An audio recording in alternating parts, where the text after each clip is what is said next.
Jradgex. Shag it. This is Shaggus. Jradgex. I am the final form of Shaggy. I am Shaggus. Did you upload a clip of Steven Universe on your channel? A clip of Steven Universe. Why? Yeah. Oh no, I posted something that made Brittany laugh, and she told me to put it online, so I did.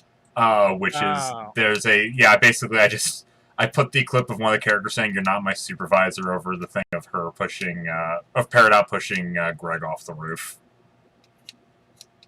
Is that what you're referring to? Yeah, I just got done watching it. I think I've even seen that before. Yeah, I posted that. I must have looked it up a long time ago. What have I? What the hell? The old video of my cousin playing Sega Genesis on Christmas when he was 4 years old has 3,000 views. I have not checked that. Oh my.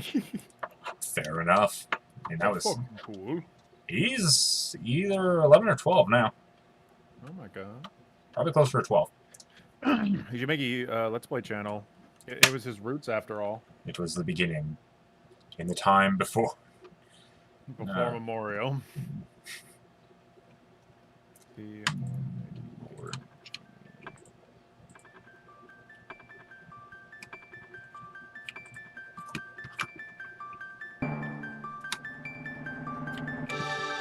Let me know when you started.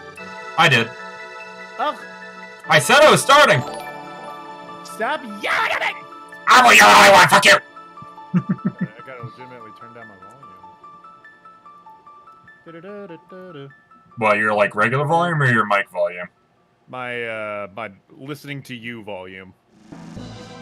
I figured, but I wanted to check.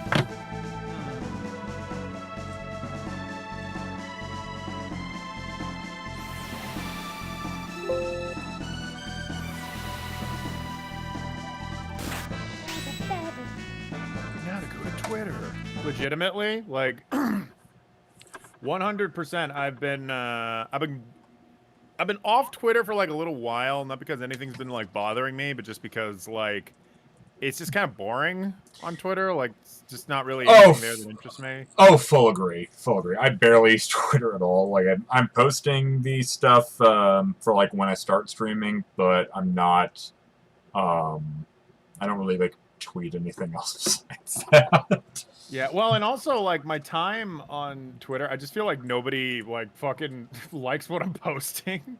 Because I get, like, very little response whenever I leave a post or write anything. So I'm like, I don't think I, like, have even a following on Twitter, so what's the point? Fair. I mean, spending... Oh, go ahead, sorry. Sorry, I've been, sorry, I'm, like, looking for the link, and... As you were talking, I pulled up the stream so I could get the link, and both of you were talking at once, saying different things. And my brain was just like, But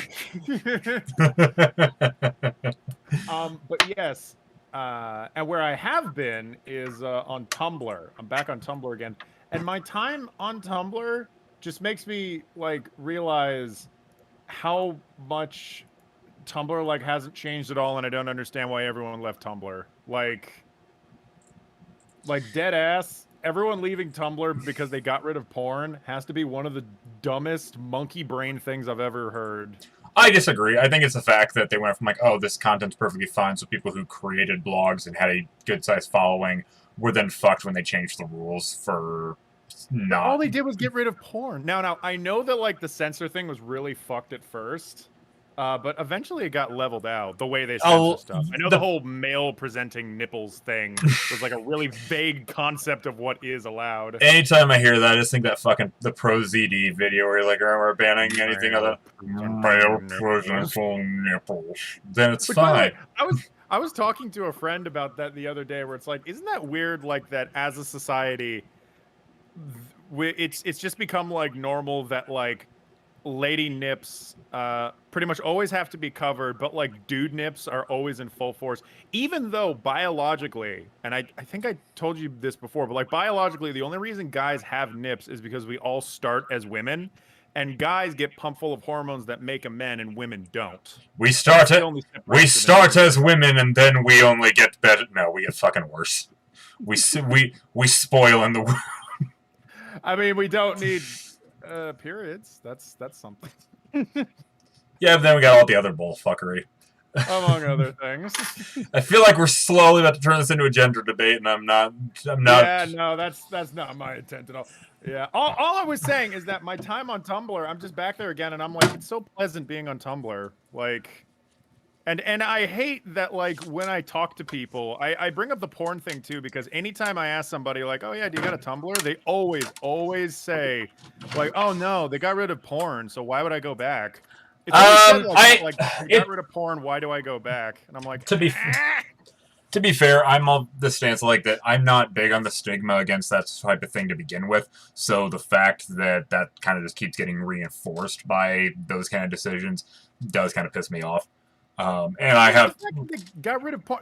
They even have rules on Tumblr about like how much porn. We're not going to talk about porn this whole stream for anyone that might be watching, but my whole thing is like every website has rules, but like I feel like it'd be fine if the rules were like that before, but it was the fact that like, oh, you're open to do basically whatever the fuck you want within reason, and then just so I was like, okay, you guys got about 2 weeks, and then everything's fucked. So a bunch of people who had like successful blogs on those more adult topics were then screwed, and some people who should have been fine over the with those new rules in place still got screwed anyways. So I can see why a lot of people had an exodus, because at that point, why would you want to restart? I understand like why they leave. I Like, guess what I mean is why is it still like the same response? I think it's because that was like a big. Oh, hello, Orful. I think it was just a thing that a lot of people just really did not like. No, again, it's like I get it, and I get like the initial frustration, but it's like it's been like fucking years now, and it's like the only thing people say. It's like, did you really use Tumblr only for porn? Because I didn't. Isn't that what the internet's for?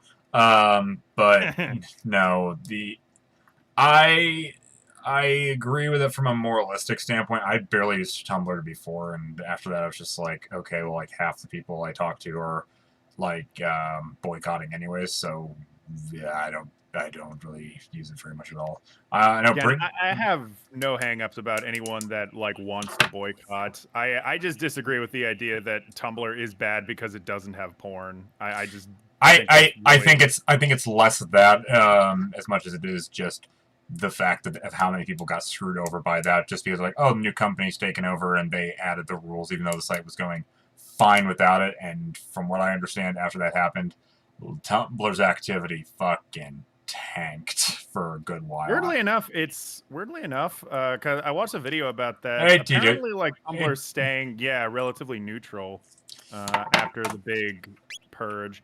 The thing is, though, it like logically and like statistically, it's staying like relatively the same. But the people will still say, "Oh yeah, Tumblr's in the tube," and like everything is like falling apart. And it's the same people that also say, "Oh, Twitter is awful. I'm not gonna leave it, but Twitter's awful." I mean, I am of the stance Twitter's awful, but I also barely use Twitter, so leaving it really wouldn't affect me. I think I've literally just posted stuff of like, oh, hey, I'm streaming, and that's about it. Every once in a while, I'll like participate in like, oh, hey, there's a board game giveaway. I'm like, all right, cool. I guess I'll enter that. Yeah, I don't even think Tumblr's that awful. I get why people get like upset about it. I see where like Twitter arguments happen. Sorry, I meant Twitter. But I just don't use it enough or socialize enough on Twitter to like get to a point where I'm like, oh, I'm exhausted. I need a social media break or whatever. If anything, like thank you for the follow. Hang on, thank you for the follow, TJC. Hey, CJC, what's up? I just finished recording something. Also, Atlas remembered Persona 1 and 2 exist. What do you mean they've remembered Persona 1 and 2 exist? Like, did something happen recently that I'm just not aware of? Persona 1 and 2. Oh, there's Kino being a fucking... Is that recommendations saying remember Persona 1 and 2 exist? It says also Atlas remembered Persona 1 and 2 exist. Don't know. What the fuck is it? Hang on, I'm seeing what's going on in the game. People that made Persona, perhaps? Ayla, Kino, take Chrono stuff. I take... Anyways, all that just to say, I like Tumblr. Give Tumblr a fucking chance. And if you want porn, go to Reddit. That's all. There you go. Yeah, what the fuck is going on here?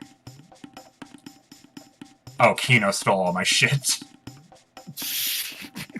Kino is eating your shit right now. She's like throwing the sword. Oh wait, no, not Kino. Who's Kino again? That's the other caveman, right? Kino's the one that like is sitting over like, oh, why does Ayla like Chrono so much? This is bullshit. Yeah.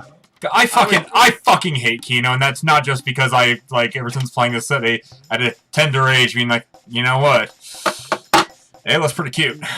They're making a 25th anniversary merch that include the protagonists from the PS1 games. That is interesting. I will admit, I have not done much with the Persona series. I've played Persona 3, I've played Persona 4. I own Persona 5 in Steelbook, and I still haven't fucking played it. I'm about to barf. Yeah. No, I like, I have a very lovely history with Persona 4. A friend of mine said, oh, go watch the anime. I watched it. I loved it. And then all of my other friends, I told them, hey, I love Persona 4. I watched the anime. And they're like, why did you watch the anime? Why didn't you play the game? And I'm like, how fucking dare you! You know what? I legitimately did not know that there was a series of games. I thought it was an anime, and I was like, well, I guess there's. Why is it called Persona 4? I guess I'll find out. All right. Well, also just in story-wise stuff. Apparently, Cam took my shit. We just asked like, hey, Cam, all right, you know, it's whatever. Just getting back my shit. I'm like, oh well, I came over here to hide your shit, and somebody stole it already. It's like, oh, I fucking hate you. Do the whip. Do the whip. I'm going to beat your fucking ass, you little... I'm going to cry, and you can't stop me. I'm going to crush your head. By the way, I had mac and cheese before coming to this stream, so I'm just going to be perpetually barfing a bit. If that drops... Dude, are you lactose intolerant? No, I'm not. I think I just had too much. I made some mac and cheese, and then I got excited. I looked at the bowl, and I was like, and then one thing led to another, you know? It's so weird. Yeah, you were getting messages from TJC. I straight up don't see them. Oh, that's because I can see the multi-stream. I see messages on Twitch? It says on Twitch, so... yeah. You know what? This must be... Oh, okay. I have my Twitch. I need to go to yours. Oh, yeah, because even if TSC is looking at it from, like, where you're hosting, it's probably still treated as my chats. Yes. You know, as if I earned it. As if I earned any viewers. Well, and that's it's an easier way to keep track of people that want to talk to you. Because presumably, if I'm hosting anybody, then I'm not there. I'm showing somebody else. Theoretically, yeah, the idea being like, oh well, you must be like away for some reason, and just being like supportive. Yeah, God damn it! God damn it!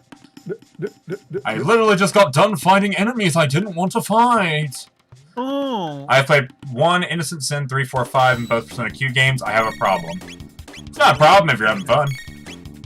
That's true. Dog, if you're enjoying yourself, then don't be upset. Let's try Ice Sword. I got Ice Sword. 1, 2, 3, 4. I got Ice Sword. Everybody's sing the song of Ice Sword. Like, we were watching, Brittany and I were watching, like, some of the old videos because we were showing somebody else. Because she brought you up and she's like, oh, you should show him some of Hayden's old videos. I'm like, I feel like Hayden will either appreciate that or be like, no, which one did you show? I probably would think that, but I just more appreciate you showing them my videos. Yeah, I showed the Ed, Edd n Eddy one and the Silent Hill 3 one. Hey, classics, thank you. Those are some good ones to show to people. Yeah. Oh, Ayla learned the ability to kiss. I have jokes, but they're a little too obvious. Is this gonna be like Peter Pan, and she's gonna hand you like a thimble and be like, "Here's a kiss," and then you're just like, "Ayla, you stupid." How about a kiss for luck? How about a kiss for luck? I really hope you. Link fucking laughs into his dirty hands.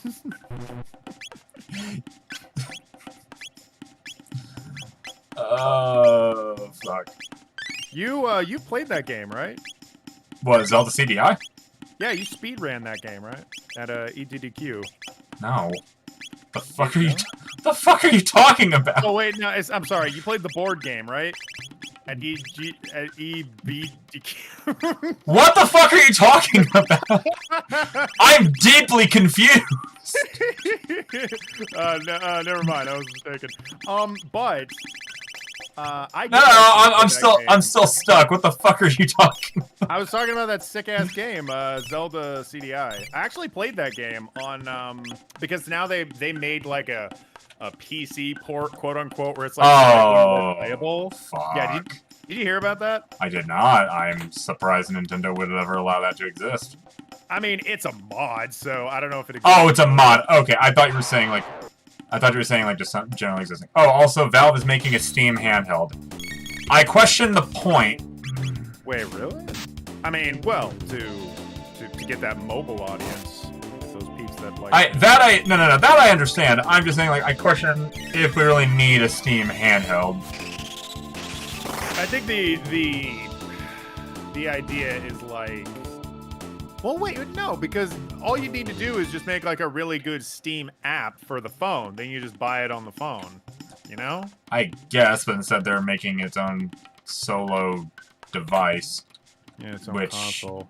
I mean, you know what? I'm interested. I'm interested to see how that comes out. I mean, I'm mainly confused because of the fact like that game specs on Steam are so varied. Steam Deck, it's basically a Steam Switch. Yeah. Well, sure. Okay. I mean, I'm not against it, I guess.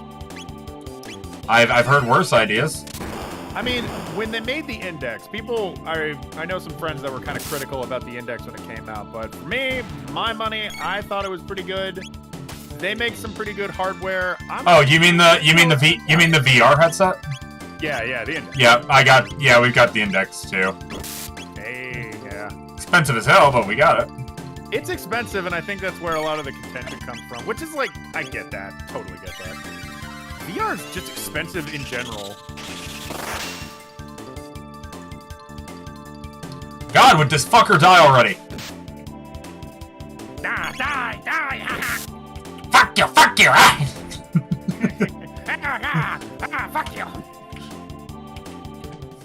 No, I was partly referencing your fucking Silent Hill 3 thing. Fuck you! Fuck you! That same joke was repurposed in the Mass Effect. Wait, what am I talking about? That's the same Mass Effect. What the fuck? Well, it was in a top something. I referenced Mass Effect for some reason, and then I had like this clip where I was like waiting to shoot somebody, and I was sitting there going, and then he came out, and I shot him, and I was like, fuck you! As is the logical response. It's true. I was happy. Steam Deck at the moment is $400. I mean, more than that. No, sorry, less than that, I think. Yeah, it was less than that, because I believe I bought mine for less than that, at the very least. I mean, it's less than the PS3 that came out fucking, what, 15 years ago? It did not. It was probably around, like, 10 years ago. Look it up. I feel like the answer is going to make us rapidly start aging. Yeah. No, the only reason I said that was because of that PS3 meme where it was like $599 US. PS3 release date. Let's see.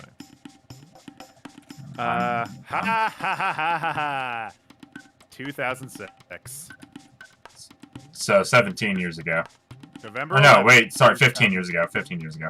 15 years ago. Wow. Right. I mean, I was right. I feel fucking old as dirt. Well. Thanks, Hayden. You're welcome. Fucker.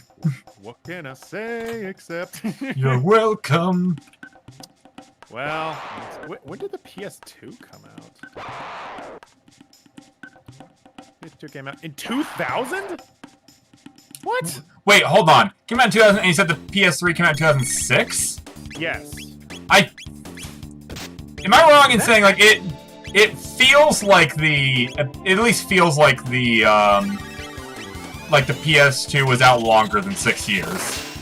Well, that's the thing, is the PS2 lived past the PlayStation 3. I remember that because when they officially stopped making games for the PlayStation 2 was like sometime in 2011 or 2012. Like it was way later, way past 2000 when they stopped releasing PS2 games on the market. The fact that they made and released the PlayStation 3 6 years after the PlayStation 2, that's... PS2 lasts a long time because it sold like wildfire.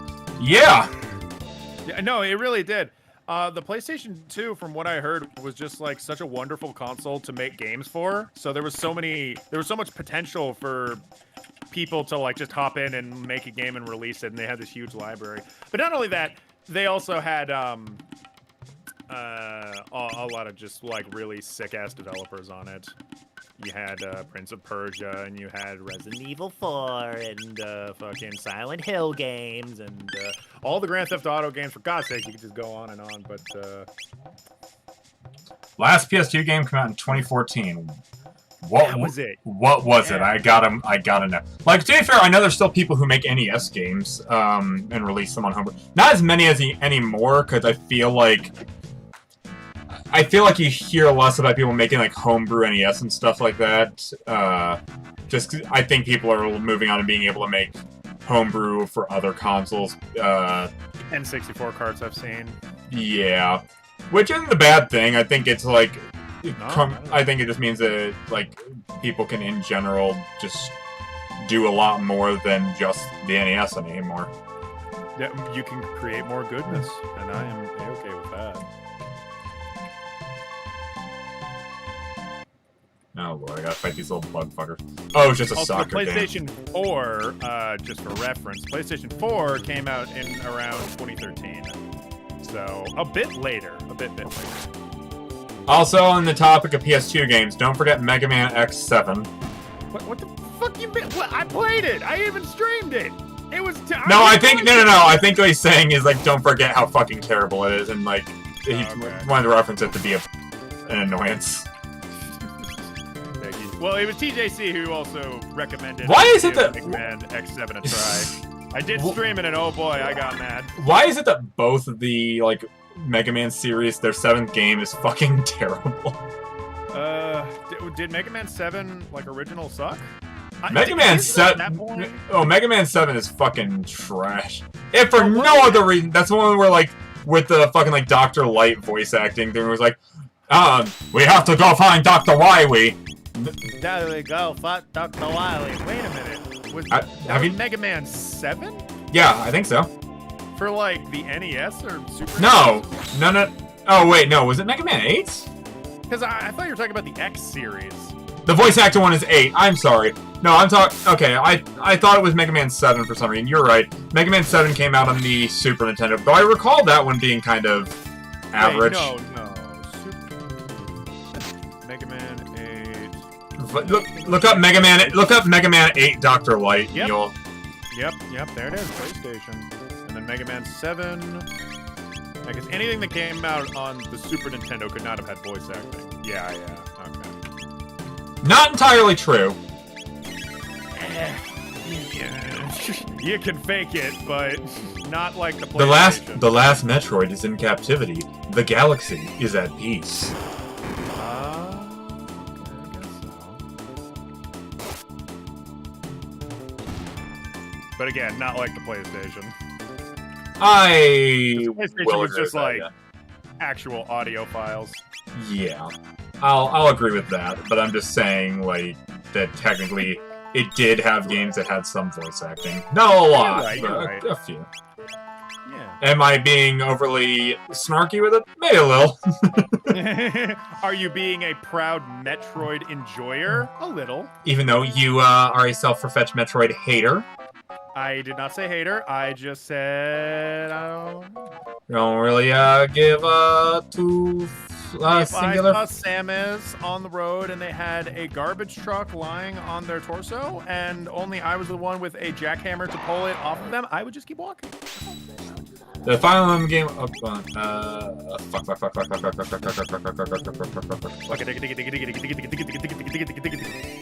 Fuck you. There was a Fire Emblem game on that satellite add-on for Super Nintendo that had full voice acting. I think that the same thing was true for the satellite Zelda games too. Is that the same satellite add-on that they put on for P17 Bomber? No, the satellite thing was something in Japan where basically like you got games streamed to your Super Nintendo.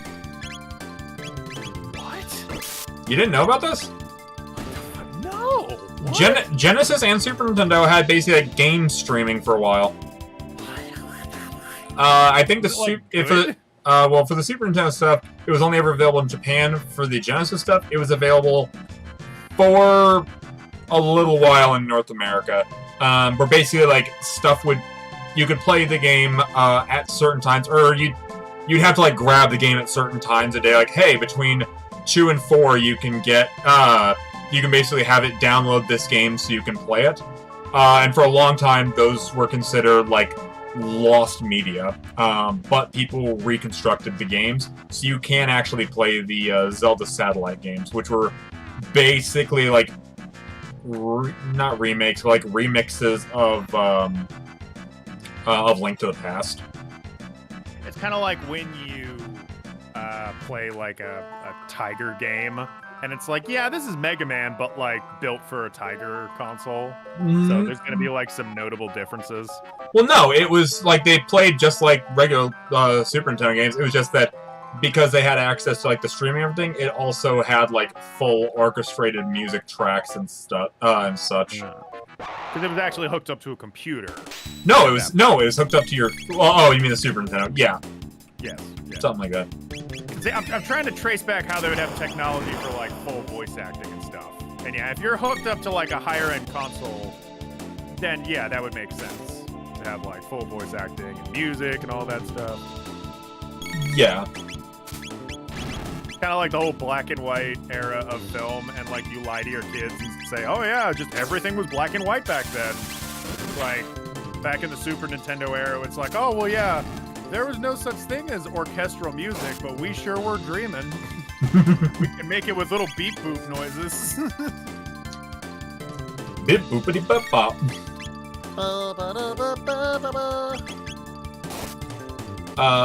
But yeah, they. You know what? Hold on. As soon as I finish this fight, I will actually pause the stream for a moment. And I'll actually pull up something about that. Okay, that fight's done. Okay. Alright, give me a moment and I will try to pull up a video talking about that stream. Guys, welcome to the Skylar Learning Corner. Today we're going to learn things. I'm your hunchback host, Hayden, and I don't know nothing. But I'm going to learn with the help of Skylar.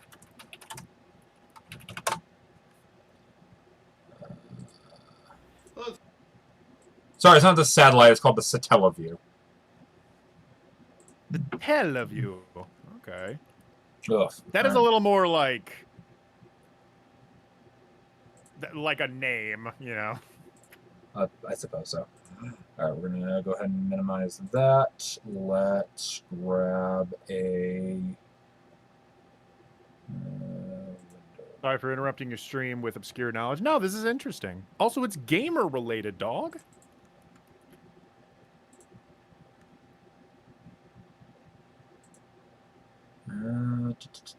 Where would we be without all this sick gamer knowledge? Honestly, the PlayStation streaming service that they have nowadays, PlayStation Now, they should take a page from Sataview's book. Oh, wait, there's window capture. Okay. Window capture. Add a new source. Actually, maybe they shouldn't, because Lord knows, I'm sure they would love to set like a weird schedule or like a play to pay-to-play mechanic. All right, here I will play this one here. This from a channel. Mike Matei? No, this is Rue from Clan of the Grey Wolf. They don't really do videos anymore, I don't think. Okay. But they used to talk about like obscure games or stuff. Some stuff that didn't come to America. Some stuff that like people just don't talk about, like Secret of Evermore instead of Secret of Mana, ActRaiser, Pulse Man, Alien Soldier, that sort of thing. But this was when he was talking about the BS Zelda series. But I'll be quiet so that it can play for a bit, and he'll kind of discuss like a little bit about the Satellaview. Hello, this is Roof of the Clan of the Grey Wolf, and welcome again to 16-Bit Gems. Well, I've got something special here for this 20th episode. It's a game so rare, so unknown, that it is literally impossible for you to have played it originally, unless you lived in Japan in the late 90s. Take that, f***ers! By which I mean, allow me to share this wonderful game with you. And that game... I'll also point out this this video is 10 years old. Fuck, I feel old, because I watched it when it came out. Is BS Zelda. Yes, ha ha ha. BS sounds like it stands for something naughty. But in this instance, it stands for Broadcast Satellite, because the game was broadcast via satellite. Yeah, sometimes it really is that self-explanatory. But the really awesome thing about BS Zelda is that it's 4 separate games. Well, really 3, because one's a blatant re-release. Actually more like 2 when you count fully different games. But really more like 1 when you count only games with an original story. So, yeah. BS Zelda is 1 game for the price of 4. Let me start from the beginning. Much like the Sega Channel for the Genesis, Nintendo experimented with the idea of downloadable content in the 90s, long before the days of the Dreamcast or Xbox Live. This was implemented in 1995 with the introduction of the Satellaview, or BSX, a Japanese exclusive peripheral that cost approximately $155 when you average out the 1995 exchange rate. The Satellaview allowed people to download and play games that were broadcast over satellite for specified periods of time. In fact, the name Satellaview is a mashup of the words satellite and view. The whole system was based off of a backbone created by St. Giga, short for Satellite Digital Audio Broadcasting Company Limited? Yeah, I don't get it either. A satellite radio company that was actually the first corporation to broadcast digital audio via satellite. It was through a partnership with Nintendo that the company added Satellaview programming to its lineup starting in 1995. The trick with the system, as with the Sega Channel, was that it didn't really allow interaction from the home console to the satellite broadcast, just digital distribution to the console. The data was broadcast for only a few hours a day, with St. Giga's normal radio programming taking up the rest of the time. If you wanted to download a particular game, you had to catch it in that limited window, or you'd be out of luck. How it worked was, during your appropriate time block, your satellite dish would collect the broadcast containing games, news, quizzes, contests, and other data, then send that through the BS tuner, or decoder. This unscrambled the data and made it readable by the Satellaview, which was connected to the Super Famicom via the expansion port on its underside. This conversion of raw data to something usable is much like how cable or satellite TV boxes nowadays are needed to watch your Howdy Doody or whatnot. Since these were the same tuners used for St. Giga's normal programming as well, you needed to get them straight from St. Giga for the hefty price of around $365, or you could just rent them for about $10 a month. In addition, there was a BSX cartridge that had to be placed in the Super Famicom in order to provide a BIOS for users to interact with broadcast data. This manifested itself in the form of an interactive town that acted as a menu to allow the user to perform... That looks weirdly like Earthbound. Downloading games, playing them, or it sure reading does. messages from Nintendo. I wonder what it was supposed to be. This town aspect was central to the cartridge's purpose, as is evident in its title, BSX Sor Wa Nami Onuzumaru. Now, in case you haven't figured it out yet, Otaku Hiroshi Kanazu, Kiichi Suzuki, and Hirokazu Tanaka, Akumajo Dracula X, Chi no Rondo, Shigeyuki Furuki, Ishikawa Goemon. I can't speak Japanese, and it's generally a bad idea for me to even try. So, instead of raping your ears, today I'm going to try something different. Every time I have to read a Japanese word, I'll instead replace it with a foreign word of some other origin that I actually know how to pronounce. I mean, it's all the same anyway, right? So as I was saying, the official name of the BIOS cartridge was BSX, La Cucaracha Come Queso y la Biblioteca, which translates to BSX, the story of the town whose name has been stolen. Sure, it doesn't have the same ring as Albuquerque, but it gets the job done. Once you've decided to download a game, you had to wait for St. Giga to broadcast that download. The necessary files could be stored directly on the cartridge's 256 kilobits of memory, or the optional 8 megabit expansion pack, which was available separately for about $55 at launch. Despite the high cost of all the equipment and the subscription service to St. Giga, the service was relatively popular in Japan. There were over 100,000 people signed up at its peak over the lifetime of the service between 1995 and 2000. Unfortunately, Nintendo's future plans for online gaming with St. Giga hit a few snags. One was that none of the existing satellites were able to provide bi-directional data transfer for true online gaming services. Add to that potential partnerships between Nintendo, Nomura Research Institute, Kyocera, and, yes, even Microsoft, that would have dictated restructuring plans to St. Giga, and, well, St. Giga's opposition to such ideas just killed any future and existing deals with the big N. Nintendo officially pulled their support from the company in 1999, with St. Giga ending all such programming for the Satellaview the next year. For some games, all you needed was the available memory, and you could play these beauties whenever you wanted, though they were available for a limited time only and generally released in parts over the course of several weeks. But games on the Satellaview were usually exclusive to the platform, meaning that BSX carts with said games still downloaded on them are very valuable to collectors. In fact, several of these would make really great hidden gems themselves, but we're here for a special type of right. animal. Radical Dreamers is actually related to what we're playing today. Radical Dreamers is the, technically, sequel to Chrono Trigger. It's a text-based adventure game that picks up after the events, and as I recall, does incorporate some of the characters from Chrono Trigger and follows that. Which, when they re-released Chrono Trigger here in the US on the PS1, they considered porting Radical Dreamers in English, but the original creator didn't want to because he does not like Radical Dreamers because it was so rushed. I've never played it myself. I just know of its existence, so I kind of forgot about that.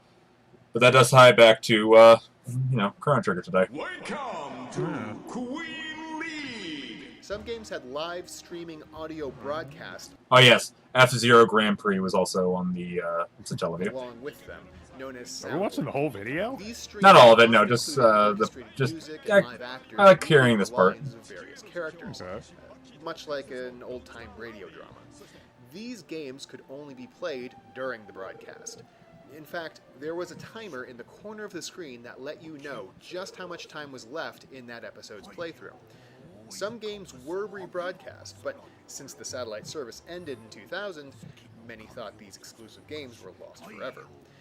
Little did anyone at the time realize that nothing is obscure on the internet. Eventually, a dedicated team of hackers from the appropriately named BS Zelda homepage got their hands on the BS Zelda ROMs and, between 1999 and 2007, were able to patch holes in the code left behind by the live broadcast nature of the games, eventually releasing all 4 to the public. I'm actually going to start with one of the last BS Zelda games broadcast, released in 1997. I'm speaking of Zelda Go Diego, La Cerveza de Triforce, which, as everyone knows, translates to Legend of Zelda, Triforce of the Gods, otherwise known as The Legend of Zelda, A Link to the Past in the English-speaking world. Yes, this is the classic that's known to amaze your friends while it confuses and frightens your enemies. And despite having a severely more awesome subtitle in the original Japanese, this is the exact same game that was released for the Super... Yeah, I'll stop there. Basically, you get the idea that they streamed the audio and such they streamed the audio and such with it. The games were streamed as well. And yeah, a couple of games have been found. I think a couple of them. I think they still haven't found all the games that they broadcast, but a couple of Zelda games were among those, which is just kind of interesting to me. God damn. Also, while that was going on, streaming peaked at 6 viewers and then dropped back down to 3. So I was gonna say earlier, like, oh my god, yeah, we got 5 people in here, and then like a minute later, it's like, oh, okay, yeah. so I get it. It's not necessarily the most interesting thing, but it's something that I find interesting. And since you said you didn't know about it, it's figured to be fun, like looking at Well, that. it's especially interesting to know because it's sort of a reminder that people were always shooting for this kind of technology. Like the concept of streaming games and such has always been in people's brains, but it's just the technology will hold back an idea or funding or like if the company doesn't want to do it or something. Because Nintendo was also trying to make like discs a thing for a long time, and Yep, including having like, the deal with Sony that then they kind of reneged on. It's true. It's true. These ideas, they always fly out. They're always like pitched to the company, and whether or not they become the future later on, they have no idea. It's just throwing shit at the wall. So it's kind of interesting to see like history repeat itself in that way. It's like something interesting is when kept the timers and the BS Fire Emblem games were remade as a bonus and new mystery. The emblem for DS is to preserve the experience. Oh, they kept. Oh, that is interesting. I don't know if the timer thing being part of the experience is something that like I don't think many people would be upset if they remove, but I get it. Oh, Orful, thank you for what? Thank you. Probably for showing the video. Oh, fair enough. Come on, Nizbal. Let's see what I'm facing. Let's see what I'm facing here. Oh, it's this fucker. And I thank all of you for not commenting on my disgusting burping. I'll get through this. It's one day at a time. I'll get through this. Someday I will be a healed man. Just not. Not the fuck today. I'm going through burp removal therapy, and I'm getting better every day. Getting better, but not good enough. Not good enough for me, man. So, not good enough. I know.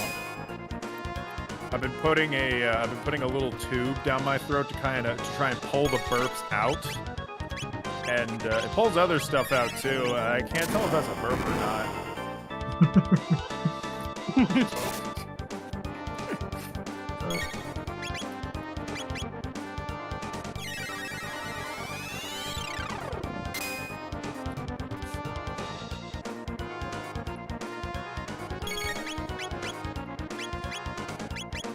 This guy's had several opportunities to try and attack me, and he's not doing anything so far, just because I keep shocking him.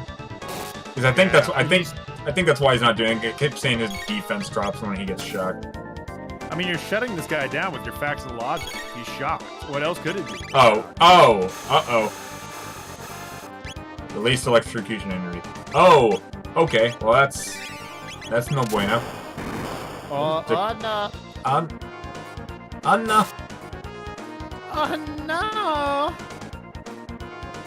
So he's like charging up to electrocute the shit out of me. Got it. I will have to contend with that.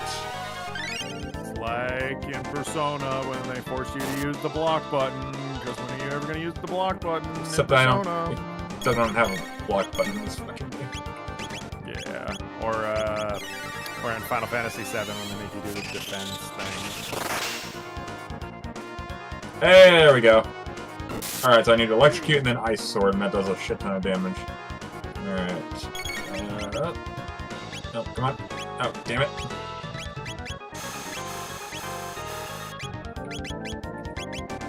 Now, Skylar, what's your opinion on Smooth McGroove? Smooth what? Smooth McGroove. What's your opinion on him? He's kind of a contentious character these days. Is he? Yeah. What did he do that's contentious? Well, so this guy's a musician, right?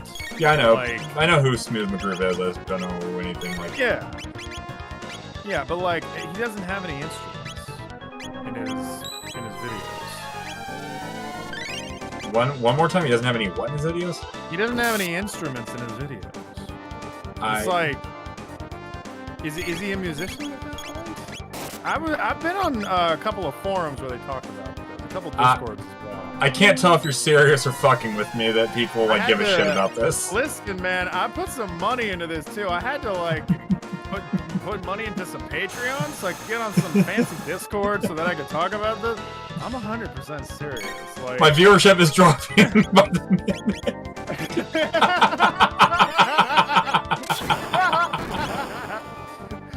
That was the biggest Smooth McGroove. That was Smooth McGroove himself. Yeah.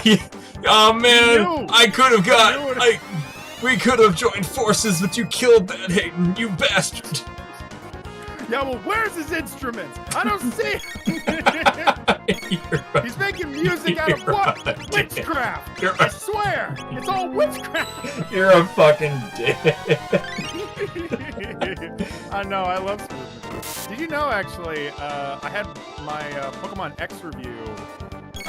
That entire review was made with Smooth McGroove music, because he did like a bunch of Pokemon music, and then at the end of the video, it was like, "This is all made with Smooth McGroove music. Please go watch it." I love that guy.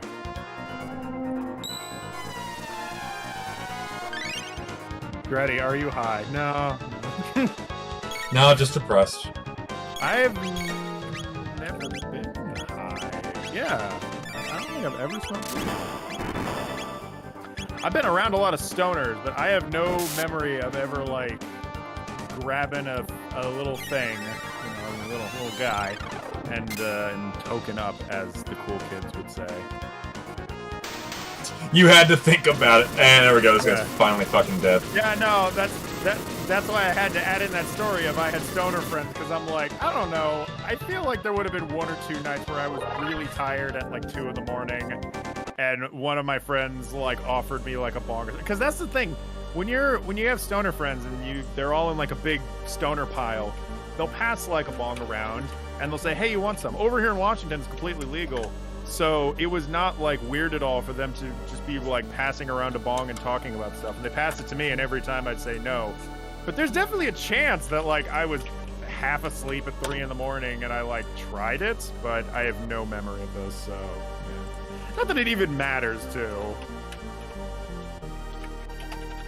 I mean, I've smoked all of once in my life. Yeah. And again, like of all things, weed is like not that big a deal. Yeah, even though there's still going to be some people who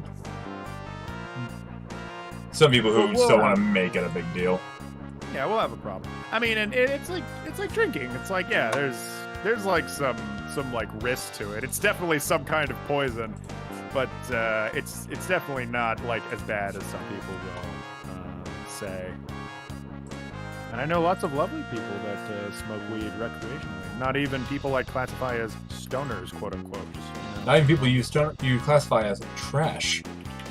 People that I classify as not my fucking friends anymore because they offered me weed, and sorry, that's just the end. I can't talk to you anymore. Actually, related to that, you know, I'm gonna pause the game for just a quick second because I feel like I should like mention where I've been for about a week. I don't think anybody. Oh, hey Peyton. I don't think anyone would notice because I only stream on Thursdays and I didn't miss last week's stream. But okay. I'm not against stoned people. So I actually wasn't 100% sure if I'd be streaming today or not because I've spent the last about 5 days in a mental health facility. No shame in any of that. Sometimes you need it. Was just been having a rough time of it lately. Wanted to get some help. Should have gotten some a bit sooner. It got too much, and they checked me in for several days. Got a lot of the help I needed. Finally got the prescriptions I needed, and am generally feeling better. At the very least, while I still got the stressors to deal with, I don't feel like they're insurmountable. As for why am I bothering to say this? Because I doubt it, but if somebody's seeing this and is having mental health issues, which how many people in the world are having mental health issues at any given time? A lot. Yeah, I just hearing like even just one random person possibly saying like, oh, even I had to go get the help. It's putting it out there that there's nothing to be ashamed of about it, because I know for a long time I felt ashamed of it and I didn't seek help. Not going to dwell on it or anything. I just wanted to put it out there so that everybody, knows that. Twitch views are spiking. Yeah. Yeah, I did tell a couple of friends that I was streaming. And they came in at the perfect time, baby. They came in while I'm talking about me being in a mental hospital. You know what? Actually, oh, one of them's my coworker. Hey, what's up, Brett? It's like oh my God, it's Lucina Shade. Hello. Hello. Yeah, that's my coworker, Brett, in the dairy department. I'm sure he's been wondering where the fuck I've been at for work. I'm like, why the fuck does dairy look like this? Answer: hospital. Fuck off. Oh my. This scrub load here. The way you described it to me, it's like it sounded like you just went to a professional facility because you needed some help and you got that help. Yeah, I answer everyone sucks. It's true. Yeah, I had gone there before to get evaluated, and just I admittedly didn't hear back about some stuff I needed to hear back about. But then I got checked in again since they knew I'd already been evaluated not too long beforehand. They're like, we're recommending inpatient, and I was like, all right, cool. I'll let my work know. Which, whether or not they were happy about it, is up for debate. But they were told they can't fire me for it, so whatever. Went there, met a lot of interesting people. Made some. I'd say I made some friends. I had developed a nickname and a not a stereotype, but a lot of things people like associated with me, such as the fact that during free time, people would either find me playing board games, dealing blackjack with sugar packets as chips at one of the tables, or playing piano. So as a result, by the time I left there, I had a bunch of people calling me King because they just started calling me King of Games because they're like, hey, teach us another board game. Hey, deal out cards and stuff. Yeah. And yeah, was definitely a very interesting time. Yugi, King of Game. Yeah, we were making jokes about needing to wear like a shitty upside down gold pyramid. But yeah. Motherfuckers. Yugi. One sec.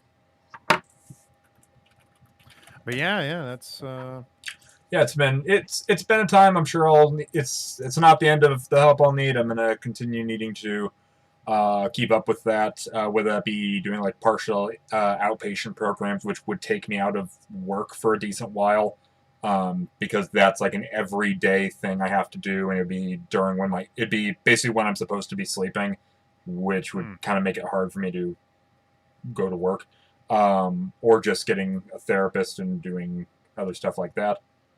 Yeah. But just like I said, if anyone's ever feeling like you're having issues, don't be afraid to seek the help. It's better to get the help now, so that way you can deal with more problems that'll come later. And in this day and age, like, the help is there. Yeah, it really is. I mean, there's still going to be people who have the fucking stigma, and screw them. It's true.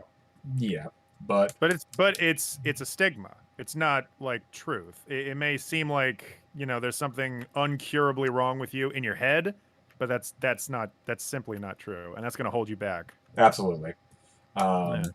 Good. And also, there's less directed to everybody else, and more directed towards you. I do want to say thank you to you for you've helped me for a very long time with a lot of my stuff and been there very supportive, because I've gone through a lot of shit. Oh yeah. If I didn't consider you one of my best friends, would not have invited you to the wedding. That was such a long time ago. It's true. Yes, and then you were talked to like you were the cameraman that we hired. Yeah, your mom was like, man, you brought it. Brittany's mom. Brittany's mom was like, who's that dirty homeless man you brought in? It's like, why is he taking the pictures the way I want? It's like, because he's not the cameraman. Who the fuck is he? A friend. Why is he taking pictures? Because he's a good friend. To be fair, I did bring my big YouTuber camera, my fucking DSLR or whatever. So it kind of looks like I'd be a professional, kind of, but yeah. The idea that we hired you. Yeah, no. I love that. That was a great trip. We took a train. I met the Amish.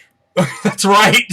We still gotta figure. We'll talk about the September thing later because I have details to share with you, but doesn't need to be here.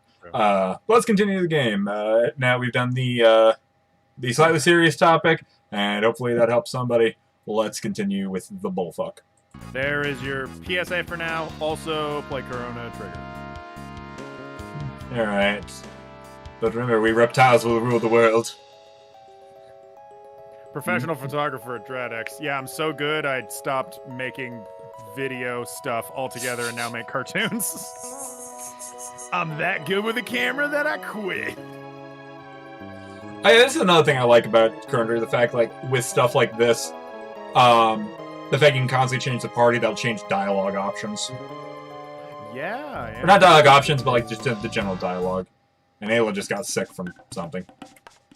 You leave Chrono, no fun for Ayla. Yeah, no, some, Why do I keep giving her a fucking Russian accent? Like, I don't know how to do, like, caveman accents, I'm just, like, Russian. Don't know why. When I say caveman accent, what comes to mind? Like a lady caveman accent, what comes to your brain?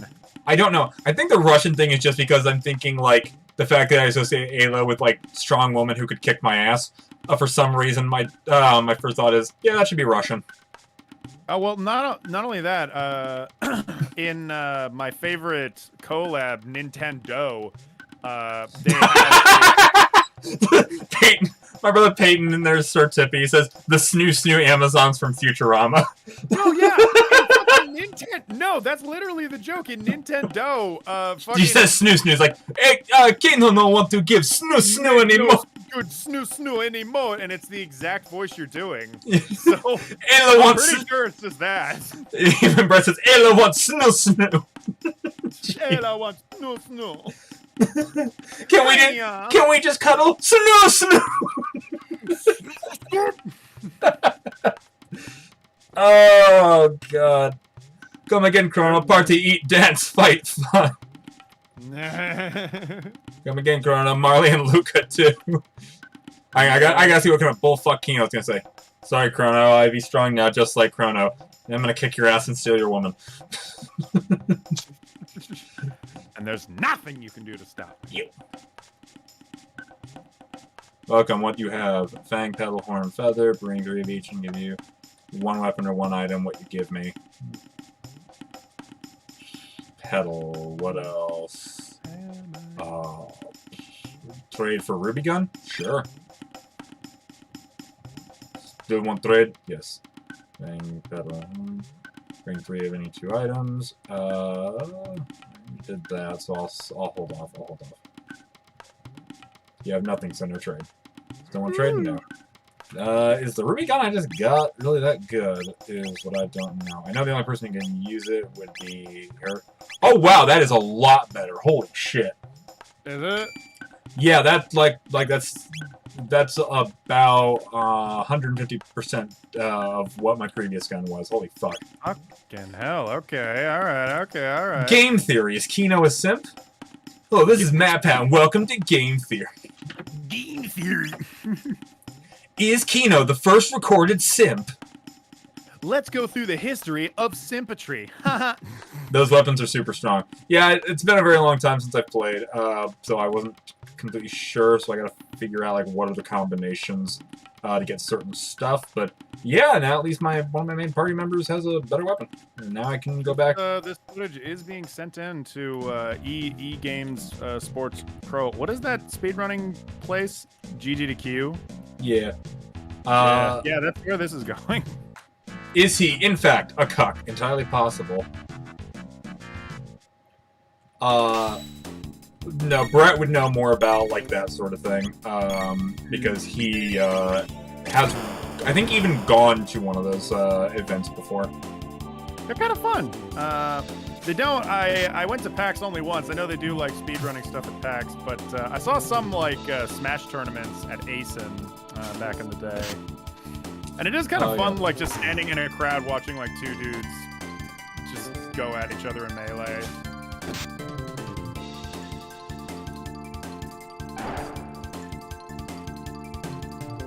Well, I'm about to get my fucking ass kicked. Oh, well, Mario, looks like you're about to die in Chrono Trigger. Looks like this game's about to make you look like a bitch. Looks like this game's making you look like a mushroom. Oh,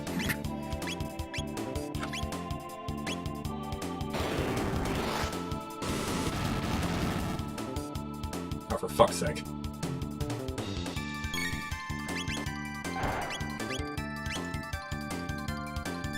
I always remembered hating that monkey. Jesus fucking Christ, let me kill you. No. No. Ah, goddammit, Marley's dead. Rip. Am I about to die from this, not the boss, just because I was stupid enough not to heal after the fight? Fuck me. You know, this is a wonderful time to bring up that I stopped playing Chrono Trigger around this point, and I think it's because I kept dying to these stupid monkeys. I can normally deal with them, it's just the fact that I didn't heal up, so I'm in just a generally shittier position than I normally would be. Yeah, no, this crevice that you're walking through is really hard. Like, you need to come in with a lot of hearts. God damn it! I'm gonna have to fucking, like, roll back and fight that boss again. Yep, god damn it. I should have saved right after the boss. We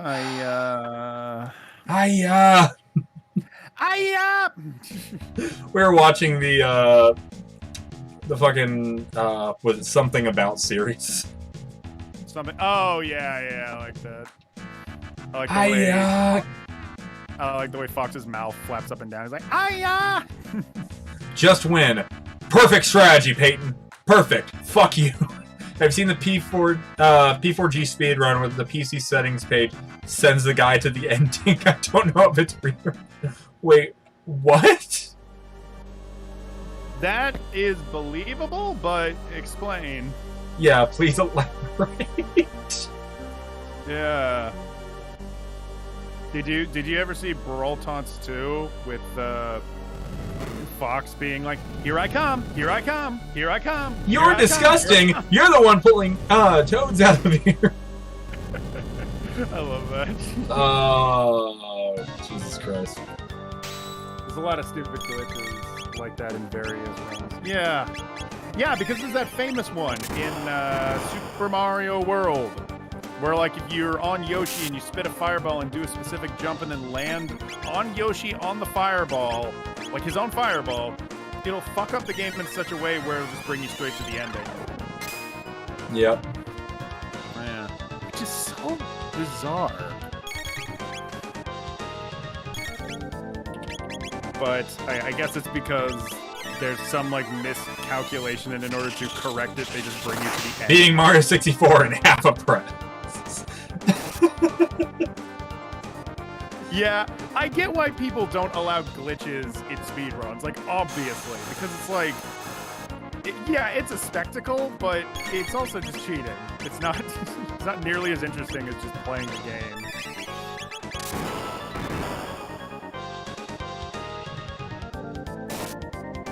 What I love is watching people play Mario 64 and, like, going on the ramps, just jumping off of them, and then strategically falling on the ramp, like, and avoiding all the, like... Alright, see you, Peyton. Oh, Peyton's out. Later. Yeah, glitch stuff is just boring to watch. Yeah, I agree. I'm not big on speedruns to begin with. Just a personal thing, like, nothing legitimately, like, against them or anything like that. Yeah. I like them, sort of. I like if it's, like, a really good show they're doing. Like the green mushroom thing in Super Mario 64 where they're trying to, like, outrun the mushroom and get all the stars. That's interesting. Like, ah, yes, I love staring at this modelless void for 30 minutes. Yeah, it's just not an interesting thing. What the fuck? What the fuck? What the fuck? I didn't think he does anything else. He hasn't done anything in a while. What the fuck? Fuck! Fuck!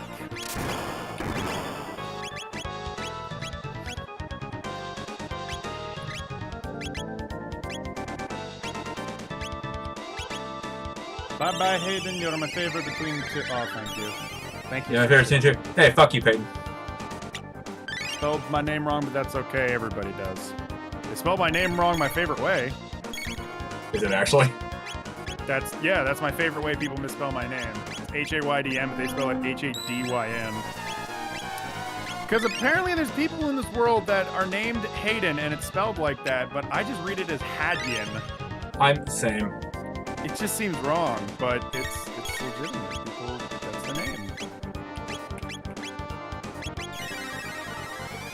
Let's see if we can get through here with relative ease. I basically want to hit him before he does this lightning bullshit, so I have the option of... Okay, yeah, perfect. So basically, he has stupidly high defense until I electrocute him. But then he'll kick my ass for doing it that way. Yeah.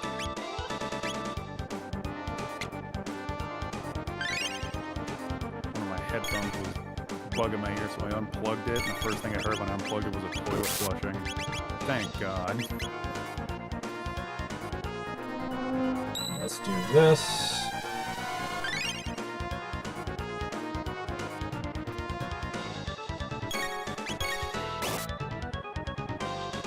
There's a little more on that bar. Perfect. Ice sword again.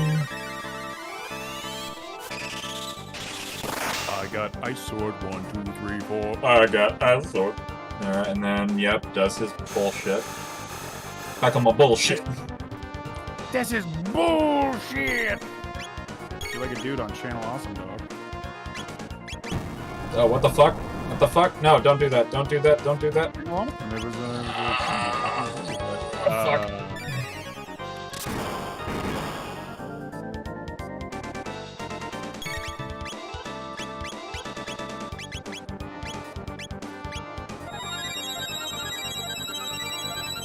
People always think my name is DJ when I say it. It's kind of funny.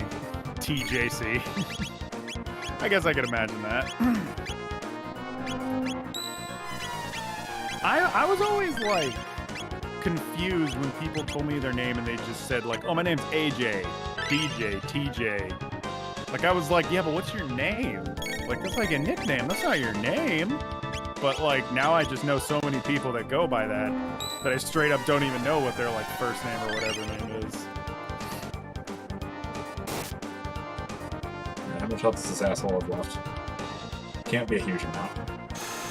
One of my former coworkers at a job I used to work at, his name was D.A., which I've never heard before. Like, usually it's something J. And he was a delightful guy.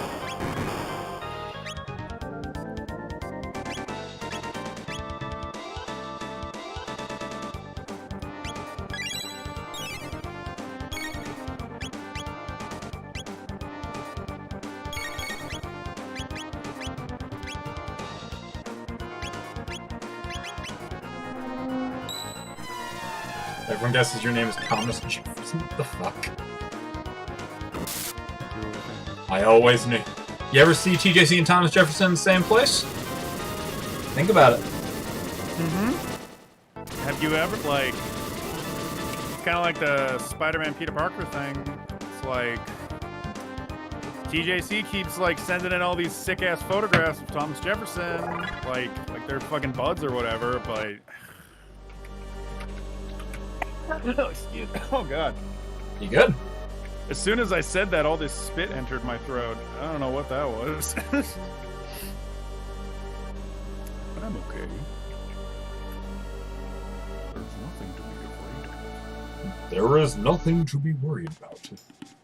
Don't worry, I'm not programmed to hurt anyone. Don't be concerned, I promise. That sounds like a Heisenberg from Resident Evil 8.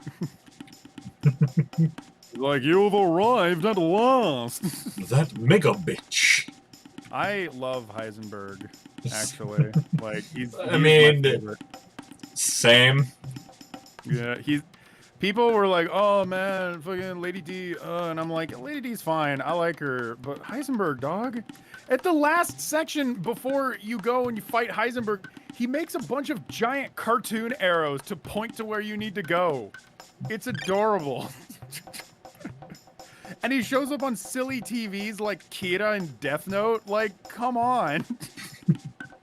He's the perfect man. Like, seriously. The perfect man. We found your type. It's Heisenberg. Yes. A silly voice, metal powers, talks to you through like weird means. Yes, all of this, 100% yes. And it's a shame that I'm gonna have to kill him in the next Resident Evil playthrough that I'm going. Oh, did you stream yesterday, by the way? I never got an alert, and I was kind of. I went out to dinner anyway, so I wouldn't have been there, but I was just curious.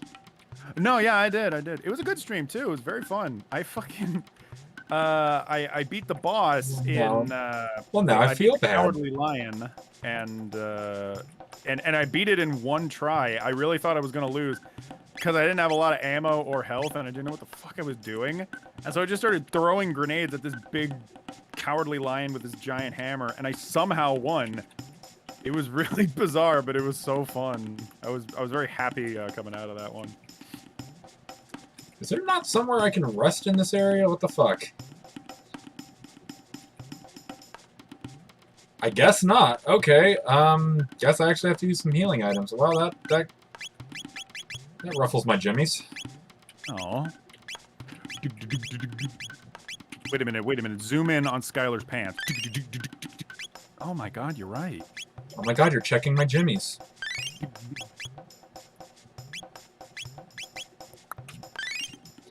I need more Resident Evil. I haven't played any of the newer games.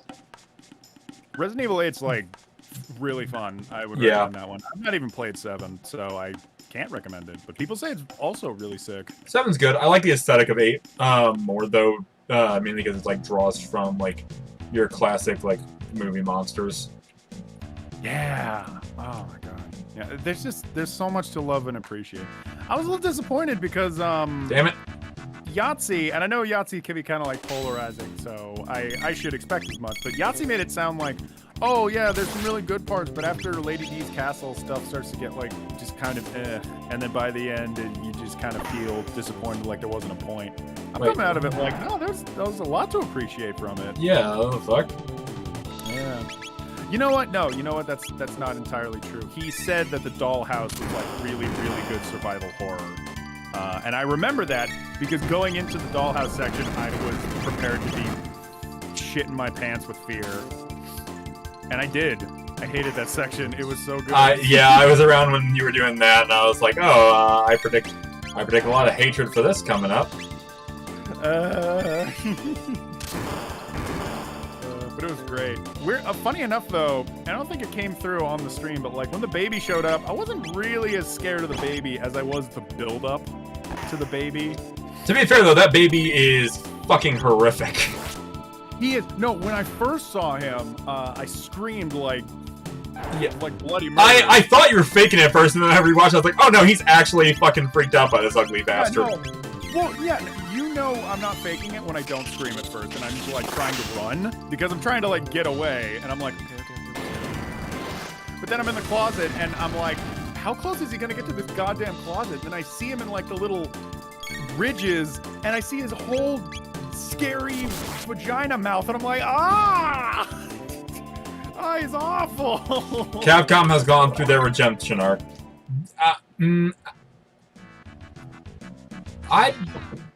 Oh, hey. Hey, looks like it's crazy now. Hello. We are back. I got. We're back. A dinosaur story? Yeah. That too? We should watch it. I don't like that movie. Well, fuck you too. I don't like We're Back, a Dinosaur Story. Well, fuck you too. I think it's just kind of. I think it's just kind of a nothing movie. It's a pretty nothing movie. Yeah, I guess we should. Yes, just they need to be cold. Oh, they melted? They started to melt. That's okay. Thank you. You're welcome. You want to say hi to everybody? I'm streaming. Sure, hold on. Oh, here comes No, Britt. Just come say hi. Brittany, no. Just you. If you want to say hi, you say hi. I don't want a bunch of people in the room on streaming. Say hello. Hello. Hello. Hayden says hello. Hello. Hello. Hello. Would you like to Hello. learn about our Lord and Savior? It's alright. Thank you very much, though. Hello. You're the only one left. You're the only one left. I love you, Ethan. Ethan, you magnificent bastard. You've done well, Ethan, but you've forgotten the Ligma key. God damn it. I love That was the sad thing is that absolutely seems like something that he would say. Like, you forgot the Ligma key. That was a beautiful tweet where someone wrote like, "Well done, Ethan, but you forgot the Ligma key." And then Ethan's like, "The Ligma key? What the fuck are you talking about?" And then it's like a zoomed-in picture of Heisenberg with one of his eyes shut slightly and like laughing and going. I've never been this happy in my entire life. I can't believe you fell for that. You fool! What? You've fallen right into my trap. And Mother Miranda thinks that you're a threat. You fell for the oldest trick in the book. You fool! Not even your baby fell for that. Before we chopped her up. Before we Akira'd her. Oh goodness, man. I hate my laugh when I laugh like that. But Jesus Christ. The fuck? Fucking dragon? That fucking I love that part in Resident Evil 8 when you find out what happened to your baby. That actually like made my freaking jaw drop. I was like, whoa, oh my god. It's a fucked reveal. It is.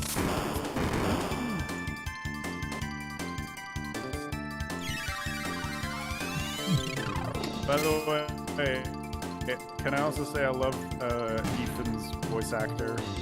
He always says like the goofiest things at like the worst time. Yeah. I wanted to play Bomb SCA, but I like haven't gotten very far into it, unfortunately, just because I was like, you know what, I have other stuff to do, and obviously, like I said earlier, mental health came first. It's your you're up there. Yeah, but I need to play it a lot more. Yeah, no, I was trying to get through like a fortress, and I walked up to a door that was like clearly locked. I could see with my eyes that it was locked, and then Ethan goes like, how do I get through this door? It looks like it's locked. There's got to be a way around it. I'm like, Ethan, shut up! That's for some reason, I know it's not like at all what was happening in that situation, but it was that wasn't the moment. But I can't help but think of that fucking scene of right after you beat Lady Demetrius, where it was Markiplier was like, I don't think that was really Lady Demetrius. Immediately pops up Crystal Demetrius. Yeah, people really thought she was like the main villain just because of the meme. They advertised the fuck out of her, but then it's like, oh, she's just the first villain, really? Alright. I mean, I almost think that's genius, because then it happens, you keep playing the game, and then you meet all these other guys, and it's a surprise. Well, then, I think they also, I don't think even Capcom realized, like, how hard the simp game was gonna be. No, I think, like, the Lady D stuff could have just started out, like, pretty normal, and, I mean, maybe they knew right away that this was, like, great marketing material, but maybe they started out with Lady D, realized everyone loved her, and then was like, oh, we gotta go hard in on it was at that moment that Capcom realized the marketing potential of horny.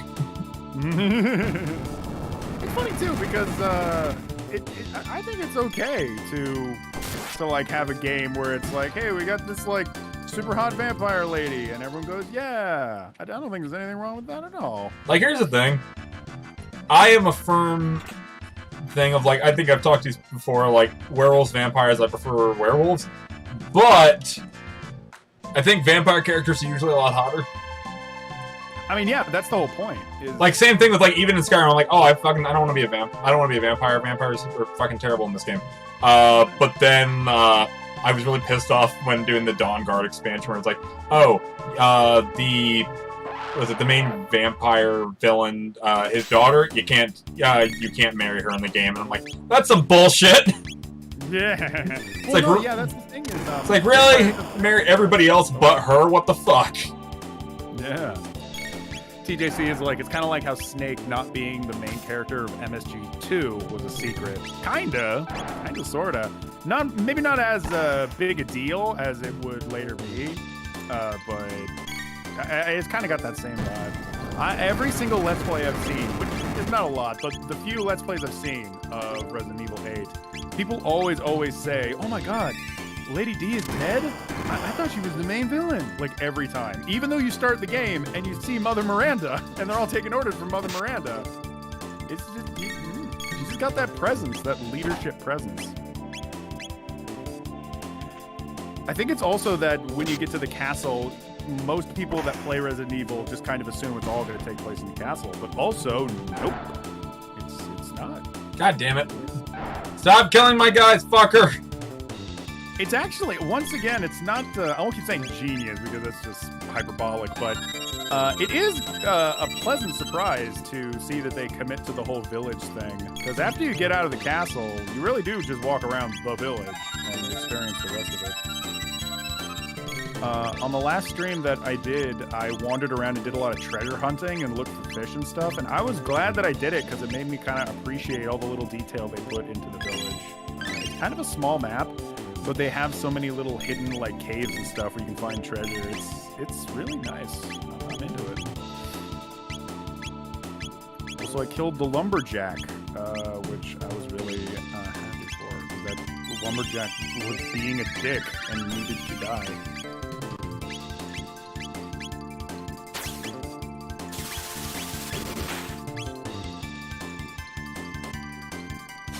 Oh, they can throw the other one? Motherfucker! Did not account for that.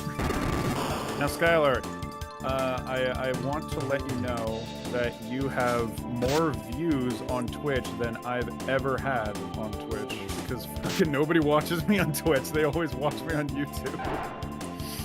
No one likes me on Twitch. No, it's not that. Just no one likes you in general. I mean, I could leave. It's fine, yeah.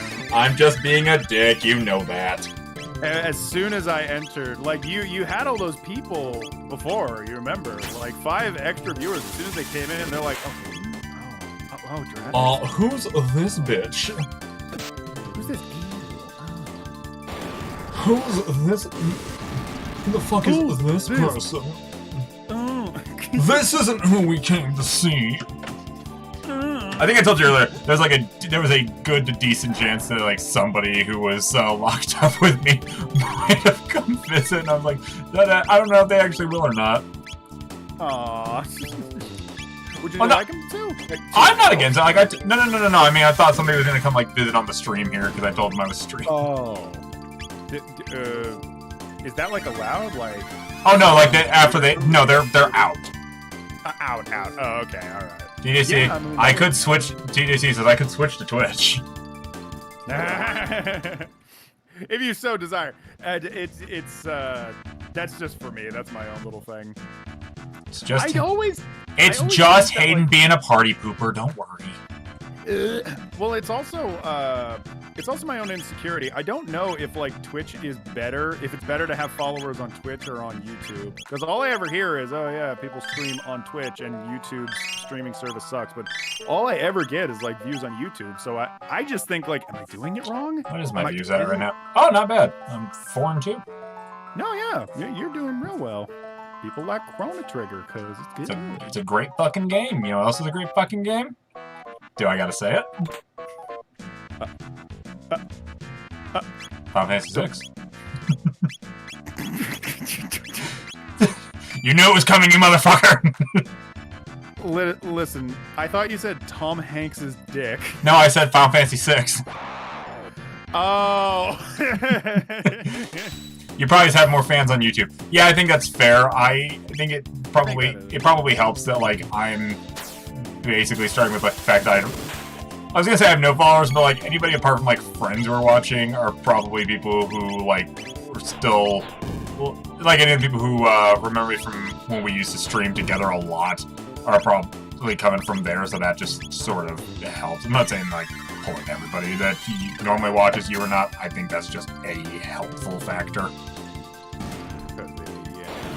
Hold on. Yeah, well, no, sorry, I'm phrasing that in a weird way because I'm focusing on the fight. Like, I'm just saying, like, it's the fact, like, there are people who are like, oh, I'll watch Hayden and Skylar stream again. Sure, why not?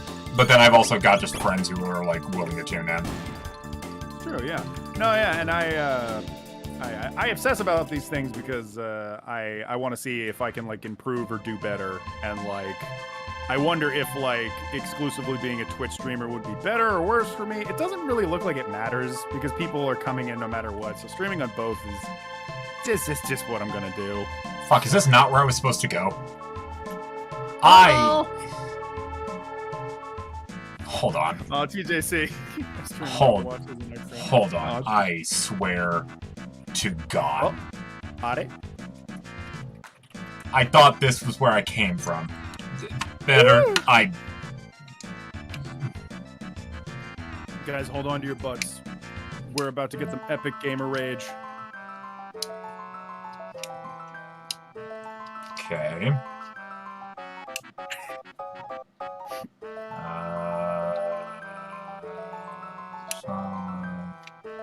Did that.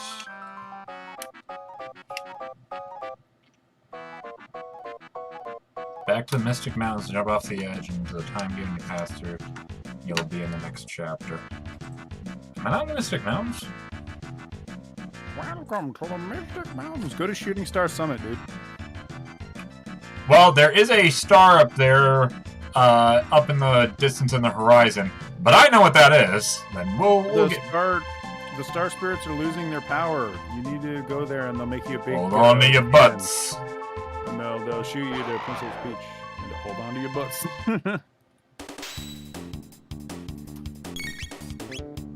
I was watching a review of A Wrinkle in Time, and when it gets to that part where Oprah's like, "I'm losing power, goodbye," and then she leaves, it reminds me when the star spirits were losing power in Paper Mario.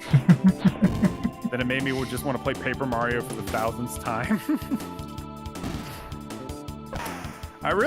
Paper Mario really is one of those games. Like, do you ever have that game that, like, you played way more than you probably should have? Yeah. I don't think Paper Mario's not that for me. I think, well, probably would be that game for me. I mean, like, Paper Mario is that way for me because of nostalgia, 100%. Well, no, I'm just saying, I'm trying to think if there's, like, a specific game that is, like, that game for me off the top of my head, and God damn it! I hate this section. The more I look at it, the more I This isn't the section I'm supposed to be at, I don't think. If it is, I'm pissed. Hey guys, hey developers, patch this out maybe. In the next build, patch this out. Thanks. Well, it's like, oh, go here to get the fucking time portal. Okay, where? Because it's not very clear where I'm supposed to be fucking going right now. You know what? I got lost here too. Like, I got backtracked and ended up in this stupid fucking place too, and I also died here. I think there is something to that about this, like, little area. It kind of cripples you if you're already doing bad. I don't think I'm doing that badly. I think I'm doing fine. It's just, I mean, if nothing else, I'm farming a lot of XP, I guess. Or I guess what I mean is not doing bad, but, like, if you're already low on health, then this is just, like, a lot of battles, one after the other. Yeah, and now I have to go backwards, and there's nothing I can really do. Like, there's no nearby save point for me to easily heal, so I have to use a shit ton of, like, healing items and such, and that's just a fucking pain in the ass. Alright, well, thankfully my sword's strong enough so I can do that shit. Okay. Mega Man 2 is my replay game. Mega Man 2 is a good game. When I first played it, I was very like, eh. But the longer I played it, the more I loved it. It's a very well-made game. Alright, let's go back down. Let's see what happens. It's simple in ways, and I get why people say, oh, Mega Man 2 is so simple. They make all the power-ups, like, too obvious. It's like, I get that, but I don't know. It's structured in such a way where getting each power-up is fun. And you can get them out of order if you want, like, the challenge. Yeah, it's obvious, but you don't have to do it that way. Okay, thankfully I still managed to avoid that fight. Okay, perfect. Oh, TJC, I'm sorry. TJC, on my previous stream, left so that they could find someone to play Gmod with them, and the update is they couldn't find someone. Sorry to hear. What made you want to play Gmod specifically, out of curiosity? Nothing against Gmod, just like a wonder. Yeah, what piqued the interest? It is a fun little. Well, I remember when we used to do like fucking prop hunt on there a lot. Oh yeah, not prop. Like, not fucking prop hunt. Was it murder or whatever the fuck it was called? Terrorist Town? No, it was the one where like one person has the it starts with the gun, somebody else has the knife. Isn't that called Terrorist Town? No, I thought Trouble in Terrorist Town was the one where you have like somebody laying a bomb.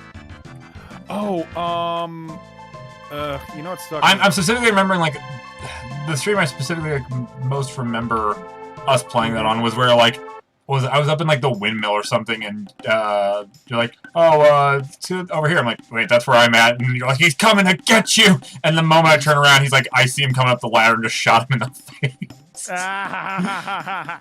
I remember, yeah, no, I remember that. Okay, yeah, I was in the wrong place, because I went to the pterodactyl nest, which is where you can see the red star in the sky, which will be important later.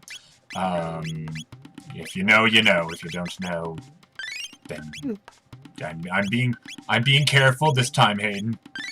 If you don't know, now you know. Well, no, I'm saying because last time I was like saying like, oh yeah, this, and you're like, dude, spoilers. Like, are you fucking serious? It's true. No, it's true. It's true. I stand by it too.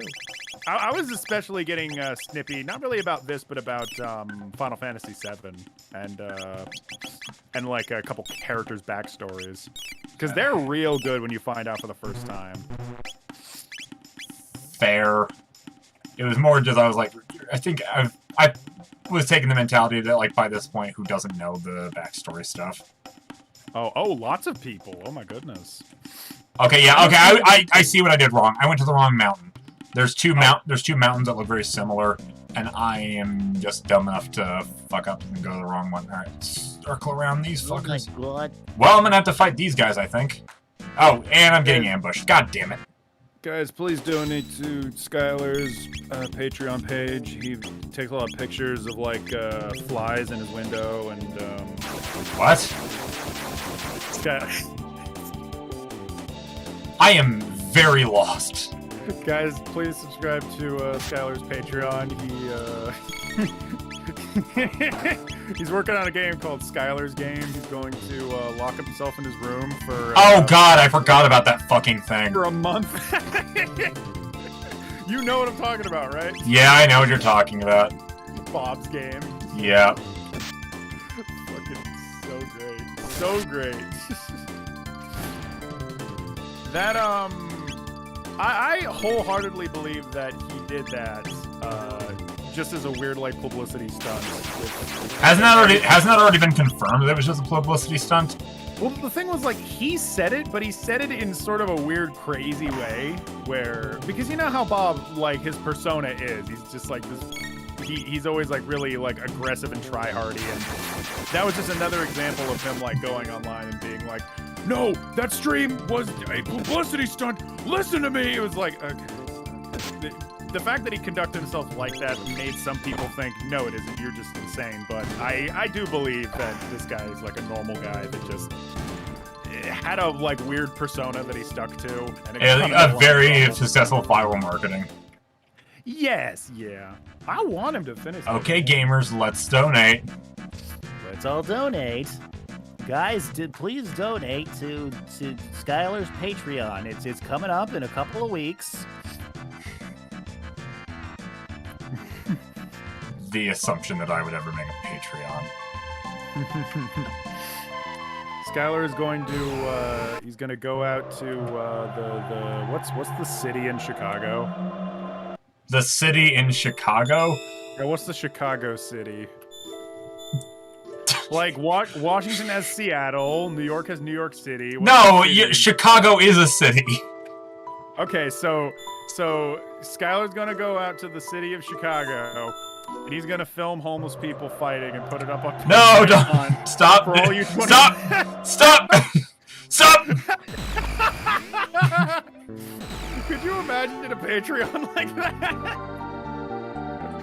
That would be the weirdest shit in the world to donate money to. To beating the shit out of homeless. Yeah, filming people like fighting in public, and then you pay money to. Oh, that's so awful. That's a terrible human being you are. That's awful. I didn't mean it. I was just saying silly things. Alright, now he's repairing the sword. Because I got the Dreamstone.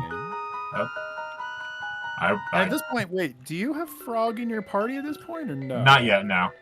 Okay. Alright, gonna fix it. Alright, let me move. Alright, they kept seeing like... TJC, TJC says, please donate to my Ko-fi to support my Funko Pop addiction. Alright. Luke is in the party, she'll help him reforge, otherwise Robo will fill in. Once you have Mossman in your possession, head back to the end of time and warp back to 600 AD. What the fuck am I supposed to do in the meantime? You know, at my last job, I used to be parked right next to a giant Funko Pop store with, like, big statues and stuff. What the fuck does the game want me to do? It's not letting me leave, but the sword's not done. What am I supposed to do? You need to pull the sword out of the stone! No, he's using the stone to... Oh, okay. We're in the range and I'll work on the sword. Okay, leave it to Luke the Great. Oh, so I can just, like, sit here and watch them work on the repair. Okay, I guess that's fine. Don't know why the game forces me to do that, but sure. I guess I'll take that. I guess I'll take this time to have a drink. Gonna pull out my big water. I bought a big water jug the other day, and it's been nice.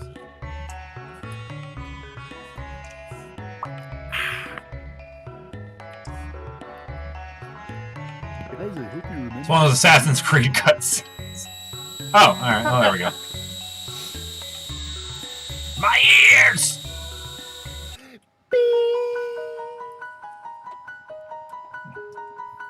Sorry to keep you waiting. The sky's going dark. Kept you waiting, huh? Take a good look. This is the Masamune.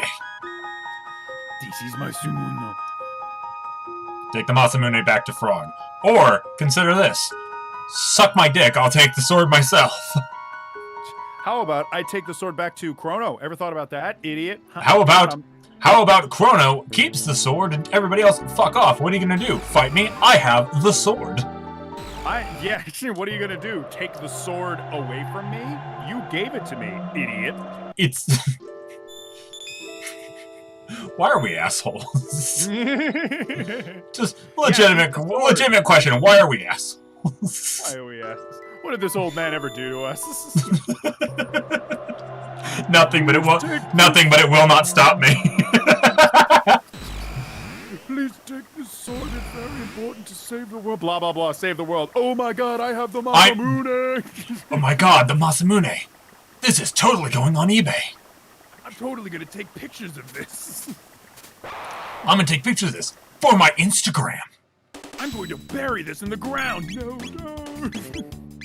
No. No. That was the other video that we showed Brittany's friend Chris.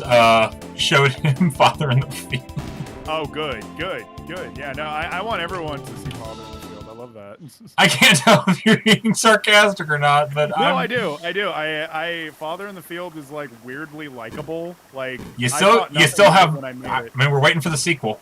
I mean, that's true. It's I'm waiting for it with as much bated breath as the next Marvel movie, and I'm not even. I'm only being partly sarcastic.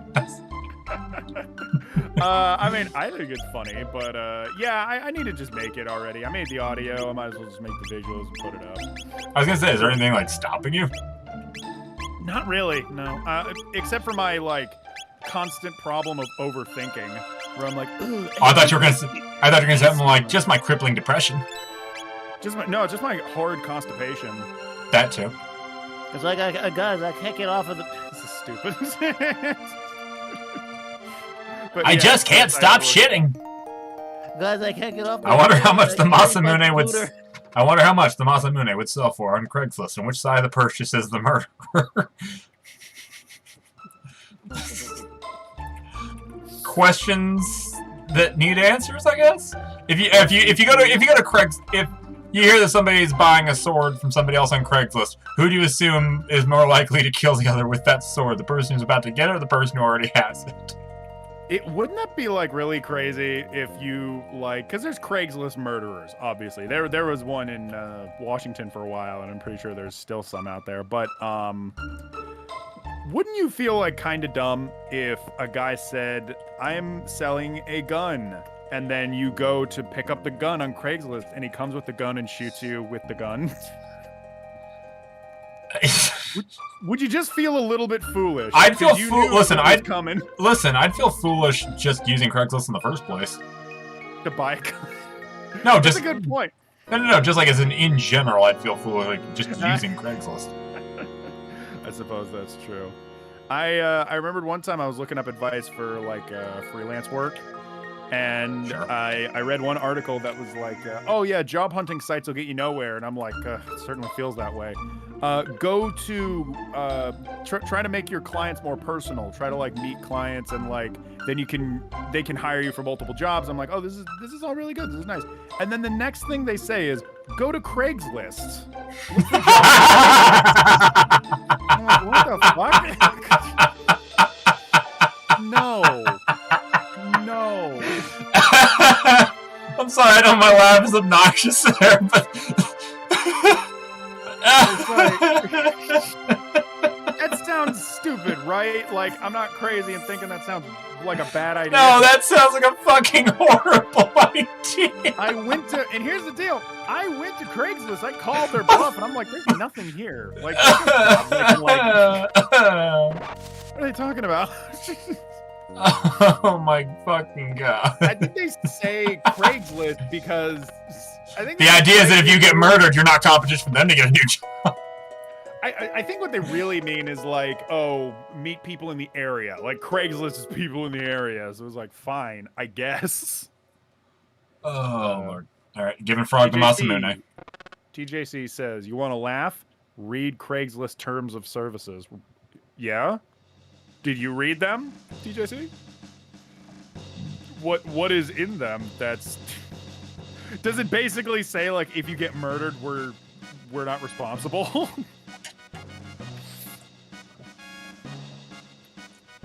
Because you know what? I would believe it.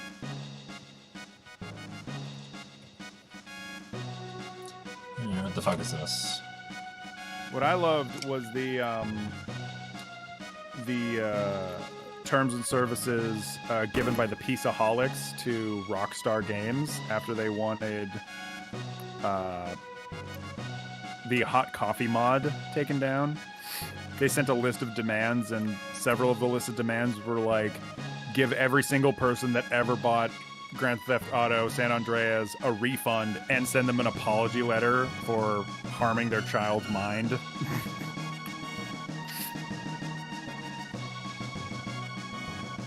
Oh, I just realized what's happening here. It's the flashback of how Glenn became Frog. Oh my... Yeah, because he was a boy at one point.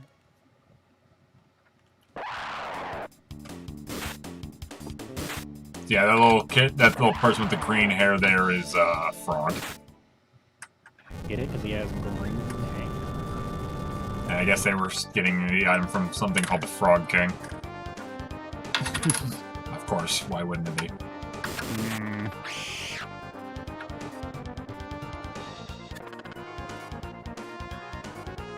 Hi, fucker!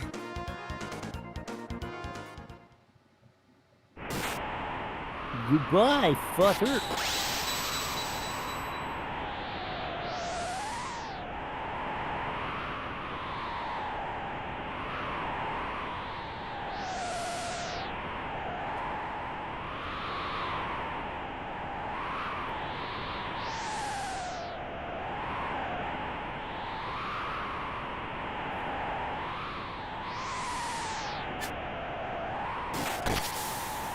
And there's Magus being a fucking bitch. There's Magus being a real mag. Alright. Oh, and Cyrus dies. Oh. Sorry to all of you Cyrus fans out there.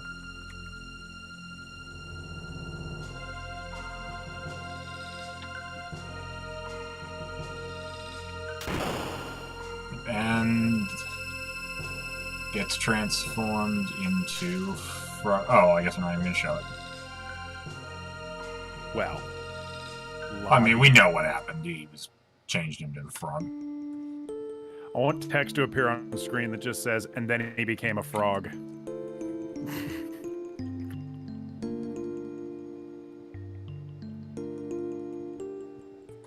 Oh. Craigslist Service says to bring a friend and meet in a public area with security cameras like a cafe. Bring a friend, meet him in public area with security cameras. I mean, yeah, I think it's just good advice in general. True. Oh god, who will I replace? Do I want Marley, do I want Luca, or do I want Robo? I'll take You want Frog. Oh, Frog has to be in the party. I'm gonna take Marley because I need a healer. Like, desperately.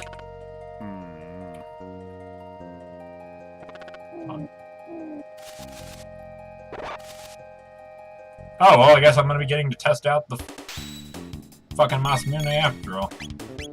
Swag.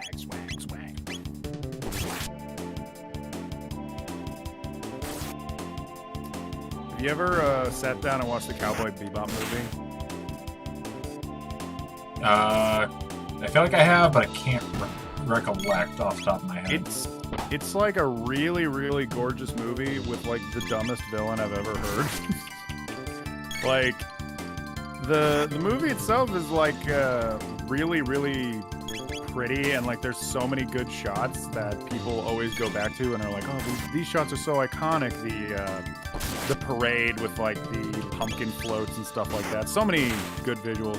The guy with the grenade lighter, just all this like good looking shit. And then the villain starts talking and you're like, what is this guy's problem? Like, I was watching it with my friend the other day and she doesn't know anything about Cowboy Bebop. So she's like, but she wants to get into it because she likes like skinny lanky boys, and so she wants to like Spike, and she do. But every single time that guy talked, I could like feel her getting more and more angry. And then there's like this one line where he's like, he just constantly talks about like visions and like dreams and like what's real and what's not real, and do you ever think like what's a computer think when you turn it off? It's one of those guys. And there's like this part where he's like sitting at the window, and he's like looking out the window, and he says something to the effect of like, I'm just looking for the door. And then my friend just fucking screamed, shut the fuck up!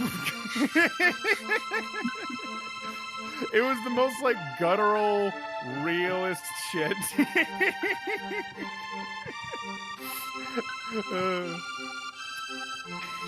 And it made me lol.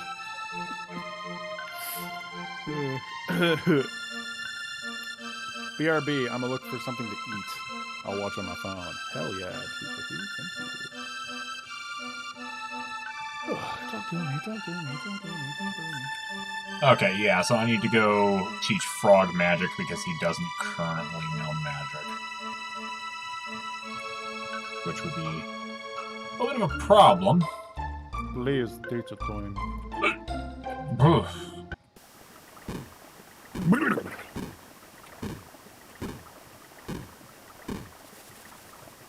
Oh my god, dude, did you know Barry Burton is streaming right now?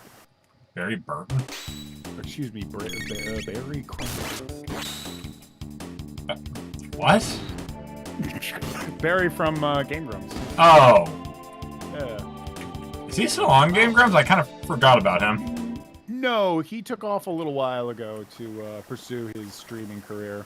How's that panned out for him so far? So far, so good. I mean, right now he has like 600 views, 600 people watching his stream right now, so that's nice. Oh, that's more than 100 times better than what I'm doing.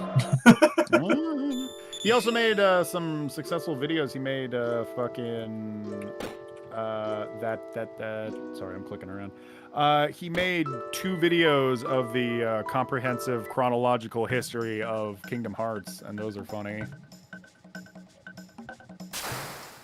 And I think he makes analysis vids. I haven't really kept up with those, but yeah, he's doing well for himself. I'm happy for him too because Barry was so likable during the twilight years of the game rooms. Fair. He's a good man, that one. There we go. All right, let's save. Also, hello TJC. I see you on the YouTube chat. I hope you find some food.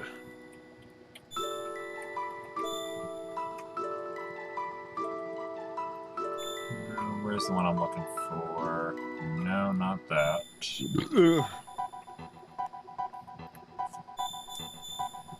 now. I haven't seen in a long time as the Lion King. How do you feel about the remake? The what remake? Not the remake, but the live-action Lion King. Oh, fuck that movie. I've never seen it because it looked like shit. Even just conceptually, it pisses me off. Yeah. Ooh, TJC toast and hot dog. Yeah, no, I never liked the idea of all those live-action Disney films. The thing was, like, I think back to the live-action Cruella de Vil movie, or excuse me, live-action 101 Dalmatians film that came out in, like, 2002 or something? Something like that. And when I watched that back in the day as a kid, I'm like, this sucks. And that's just always how I've thought of live-action adaptations of animated properties, is they're just destined to suck because they're not going to be as cool as the cartoon. Maybe that's not fair, but the way Disney's doing it, they pretty much all suck. They're all really bland. There's nothing interesting about them. Yeah. Did you like Cruella? Not really. Okay. Just no. There you go. Remember when I wish Disney these had good ideas? I wish these fucking things would just die already so that I can move the fuck on. Hey, Peter, remember when we weren't doing this? Peter, I'm having I'm having a hernia. Hey, Peter, remember the time? Hey, Peter, remember the time? Why is that so goddamn funny? It's because it's like, it's a fucking meltdown publicly. It's a public meltdown on camera. Fucking stop! I think I'm having an episode.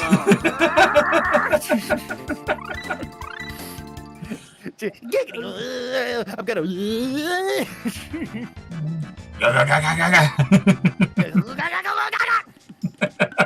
Remember the time, Peter? Jesus Christ. Fucking love that. Oh, I wish that wasn't as amusing to me as it is. Don't make fun. Fuck you, Chris Griffin. Fuck you, Chris Griffin. Chris Griffin, fuck you. Fuck you, Chris Griffin. It's also because the impressions are surprisingly good.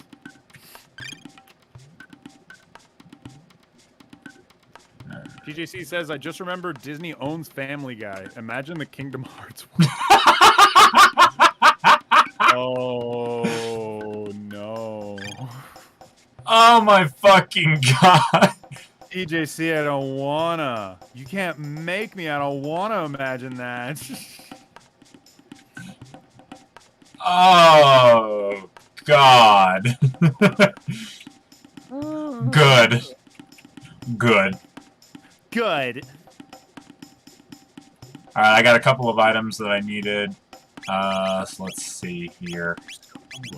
What if that was Zelda's canon voice in Breath of the Wild? Is the voice from Faces of Evil? These are the faces of evil. Alright, I guess it'd be one to gamble on because you play as Zelda in that one. What if that was Zelda's canon voice instead of the one they got for Breath of the Wild? And as soon as you kill, and as soon as you kill Ganon, she goes, "Got him."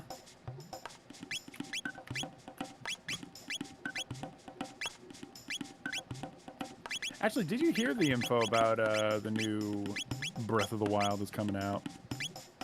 I had not. Was there some news that I missed? Yeah. They're showing like some of the gameplay. Oh, how's it looking? Yeah, it's looking pretty good. I know conceptually for a while people thought that you could play as Zelda. It doesn't look like that's the case. You're playing as Link still.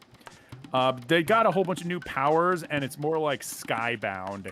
It's more like you're climbing over giant floating rocks in the sky.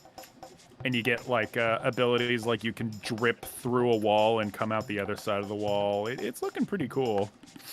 Nice. I really liked Breath of the Wild, so I'm really hoping that this one's like awesome. I played it a decent amount. Not as much as I'd like to, if I'm honest. Like, I really should try and get back to playing more of it. What's on here? Roasting hot dog. Hey, Bear, there's a Heartless in your basement. Hey, Peter, there's a Heartless in your basement. Oh yeah, we were watching fucking The Emperor's New Groove yesterday, and we kept making, I kept doing the fucking Crunk impression. I bet. it's so great. It's a fun it's just a fun impression to do. Feels good. Feels good. Hey, Peter. Hey, Peter. Hey, Peter. Hey, Hey, Peter. Fuck you, Peter. Hey, Peter, I just wanted to tell you, fuck you. Hey, Peter. I've been wondering, Peter, how I get my wife pregnant if my dick doesn't work? Hey, Peter, I've been thinking of formula. You've been fucking my wife, Peter? Because I'm into that. Peter, have you been astral projecting into my wife? You and your baby in a dream?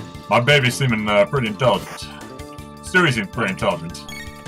Did you fuck my wife, Peter? Baby out, Peter. You fucked my wife, Peter. You do that? If you've been fucking my wife, you're making my baby.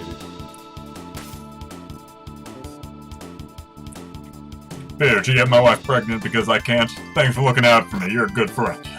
Peter, you have been my friend ever since.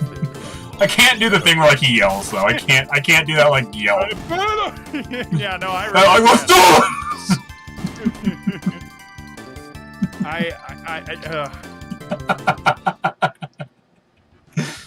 Brittany's gonna come in here very concerned, like, what the fuck are you idiots talking about? I fucking hate Peter. Yeah. Very quiet, like, talking to me. That's it. I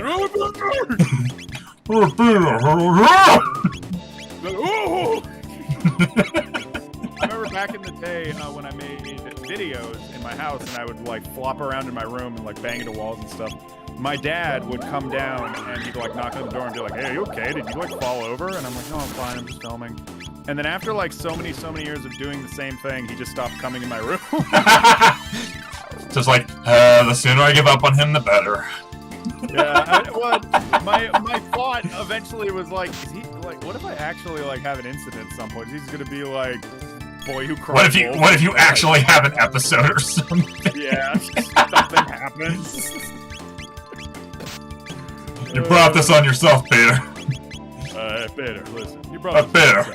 Amaru Mo. Shindoru. Hey, Peter, when you got the Matsumoon. Who's the bitch now, Peter? Whoa! Who's the bitch now, Peter? Hey, Peter, who's the last time you played Pac-Man? Just be honest, you're talking about Alien Guy Kingdom Hearts sitting here. Peter, we gotta unlock the door to darkness. Hey, the door to darkness? That's right, Mickey. That's why you're my favorite. Hey, Peter, look. It's Cloud Strife. Peter, how come you never talk? I talk to you. So you're doing it again right now. I feel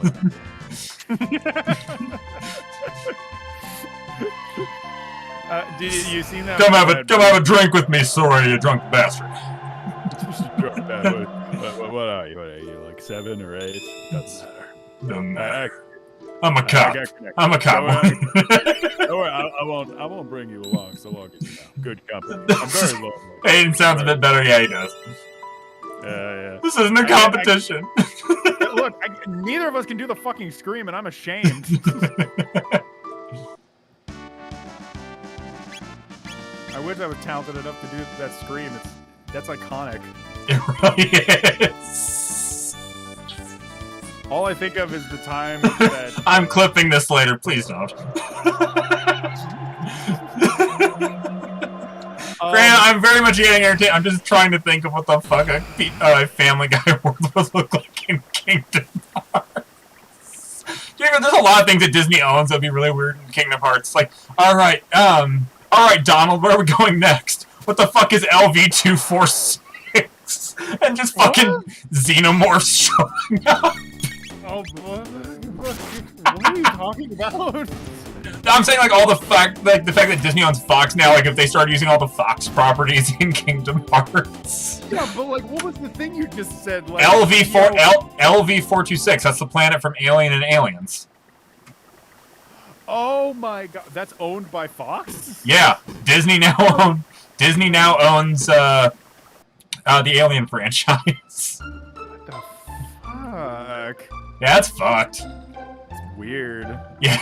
Yeah, no, because I remember. Does that hang on? Wait, since every alien comes from the Queen, does that make every xenomorph a princess? Get on the merchandising, Disney, you fuckers. Yeah, idiots. Like, yeah. Cheap bastards. Stop sitting over there, fucking being like, we gotta make Cruella DeVille the next Disney princess. Like, no, fuck that. Make it fucking Xenos. They're all, legitimately the alien in Alien 1 and 2. Both of them are female, correct? One more time. Both of the aliens. Oh wait, no. The second one. The second one was a queen, right? The second one had the Queen, yes. Yes. Yeah, and then they gave birth to Princess. Like, this is open and shut case, Disney. The ball is in your court. This is just a weird conversation. Can we just admit that? I mean, I think it's a productive conversation, but you can believe I'm not arguing that. I'm just saying, can we agree it's a weird conversation? I suppose. I guess I can't disagree. Like, there's nothing wrong with it. It's just fucking weird.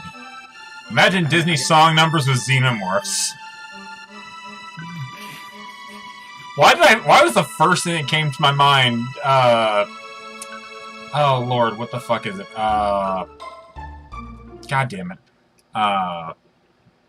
Never Had a Friend Like Me. I legitimately don't know why that was. Had a friend like me. Just like a little chest burster singing it. What the hell do they sound like? They don't sound like anything. Like, they don't even have like. They mostly just hiss. They mostly do that fucking sound. Never had a friend like me.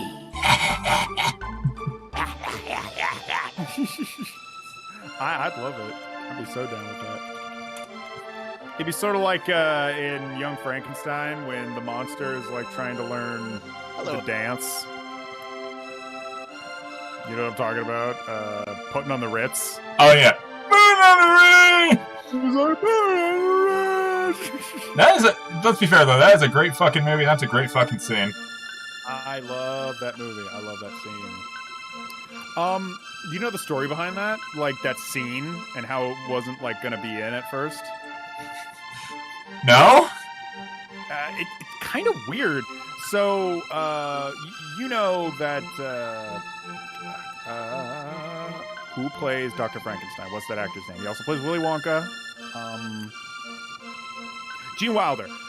Gene Wilder actually helped write Young Frankenstein, which I didn't even know that until I watched an interview with him. I didn't know that either. Yes, no, yeah, he helped with the writing. And as he was talking to the director, he wanted to put in that scene of putting on the Ritz. He thought that it was like funny, but the director specifically was like, "What? No, why? Why do you want to put it in?" And he gave some reasons here and there. Like he discussed it with him, but he was like putting his foot down, and he was like, "I'm not going to do this." And it eventually like ended up with Gene like getting really passionate about that scene and just wanting it desperately to the point where like he was like visibly like getting frustrated with him, and then the director relented. By director, you mean Mel Brooks? Yes, Mel Brooks. I couldn't remember his name. I figured. I could kind of tell like you were like spacing him a little bit. That's why I was like, yeah, I'll complete the thought. Thank you. But Mel Brooks specifically, he said he was so like difficult with Gene Wilder during that moment because he was so uncertain about the idea of this scene that he wanted to see if Gene was like really willing to commit to it. So he like made the argument especially difficult. And like if he really didn't care that much about this bit, he probably would have dropped it a long time ago. But yeah, Gene loved that scene so much he was willing to argue with And with your boy for as long as it took. Yeah, and I think it was the right choice. That's a fucking iconic scene. It was such an iconic scene. I love it. It's weird that it's iconic too, because it almost sounds stupid. You know? No, it definitely does sound stupid. It's not almost. It just flat out does sound like stupid. But I think the movie has just the right, like, tone for it to work. Yeah. Granted, Mel Brooks is like a very hit or miss director for me. I think like if it's the movie he actually like legitimately cares about, it'll be good. If it seems like he doesn't really give a shit, it doesn't matter. Like what was it? Dracula Dead and Loving It. You can tell he I think it's fair to say like you can tell that he likes Frankenstein more than he likes Dracula. Yeah. Because that Dead and Loving It's not good. It's not. Yeah, it seems like they just kind of wanted to make some kind of parody movie. It didn't really matter what was that sort of matched the general thing that like Young Frankenstein had done, but just it doesn't do it as well. I'll never forget my dad talking about Smarter Sherlock or whatever that Sherlock parody was, and the one with Will Ferrell. No. Oh. Oh my God, no, the one by Mel Brooks. It was legitimately called something like Smarter Sherlock or something, or the Smart Sherlock Smarter Brother or something. My dad was like, "Oh yeah, this thing is great." He watched it one night and was like, "Haha, this is so funny," and then he wanted to recommend it to friends.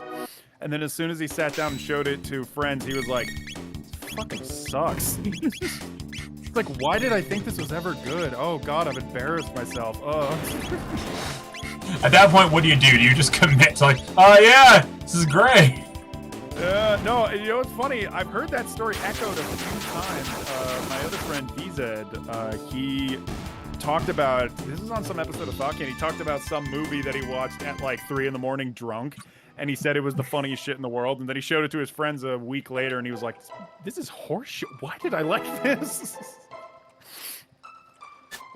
Welcome back, TJC. You enjoyed your food. Why do you enjoy your food, Peter? Better every time you eat food. I'm just grilling you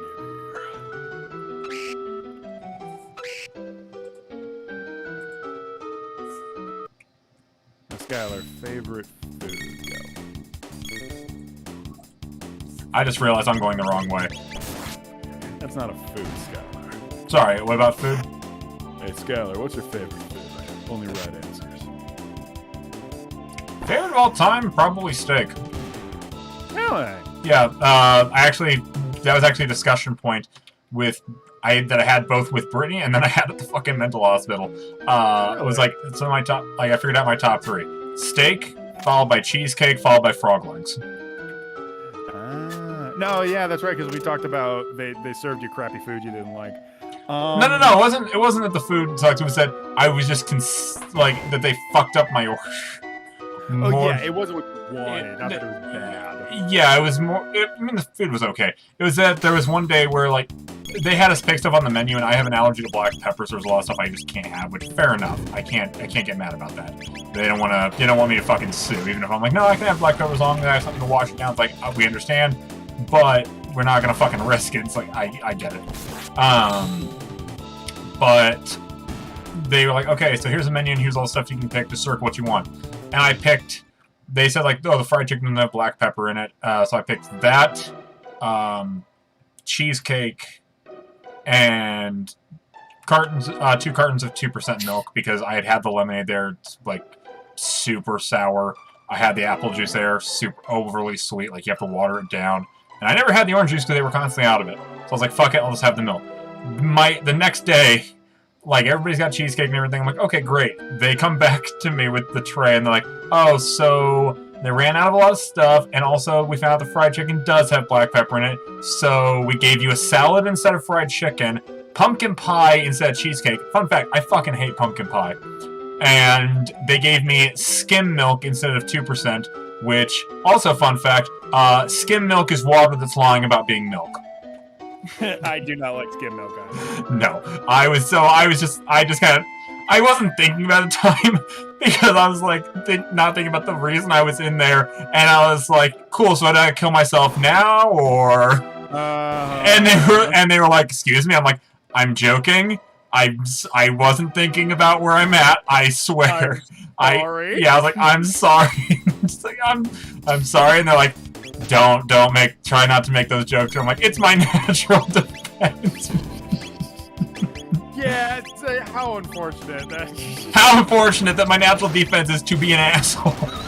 Yeah, it's just dark humor, everybody. Yeah, I was just, and they're like, sadly, right after that, I had a fucking meeting with my psychiatrist. Like, so how much of your lunch did you have today? I'm like, barely any. He's like, oh, so you're still having eating problems? Like, you're still having problems with like eating and everything? I was like, no, it's the fact that they fucked up my order. It's like, it's like, yeah, it's like they fucked up my order. I wasn't gonna eat any of that. I'm like, why? I was like, because they gave me like a fucking, what was it, like a Cobb salad or something. I'm like, no, I don't want this.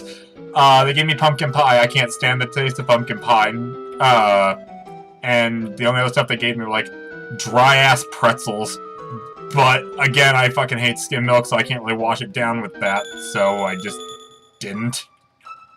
Yeah. And the psychiatrist's like, okay, fair enough. And then he kind of stopped me. He's like, wait, if they were having a shortage, why did they just fuck you over instead of just like giving like giving everybody like one less thing than they had asked for? And that just made me more angry. I was like, wait, that was an option? They didn't just have to fuck me? It was the fact that when we got to lunchroom, no one else's order was fucked with. Oh, jeez, yeah. No, yeah, that's, they just didn't think of it, I guess. That is a better solution, it's true.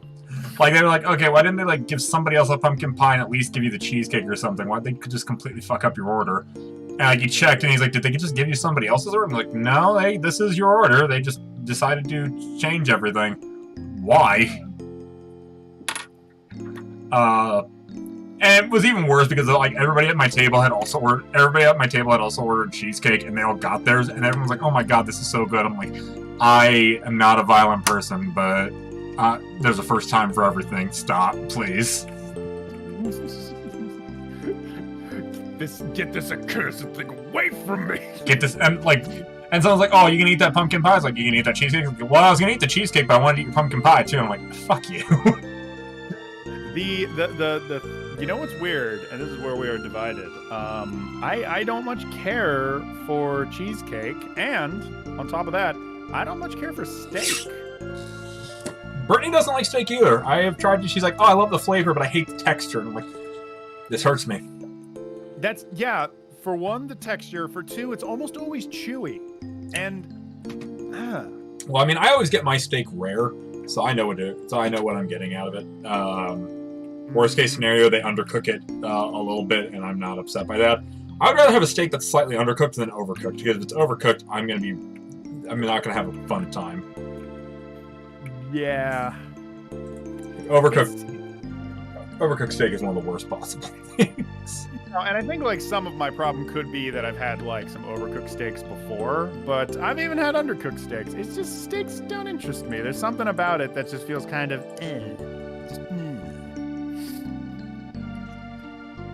It's not as good as spaghetti, for example. Also, TJC mentioned chicken nuggies earlier. Oh, chicken nuggies are good. And I have to say, every time I ask people what their favorite food is, so very often I hear chicken nuggies, and I like that. I respect that. You know what I think some people do when you ask about their favorite food? I think some people go out of their way to say like a weird food, and I don't think it's like weird or like an arrogant thing or something like that. Like, oh, favorite food? Well, it has to be jambon blanc or something like that. I think some people come at that question as like, oh, this is like a really basic question. I should think of a better answer. But for some reason, it always bothers me because then I feel alienated and weird when people say like, oh yeah, I like a baguette that I cut in half, throw away one half, put fucking like salami, pepper jack, and fucking 7 pickles on, heat in the microwave, pull out, drizzle some sriracha sauce and mayonnaise on, take the cold part of the sandwich and put it on top so I have hot on the bottom, cold on top, pastrami and salsa mayonnaise in there, and then I dip it in tomato soup. That's my favorite food. And I'm like, what the fuck? I'm watching the viewers, and I'm just expecting it to drop within seconds. Like, I'm hosting the stream, and I'm considering dropping after hearing that. Fucking hell. Yeah. People come at me with, like, the weirdest combinations of food, and they're like, that's my favorite food. I'm like, I just say spaghetti, and sometimes... Yeah, well, no, how about... I think another easy way, like, you could, like, think about it is this. If you knew that, for any number of reasons, you commit a crime and you're on death row, or... like, you're just really sick and you know, like, this will be your last meal, but you can eat whatever. It's not going to change that. Or at the very least, like, you just know that this will be the last meal you eat. What would you want your last meal to be? And don't say something like, oh, I would eat a whole buffet, so they have to wait for me to finish. Like, legitimately, like, last thing, like, this is the note you're going out on. I remember this question, and my favorite answer was the chair. I've also heard somebody say the chef. The chef, yeah. I've heard dynamite, I've heard gasoline, I've heard quite a few things. Popcorn, so when they put me in the electric chair, everyone's gonna get a treat. Or popcorn kernels, everyone will get a treat. Y'all ever heard of candy sushi, TJC says? No. Is it good? I love sushi. Oh, Britt, Jesse, Chris, and I went to have sushi yesterday at the nearby sushi place. Brittany's eyes were bigger than her stomach. She ordered more sushi than she could eat. So we still had some in the fridge this morning. That's me with chocolate cake, y'all. But no, what is legitimate, like, the meal? Like, actual meal? My, like, Last Supper meal? Yeah. Like, don't get hung up too much on the specifics, like, why it's your last meal, just... like, if you had to pick a meal to be, like, what you go out on. I go out on? Ugh. You know what I mean? Like, the last thing, like, last meal you're gonna eat. Yeah, yeah, I get the specifics. It's just like, fucking, I don't know. Well, I mean, it's a morbid question, sure, but it's not like it's not that weird of a question. No, it's not even a weird question either. The thing is, like, I know I wouldn't pick spaghetti even though it's my favorite because... I eat spaghetti all the time. I had it like yesterday, so it couldn't be that. But something else that's special besides spaghetti. I mean, what would yours be? Rare steak, probably like I'd probably get like a porterhouse steak. Mashed potatoes with gravy and corn. Slice of strawberry cheesecake. Maybe some frog legs, if theoretically. Maybe some frog legs as well. And a tall glass of 2% milk. Even though milk plus everything else is a little weird, but hey, I drink milk all the time anyway, so who gives a shit. But also just because I just really like the taste of milk, and that'd be a pleasant thing to go out with. You know what? I guess I would want, like, a buffet of Chinese food, you know? You know, stuff like chow mein, Mongolian beef, orange chicken. I was gonna say like some General Tso's chicken or something like that. Yeah, some but it'd have to be like one of those big buffet type. Oh, we're at the scene with the Masa, where he finally wields the Masamune. And splits that motherfucking mountain in two. Yeah. And then you take the picture and cut it in half. Sorry, go ahead. Yeah, I'd want some like some chow mein. I'd want some freaking orange chicken, all that. I really like that big buffet style. It's very satisfying. What the fuck is this goddamn bat doing? That's just like it's just following. What the fuck? I would like. What the fuck is this thing? I'd also like coffee and powdered jelly-filled donuts. White powdered jelly-filled donuts. And I think that would be it. Because first of all that stuff I fucking love, but it also fills you up. But who cares? Because I'm about to die. So, yeah. I think that'd be okay. That kind of stuff is fucking delicious, but oh my god, it fucks you up later. And that's always what kills the mood. I remember when I lost my graphic design job, I went home and I had time off. I didn't lose my job. I would lose that later. But that came later in my story. Ethan, this will come later. But at the time, I had like a couple days off because it was around the holidays and they let you take a few days off. So I had time to myself after losing the graphic design job. So I immediately went home. John was like asleep at the time, so I was just kind of, no, actually, I think he was at work, and I was on my own. So I just came home, I made an entire pot of coffee, and I bought an entire box of donuts. No, excuse me, I got a bunch of cookies from like people just giving away like holiday cookies. I took every single one of those and an entire pot of coffee, and I drank it and I ate them at my couch. And just like turned on some bullshit anime. I can't remember what it was now. Just chilled. It was a very good night. Oh, TAC says, my last meal would be excessively salted meat because I like the taste of it, but it raised my blood pressure too much. Yeah, fair. Trying to think what... You know what? That's another thing I would potentially consider like for the last meal thing. Some eggs and toast.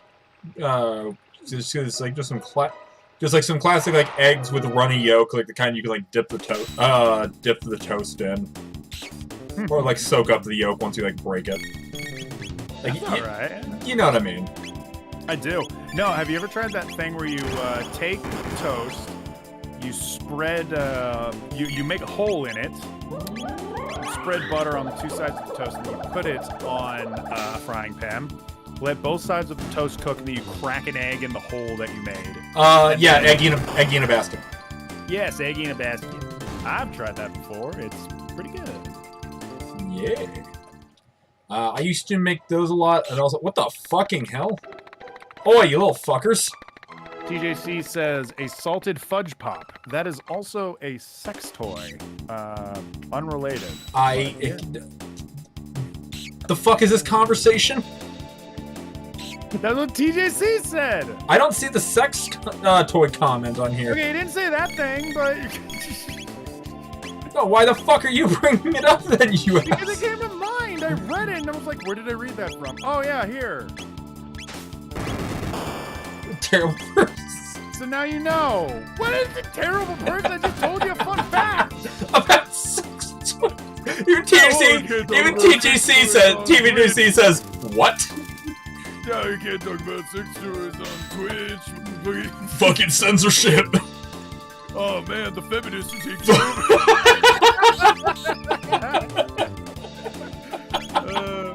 That's my favorite video, and that's my favorite Vine, where it's like, oh, female Ghostbusters, the feminists are taking over. I'm an adult version. The thing is, I've met people who legitimately are like that, and I'm like, oh god. The sooner I feel like I know a few too. It's like the sooner you can be dropped from the gene pool, the better. No written in blood. The movie sucks, which is what makes that complaint so irritating. The juggler in Magus' castle strengthens his guard when attacked, so beware. Alright, well, now I got that hint. Salted fudge pop. No, actually, no, it is. I even think they sell that at stores, don't they? Salted fudge pop? Oh yeah, that sounds really familiar. Magus is way too extra castle. It's gorgeous. It is so gorgeous. Just a fucking dragon. It's like, where do you think the villain could be hiding? Are you fucking serious? You have this Castlevania-ass castle. With the top of his castle that looks not unlike a penis. Oh, okay. You can say that, but as soon as I'm the host, motherfucker! Oh, I see how it is. It's a dictatorship. As soon as I mention fudge pops, it's all... Yes, that is correct. But yeah, no. One thing I was going to mention earlier was this game is very detailed. It has very, very detailed pixel art that I never really appreciated until much later in life. I think it helps that they, like, that one they had Toriyama doing the character design, so I think that made them put in a lot of extra effort. Plus, this came out towards the end of the Super Nintendo's lifespan, so I think by then they had really honed how to make the most out of like the character sprites. It's very true. Well, there's 4 children covering a treasure chest. I see no risk here. Our treasure. ... Give me that fucking treasure, you little shits. Oh, treasure. Wanna play? Wanna play? Hi, Yes. I'm Chucky. Wanna play? I guess they're not gonna let me have the fucking treasure. Talk to me, talk to me, talk to me. Wanna play? Yes, I wanna play. I'm gonna keep asking you. Come on, let's do this, bitches. I own 700 board games, and I'm ready to play all of you. Well, if it isn't Luca, what the fuck? Oh, I think that's supposed to be Luca's dad. If it isn't Luca. Frog, you're safe.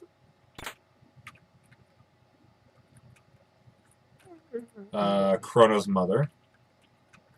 Okay, so I'm being fucked with. Alright, so that's what's in this direction. I feel like that's the direction I meant to go. What's in the other direction? Chrono, hold your hand up and go, "Begone, spirits!" Oh, they're both directions have some weird fucky shit. Okay. Fuck out of my face. Get one mid either. Who are you, apparitions? Wanna play? Not particularly, no. Just channel the power of Christian Kirby. Deliver me from my enemies, oh my god. Wait, know Christian Kirby? From the something about videos, like, was it the something about Monster Hunter or something about Super Mario World? The thing with the whole, like, speedrun Mario. In his videos, he, like, he has weird jokes that Kirby is, like, hyper-Christian, so he beats all the bosses with the power of Christ. You know, I vaguely remember this. I think it was in the Smash Bros. One, too. No, this is impossible! Through God, all things are possible. Through God, all things are possible. It's the dumbest shit, but it makes me laugh. I'm always like, especially the thing at the end where the villain pulls up the most recent one, which was a few months ago, pulls up he like holds up a sign. It's like got a YouTube comment, something saying the Christian Kirby joke started funny, now it's just getting fucking irritating. And then just Kirby opens his eyes and starts talking. He's like, "Deliver me from my enemies, oh my god. Take them down, those who would go after fearful men." just a whole sermon, and then Jesus appears. Ah, good. Good. Kirby on my Christian Minecraft server. Hey. Oh, now it's gonna let me save? Really? Oh, you fuckers! You tricked me! Yeah, you should play this game at some point, TJC. Ozzy, you son of a bitch! Get back to Black Sabbath, you bastard! Ozzy, you motherfucker! No saying frick. Alright, I won't say frick, I'll say fuck. Welcome, Glenn. Or should I say Sir Froggy? Mahaha. Say, looks like you got a placement for Cyrus. Max is tap business, right? You'll have to take your business with me. The swordsman slash and flee the magician.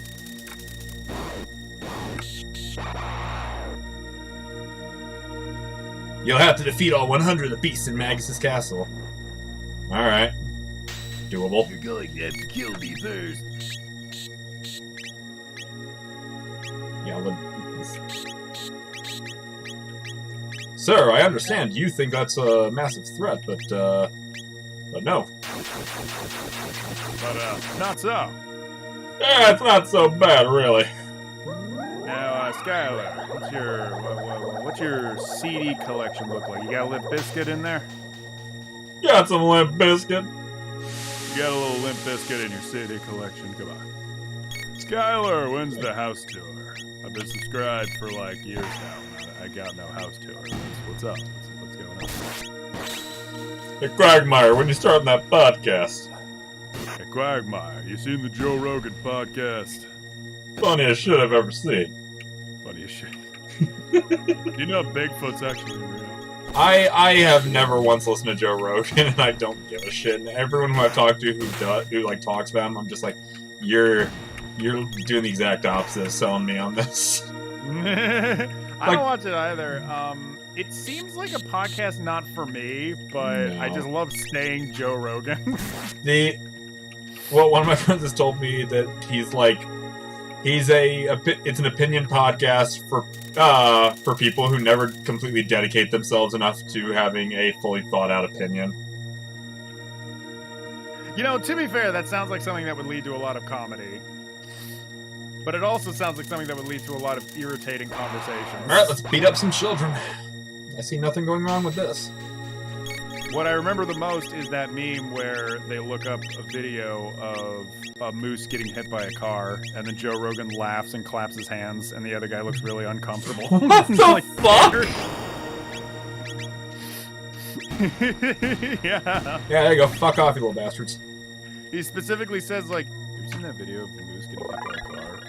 And it's like, no. Holy shit, Jamie, can you pull that up? And they pull up the video, and this moose gets hit by a car. It's really shocking, and the guy goes like, oh, and then Joe's like, ah! It's really strange. And I like it. It makes me low. Who the fuck just cast that? You sons of bitches.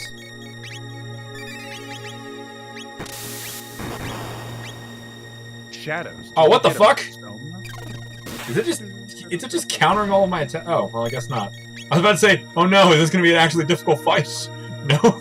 I guess. I just did one, because it was healing against when I did lightning, I was like, oh no, this thing must be super powerful. Dies as soon as I hit it with one sword swipe. Oh. Alright. Well, I mean... Oh my god, this thing can heal like I can? It must be incredibly powerful. It must be magic.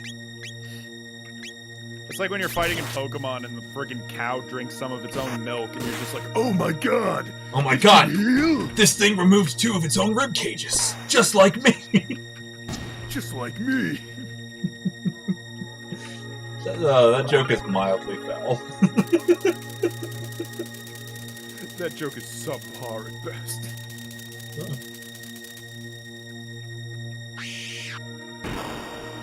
Now, who of the Channel Awesome is your favorite character? Character specifically? Character, yeah. It could be Dr. Insano or it could be Professor Insano. It's fine. It could be more than one, too. Like, you can be completely honest. This isn't being recorded live or anything, so nothing you say will be people actually, like... Oh, what the... Nope, stop, not that, stop! I'm trying to think, like, if the people actually watched. I mean, other than the fact that I think we both were saying that, like, the ego thing, I think we were talking about before. I mean, I generally liked Linkara's content. Yeah, I think that's fair. I did sit down, I even told you, I did sit down and watch, like, years worth of his content, like his whole storyline and stuff like that. Mm-hmm. I watched his whole storyline without the reviews attached to it. Yeah. I even posted a review of it on Twitter, and nobody read it because it's Twitter. I know it's a shame too because I almost want to make like a video essay about Linkara, but that's just something that like if I put a lot of time into it, I feel like it would become a waste of time. So. Like, if I tell people, oh, I'm doing a video essay on Linkara's plotline, I'd probably get some people going like, oh, haha, that sounds funny. And then when I actually sit down to do it, it's going to be like, I don't have a lot to say about this. Yeah, a little bit. Like, well, the whole thing is just like, it has a lot of heart and love, but it's entirely ruined because Linkara, as a character, if I'm to treat him as like a fictional character and not like the man himself, he's really bland, and that sucks as a main character because it's hard to follow whatever journey he's on because there isn't one. Yeah, I mean, it seems like he's moved away from doing plot lines, at least lately, that I'm aware of. I haven't really been paying that much attention. But I don't know. I don't know what made him want to do the storyline stuff. I mean, granted, he's not the only reviewer that ever does storyline stuff. No, it was the fashion for the time. I say as I'm looking through the camera at you. I know. I'm not looking back. It was the fashion for the time, though. Yeah, lots of content creators did it. Goodness sake, Doug did it to an extent, so... Yeah. It's not like there was anything wrong with doing that, but it was the fact that that sort of content was treated as like a regular show. You could compare it to any other kind of show. And it's like, if you were to do that, there's nothing wrong with that. But that means you then have to meet the same standards as every other show. And that comes with a lot of commentations. You're lacking a proper character introduction. You're lacking any kind of development. You're lacking, like, an actual reason to follow these characters. Because the only reason... Okay, so they just revealed the bat that's been following me this whole time was Flea. That's... Oh, okay. And anyways, the only reason you watch these videos is because of the reviews, and that's obvious because you put the review in the video still. If it didn't matter, you would have made it separate. So it's like, obviously, that's the reason people come. But you stick around for some of the plot, because it's, like, kind of interesting. But, it's not the main reason, you know? Oh god, they're doing that fucking trope now. They're like, be careful, this is no woman. I'm a woman, I'm a man. That thing's a man? Male, female, what's the difference? They're doing that, like, weird... Yeah, they're doing that fucking androgynous character thing. To quote Team 4-Star, that thing's a guy? That thing's a guy? Yeah. I love androgynous characters, TBH. Oh. It usually makes for very interesting character design. No disagreements. Alright, time to try and kick Flea in the ass. Oh, I should have healed before this fight. Fuck. I remember when we heard about Zadar. Yeah, that's right. Yeah, you heard about him. Didn't get to see him because it was a bad idea. And I'm of the mind that it's totally fine to want to make like a show or a story, obviously. But I heavily discourage people that do reviews from attaching a story onto their reviews. It's a very bad idea.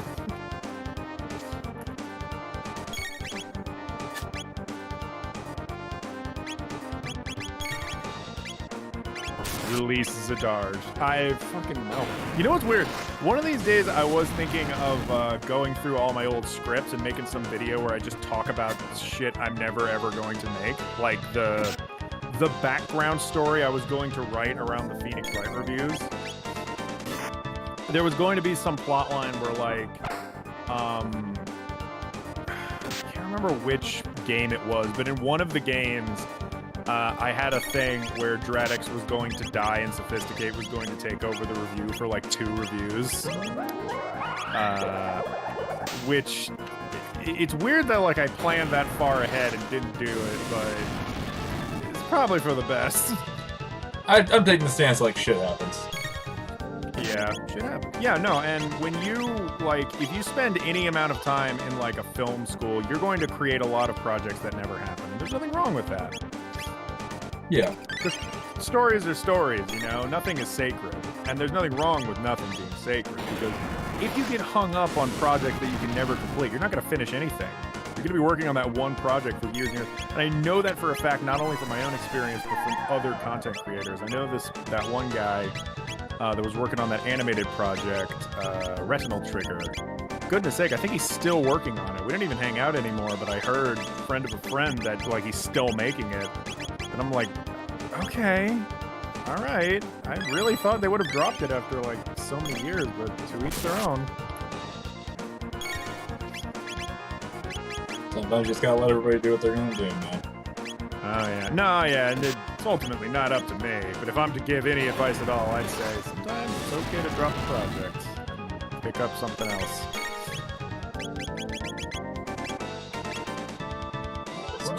Let's do a combo attack here. Dude, TAC says, do that video, please. Do that video. Okay. I mean, that video actually sounds kind of fun to do. I could talk about Emerald Eyes, because at this point I definitely don't want to make Emerald Eyes, strictly because I don't really like the story anymore. It's just kind of basic. But I'd like to talk about it, because the concept all sounds very fun. I do have a question, like, this, don't take this as like an insulting question. This is, it does seem like you come up with a lot of ideas and they become like drop projects. Is that ever something like you think about? I think about that constantly. Oh yeah, right now, that comic I'm working on, Electric Forest. You're having a lot of issues with, I heard, yeah. Yeah, no, I basically have to start over. Well, here's the thing, I made it what's up? big again, and it's like. Oh, the Brittany is bringing food. Oh, did you make pot stickers? Yeah, well, they're pot stickers / wontons. They're made with dirt. They didn't come out quite how you wanted. No, we just don't have pot sticker wrappers. Oh, But we had wonton wrappers, so it's chicken adobo, pot sticker filling, in a wonton wrapper, so it's kind of 3 things mixed into I one. get it. Were you not able to get any of the wonton wrappers you need? No, the Walmart didn't have them, but that's okay. I'm sorry. That's okay. But essentially, that is 3 countries coming together into that. I'm fighting an androgynous magician. Hell yeah. And, we're gonna go eat and watch. Alright.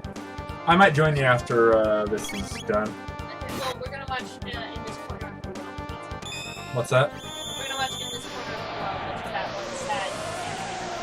That's fine. Okay. I appreciate you worrying about how that'll affect me. Well, you got mad that Lincoln was watching. Did I? Yeah. Why don't I remember this? Here, I'll do something. You kick that androgynous bitch's ass. I will do so, hon. Thank you. Brittany was giving me some support, being like, yeah, kick their ass. Nah, I heard him. Kicked it. Kick the androgynous motherfucker's ass. Kick that motherfucker. Hey, better.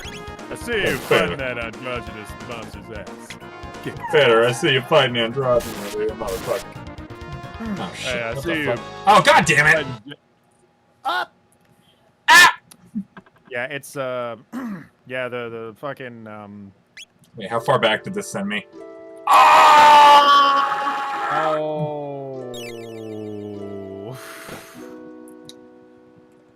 That sound that you hear is my balls receding into my body. You were saying you wanted to go watch a movie. You want to call it or? No, I wasn't saying I want to watch me. I said like whenever I do. My goal is to like get through Magus's castle before calling it. Okay. I mean, it's You're not at basically the ending though, right? of the game. Fuck no. No, of Magnus's castle. Oh You were yeah. just fighting Magnus, right? Yeah. No, I was fighting Flea. Oh, ooh, okay. I want to make more reviews so I can make $2 a month someday. I can make $2 a month. You know what? With that attitude, hell yeah. So I don't know why that made me laugh as much as it did. It's just the phrasing. It's like, I mean, a realistic goal. Yeah, you know what? Aim for realistic goals. $2 a month. Why is this funny? Why is it as funny as it is to me? Because it's relatable. It's real. It's fucking like, oh yeah. Oh, yeah. Well. Oh, fuck.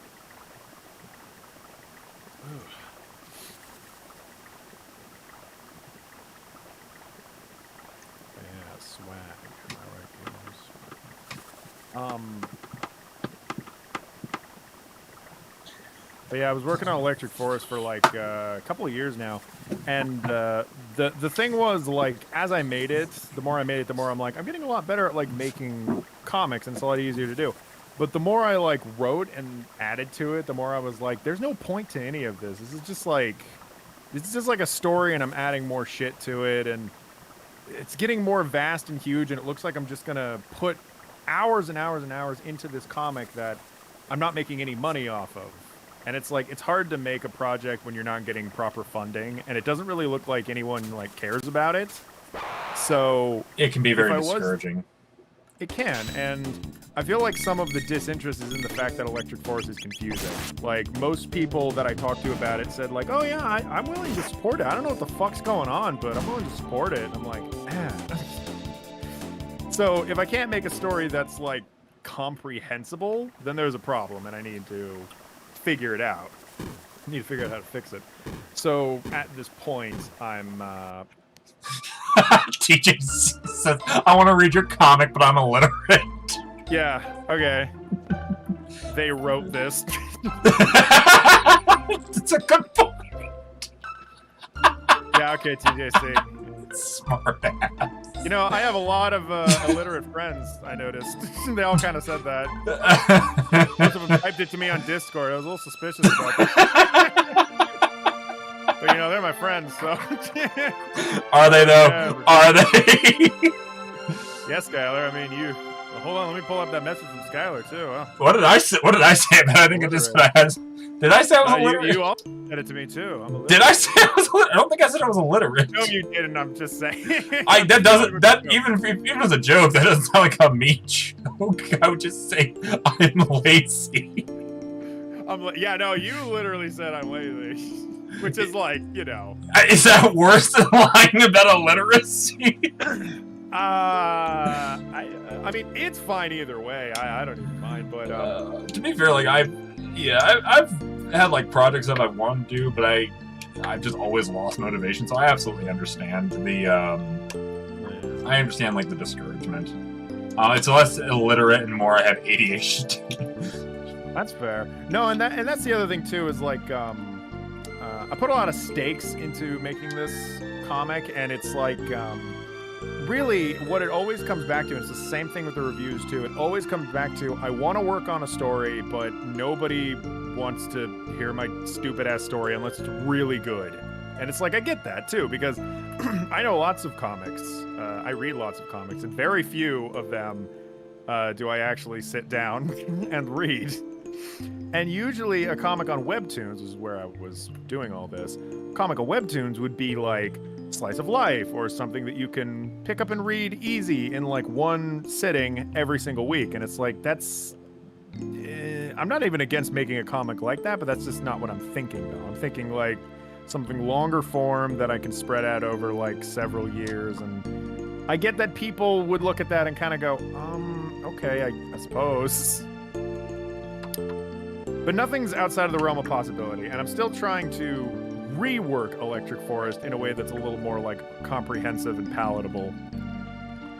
For one thing, I want to start from the ground up and actually introduce my main character. The prologue that I did was like visually it looked nice, but boy, it did not communicate anything about like the main character and whatever adventure I wanted to bring her on. So that's the first thing I want to fix.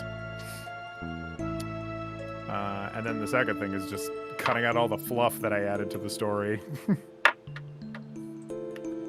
Got so excited about lore and such. Lore and other such nonsensicalness. All these fake things. Was this JR talking about elves and he made them big? He even fucked that up. Promote your comic on Omegle? What the fuck? Omegle? Is that like a meme? Because I I know Omegle's a meme-y place. Is it? I don't use it, so I don't know much about it other than... Omegle's like a place where you go and like you dress up as the Joker and talk to 2-year-olds. Oh, I know what Omegle is, I just don't know much about it. Yeah, usually people use it as like an excuse to have like awkward meme conversations and then post them on their channel. Fair, I guess. There's some like video of this guy dressed up as the Joker, and he's like, he switches over and he sees like a 5-year-old doing crack or something, and he's just like, wait, what have you got in your hand? And then he leaves, and he's like, what did I just see? And it's like weird on so many levels. One, why are you dressed as the Joker? Two, what was the kid holding? Why did the kid leave immediately? Why is that as amusing as it's Jimmy? The fucking, what, the kid doing crack?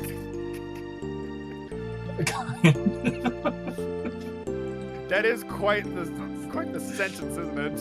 A little bit, yeah. Promote yourself on Sham. What the fuck is Sham Chat? Sham Chat. It's where I belong, because I'm a fucking sham.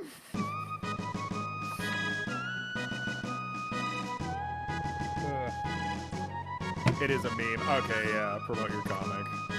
Oh, Lord. There's yeah, no, Omegle is just a place for you to like start off with conversations. I almost wanted to go on there because I love VR chat, but just never committed to it. Sham chat. It's a role play site. Oh, okay. That also sounds like a bad place for it. I mean, yeah, kind of. I appreciate the effort, though, TJC. I appreciate the effort being put into the job. Otherwise.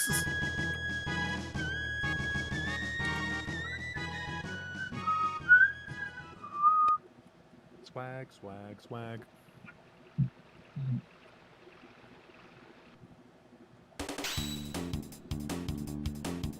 But yeah, and also working on that comic has distracted me from doing anything else. And so now I'm currently working on an Oni Plays animated. So, and I'm having a lot of fun doing that. And I feel like people would enjoy it. Also, dubs, which got like a huge turnout.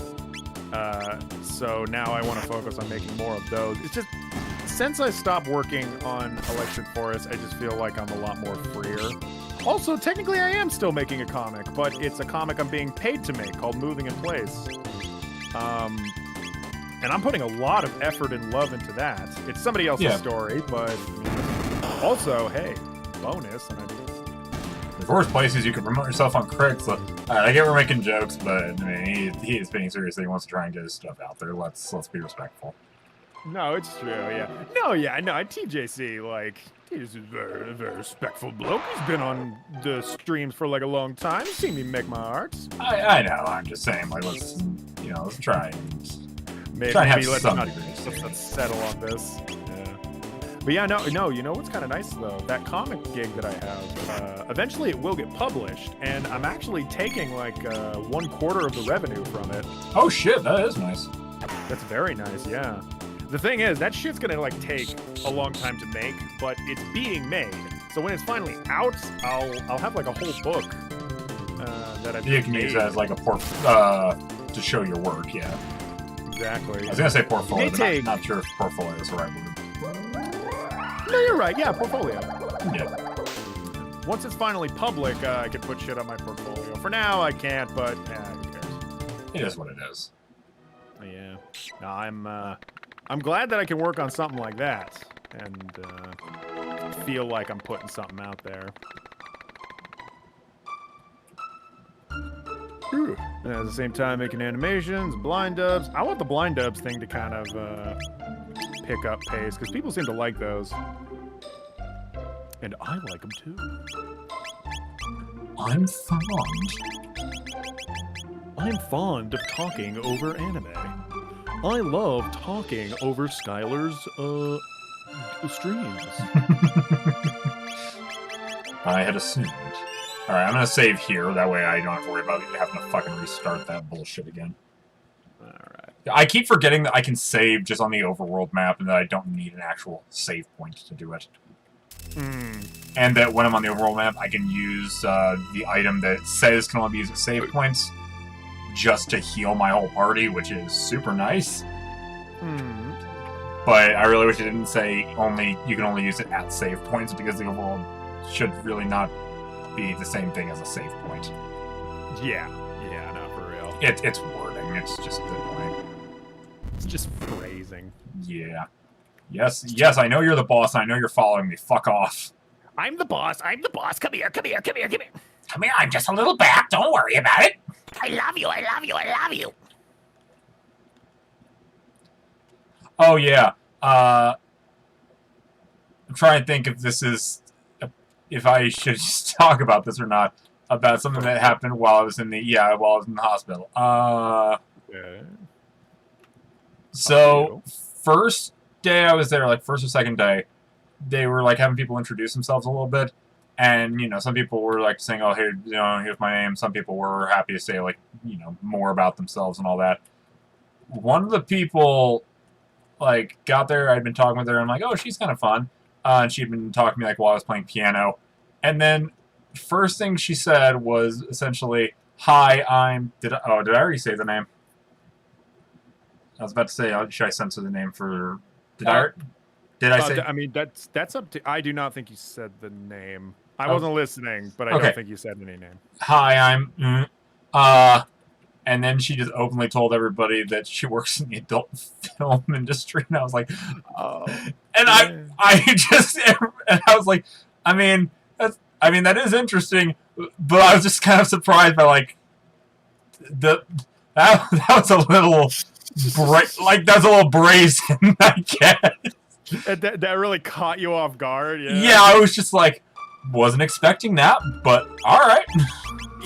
Some people, when they work in that industry, it can really mess you up. I wouldn't be surprised if you ended up in Fair. Well, it wasn't even like the mess up thing. It was just the fact of like, oh yeah, this is full on my job. I'm like, all right, fair enough. It was the openness more than the like fact that they were there.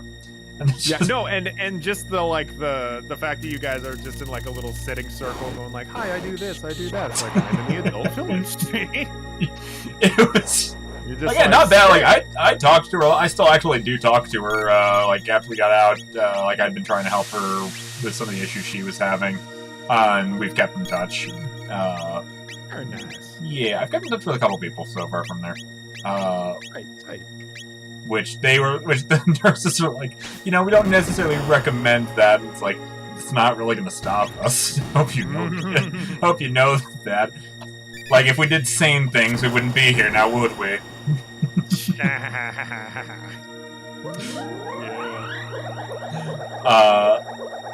Other than that, like, there was just a lot of weird stuff with stuff that happened in there. But that was just the one thing that caught my attention that day. I was like, excuse me? Yeah, it just completely caught you off guard. Makes sense. It's like, not even mad. Just... One of my teachers met a guy who was super nice, but the first thing he ever told my teacher was he wrote horror erotica. Oh, okay.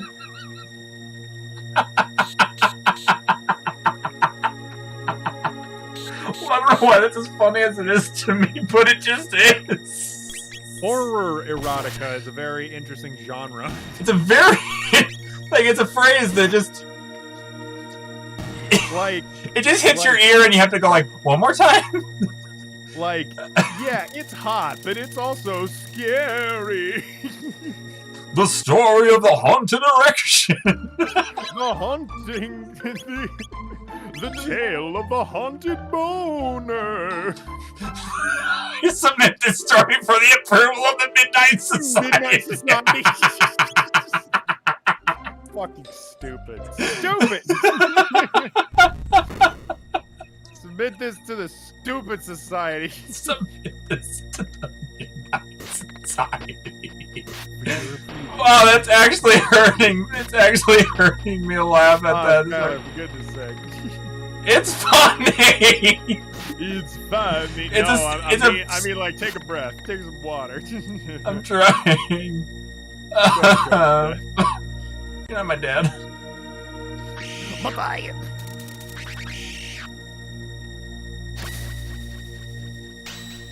Oh, fucking hell.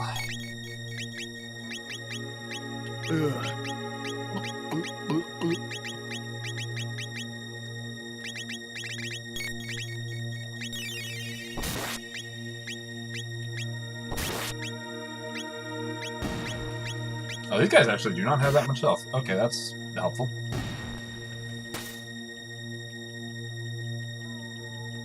Okay, but Marley can't one-shot them. So they have at least okay amount of health, I guess.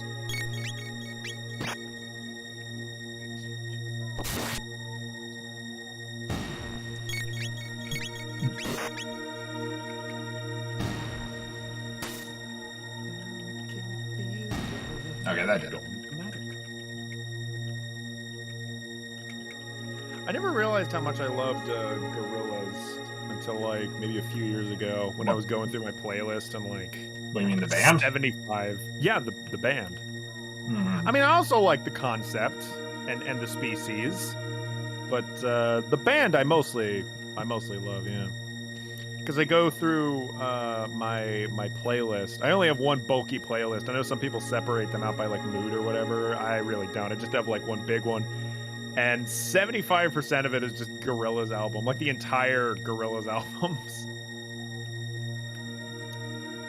But they're real good. They always manage to churn out some, I say they, Damon Arbor and, well, actually, I guess it is they. Damon often, like, collaborates with a bunch of people, so it tends to be a lot of people making it. And it's always interesting.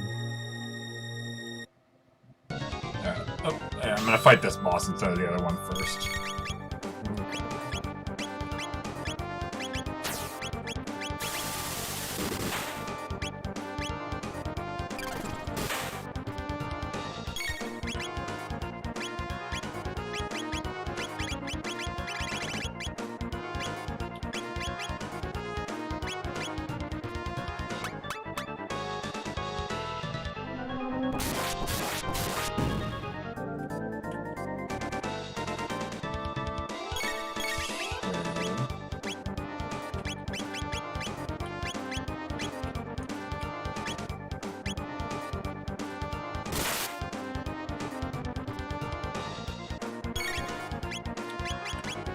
And let's heal Frog a bit. Let us heal the frog.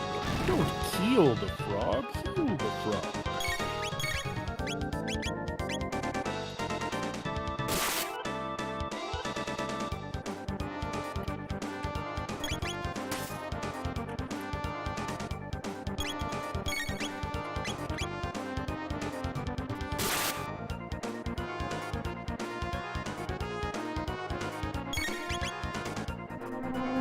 Nope, don't hit Marley, son of a bitch.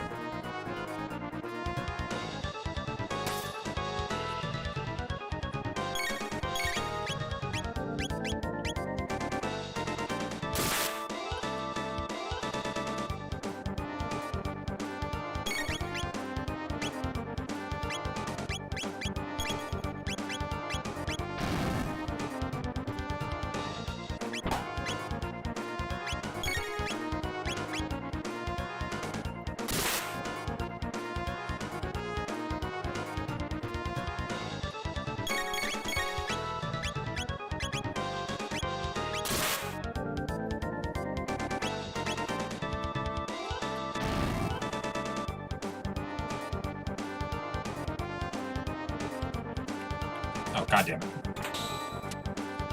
Goddamn. Goddamn.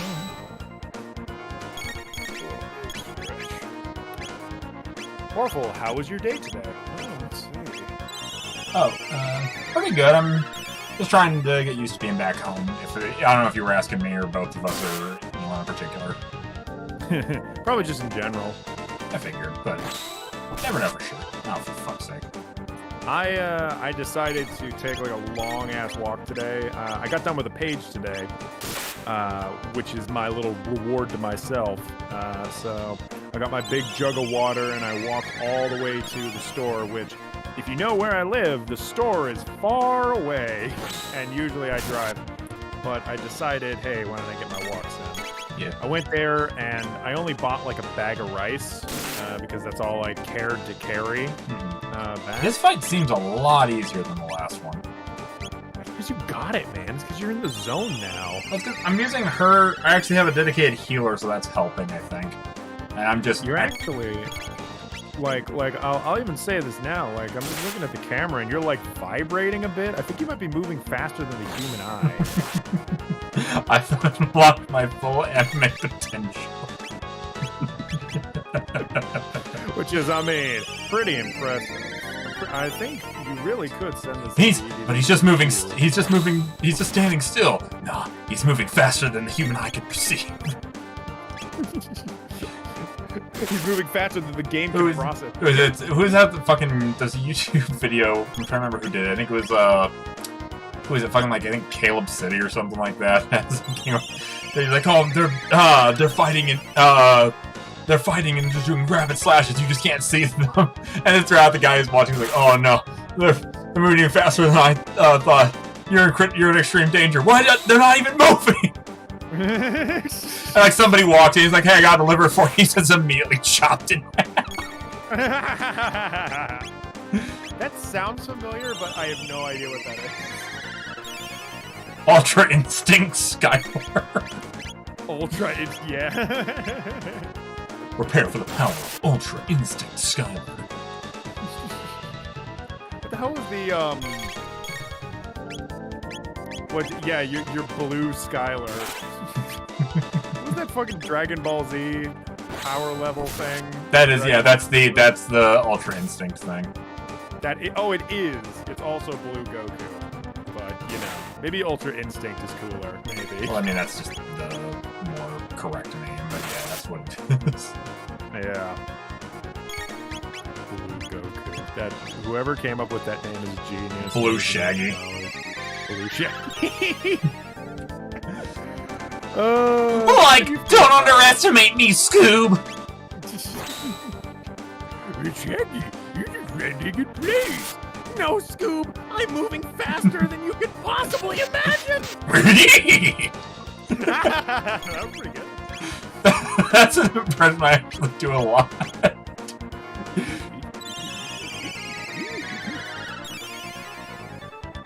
Raggy's gonna eat Roku! That's such a good laugh. Oh, alright, beat the fight. Alright, got 10 tech. Marley levels up. Alright, so that's one of the bosses. Unbelievable, falling in line of duty for Magus. Leaves me with few regrets. Magus rhymes with a word I don't like. Don't like it. Actually, I find it funny, but it's a bad word. You know the one, kids. I'm allowed to say it. I mean, so am I, by all technicality, but... Are you? Bisexual. Oh, I legit did not know that. What? I fucking told you years ago. I forgot. I forgot. I'm gonna be. Your ear at the time. I'm gonna be honest. I completely forgot. Yeah, I remember the conversation clearly. You had your finger in your belly button and you were looking at a cloud. And you were like, "Oh, that one looks like cotton candy. That one looks like Ultra Instinct Shaggy." That one looks like me. Hold on. Why are we assholes? I don't know. It's okay. It's alright. It's fun to be an asshole sometimes. You just can't be an asshole all the time. No. This is What's scary? I was going to ask. What's your thoughts on Dragon Ball Super? I don't really have any thoughts because I haven't seen the show. Well, that's a lie. I watched a little bit of it like when it first came out, and I was like, Jesus Christ, the animation here sucks. But yeah, beyond that, I think I've told you before, wasn't big on Z, and I'm super following more in like the Z framework, which doesn't interest me. I got a friend that a former coworker too, who like loves Dragon Ball deeply. They've like followed the series forever, so I get it when people like really love stuff, but Super just felt like a weird step in the wrong direction. Like it just they fixed the animation on the Blu-ray. Sure, but it bothers me that they felt comfortable letting it air like that in the first place. Yeah. I mean, but at that point, it's just history. It's just like, hey, remember when it looked really shit, and then all the other copies later were good looking. But my whole turnoff is that it just felt like more of the Dragon Ball formula, where it's just all about power levels and who's the next guy that we need to beat up, and there just weren't enough like contained stories that got me invested. That's why I preferred Dragon Ball to Z. Is like, yeah, that you had a lot more like small contained stories, not just long-standing arcs, but also like every once in a while you get a like standalone story in Z, but usually those were like not very interesting. Like they're one episode filler, whereas the like short standalone stories in Z or in regular Dragon Ball seemed like they actually matter. We don't talk about GT. Don't do this, TJC. Don't do this. Don't do this to me. If you want some contained storylines and also the Dragon Ball Z formula, just watch Dragon Ball GT. Oh, so you know that person I told you who works in a certain industry? She's texting me a bunch of her horror stuff because we were talking about horror movies while we were in there.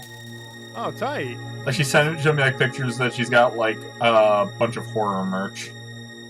Oh, tight. Horror is a good genre. I'm a fan of the horror genre. Somewhat. Because whenever you say, like, I'm a fan of the horror genre, people often start sending you, like, gore stuff. And I'm like, Not that I'm even grossed out by gore per se, but that's not, like, the kind of horror I'm into. I kind of like psychological horror more than anything. I get that. Which reminds me, I still need to watch Mother, because I heard that's a really No, good no, one. no, don't want to have this fight again now, son of a bitch! No. I just finished this fight, goddammit! I didn't think they would respawn, because they were saying, like, oh, to get through you have to fight all 100 people in here, so I thought that if I cleared this room it wouldn't refill. Ah, goddammit. I was gonna go back and be like, oh wait, I can go back to the other room and, get a fresh save, just get a fresh save and be at full health, because I have a lot of heal stuff. But TJC over here, you like horror? Want to read my horror erotica? Fuck. Oh, goodness me. I'm curious what horror erotica is like. Is that just hentai? Because hentai is, like, basically psychological horror. Like, I've read enough of it to know most of it is awful, horrible stories where people typically die at the end.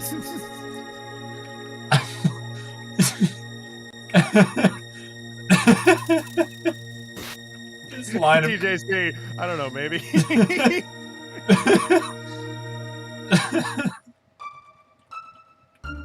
I don't think I've ever talked about that in great detail, but, like, so much hentai, like, bothers me because it's almost always awful stories where awful people get away with doing awful things. It's like, all right. Alright, let's go back in here now that I healed up. Wait, hold on. Actually, fuck, I should go back out here and save. What the fuck am I doing?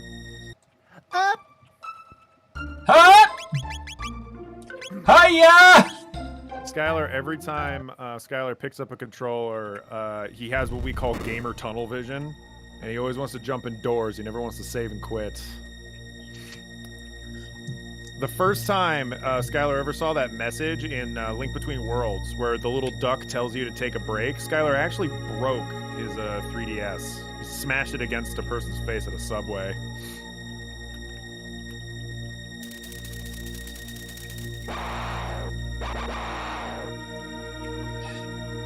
Actually, somewhat related to that. Did I ever tell you about when I got in trouble with my family because I had set my N64 out and they had every once in a while we used to set like the camper out in the backyard and just do like camping in the backyard if we couldn't like go to an actual campsite. We had a like one of those TVs with a built-in VHS thing, so we could like watch stuff if for some reason we couldn't go outside, like if it was raining or anything. Plus the camper had electricity and all that. I had set my N64 out there, and I wasn't allowed to bring it back inside, but that was when I first got a copy of Ocarina of Time at a garage sale. And again, it's the one that still has the chanting in the Fire Temple. But, yeah, which it sounds so much better. But, the turn the shadow on Persona this time, no. I will not do no such thing. But I went out there to play it at, like, I woke up at, like, 3 a.m. because I was like, fuck, I want to get through this area. And I was supposed to go to school the next day. So I got in trouble for playing it, because when they, like, hey, Skylar, time to get up for school. Skylar. Who the fuck is Skylar? They found me in the camper playing Ocarina of Time. And right before I saved, Mom cut the power.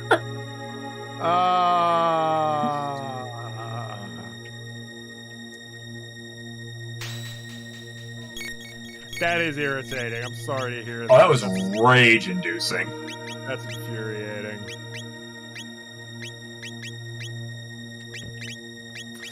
I have definitely had situations where, like, I was playing video games when I wasn't supposed to, and my dad came storming into the room like, what are you doing? And I'm like, I remember the worst of it was, the worst was always when, like, Dad was quiet, you know? And that sounds, like, weird and foreboding, but it's more just, like, it puts the guilt on you. There was one day where I stayed up late, just on the computer, just looking at shit. I must have been like 14 or something. And Dad heard me like making noise. I think I was like coughing or something. And he came downstairs, but he just walked into my room, dead silence, and just unplugged my computer in front of me, and then walked out of the room. I was like,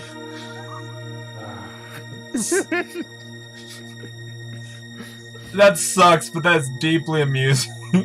it was very. I mean, it was pretty funny just to like imagine. Just the big balls play there.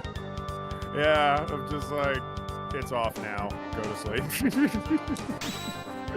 I've had my dad do that before because like they decided eventually I need my own room, so I didn't have to share a room with my brother anymore.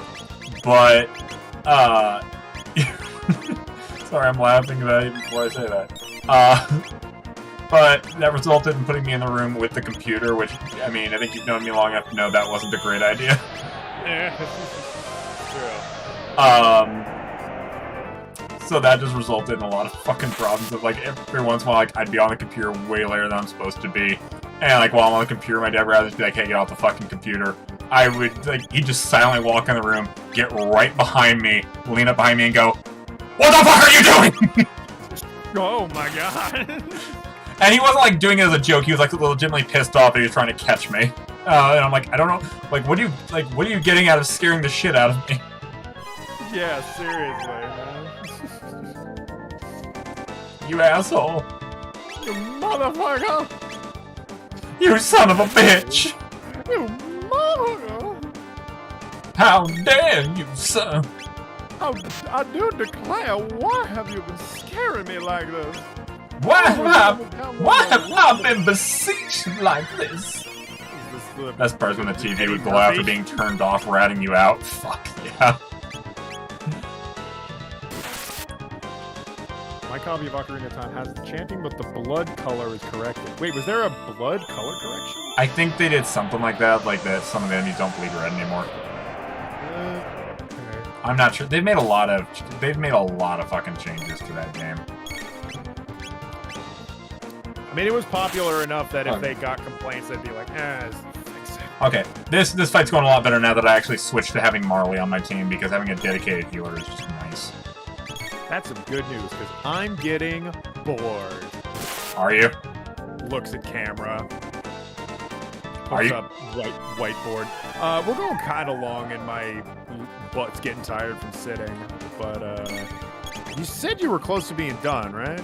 Yeah, I'm close to finishing up this area. I think I've got to fight one boss after this that I know is super easy, and then one that's moderately irritating, but I still, for the most part, remember how to deal with them. Also, TJC said Ganondorf coughs up red blood in the OG release. The second revision made it green.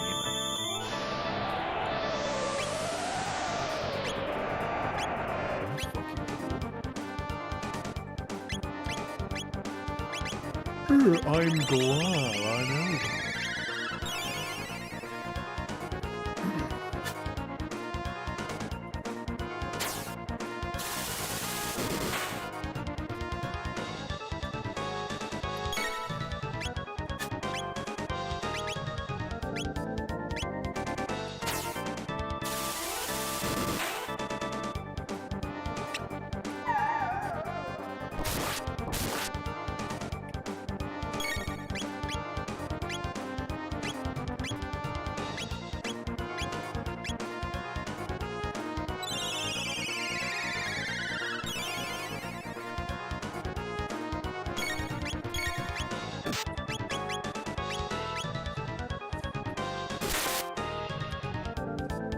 Keep whipping this motherfucker's ass. Wait, no, don't! Molly, wake the fuck up, you little bitch! Oh, thanks, boss. The boss put her to sleep and then immediately woke her up. Oh. Sure. Cool. I'm content with that. Why not? Who cares? No, don't do that. No, she's about to be dead, isn't she? Oh, oh, it fucking missed her. Hallelujah. That's fine. That just means she can use a heal spell on herself. Oh. Or I killed it. That works too. Crash 2 got a revision with analog control. The version used on the PSN store is the first for weird. Alright, fuck off. Fuck off, Flea. You androgynous piece of shit. Wait, I saw something glow. Found one magic tab. Cool. Wanna give me a fucking save point? How about that? Chrono Trigger is the best game ever. Look at this JPEG of space that we found on Google Images. Got 'em. What? The last place that you were in, the background. Oh.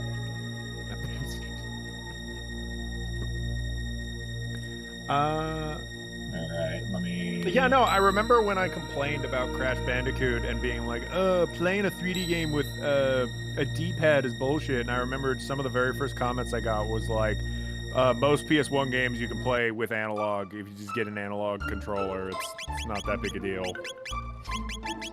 Then did you feel like a foolish fool? And I was like, fuck you! The reason I brought that up at all was because, growing up, I would really hate anybody that had a PlayStation because they didn't have analog controllers. All they had was the dinky D-pad. And anytime I'd play a PlayStation 1 game, I would suck at it. Because I'm like, I hate playing 3D games with this shit. I was used to Super Mario 64. And so playing it with like a D-pad was breaking my brain. It's mostly my fault, I realize, but I'm allowed to complain about it on my fucking show. Interesting, because where do you think you are right now? Oh, no. Starts looking at the walls. Oh no. I'm trapped. You're trapped by social conventions. I'm trapped by socialism. I mean, that too, I guess. It's true. Skylar, tell me everything you hate about socialism. We're not doing this. We're not. We are Probably not. a good call. We Probably are. a good call. Yeah, we're not fucking doing this here. Not on Twitch. No. Yeah, that'll. What if that'll get you banned? Talking about like political stuff. I don't know if Twitch like bans you for that, but I just know that's a can of worms I am not prepared to open. Yeah. For a variety of reasons. Agreed.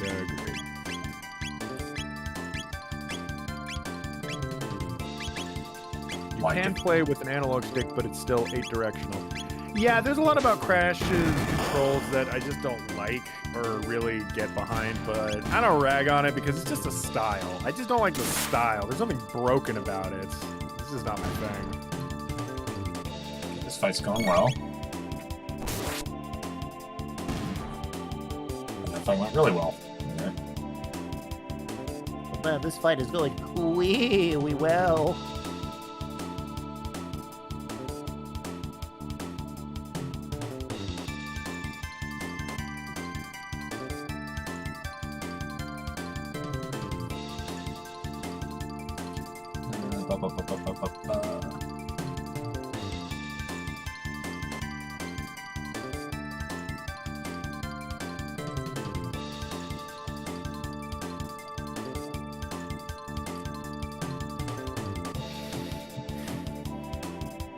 Crash 3 had proper analog, though.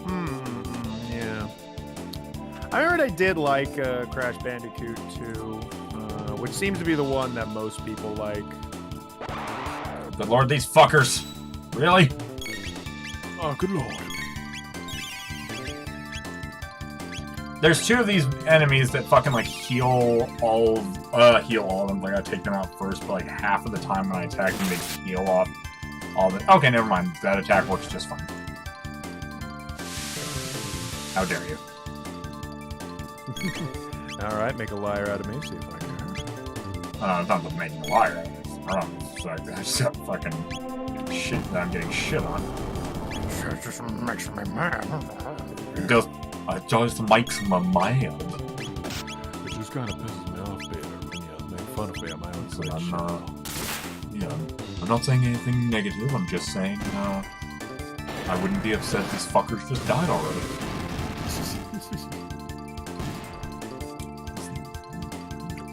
Listen, how many times do I can kick your asses? Oh god, who's tech?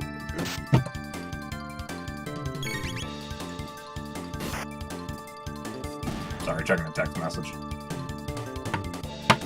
Yeah, no, I'm looking at Discord myself. Hold on, I'm not walking forward without fucking trying to heal myself first. Don't try some bullshit with me.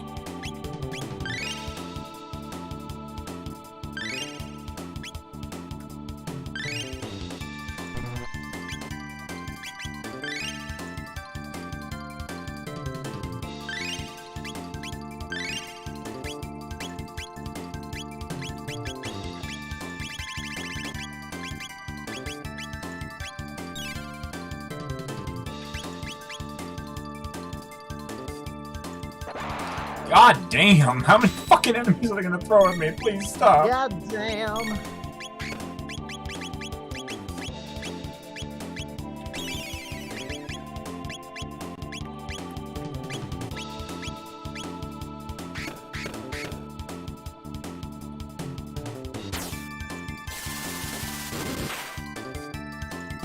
Okay, that one's dead.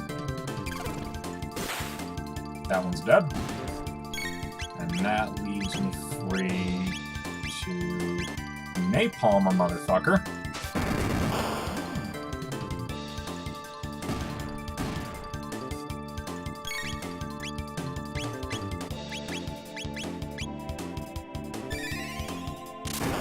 Drop lightning.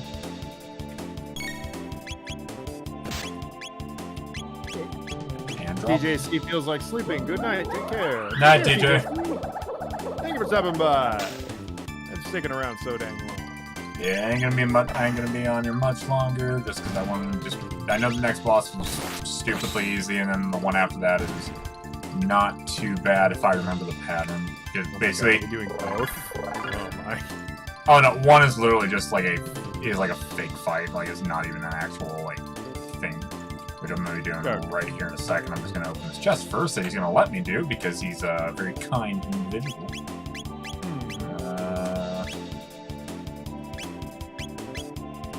I just picked up an item. Who can wear this? Who's this for? Oh. Oh, it's for her! Okay, that actually is super good, because that means that she's a little more defensive. Micro tides. Slash free.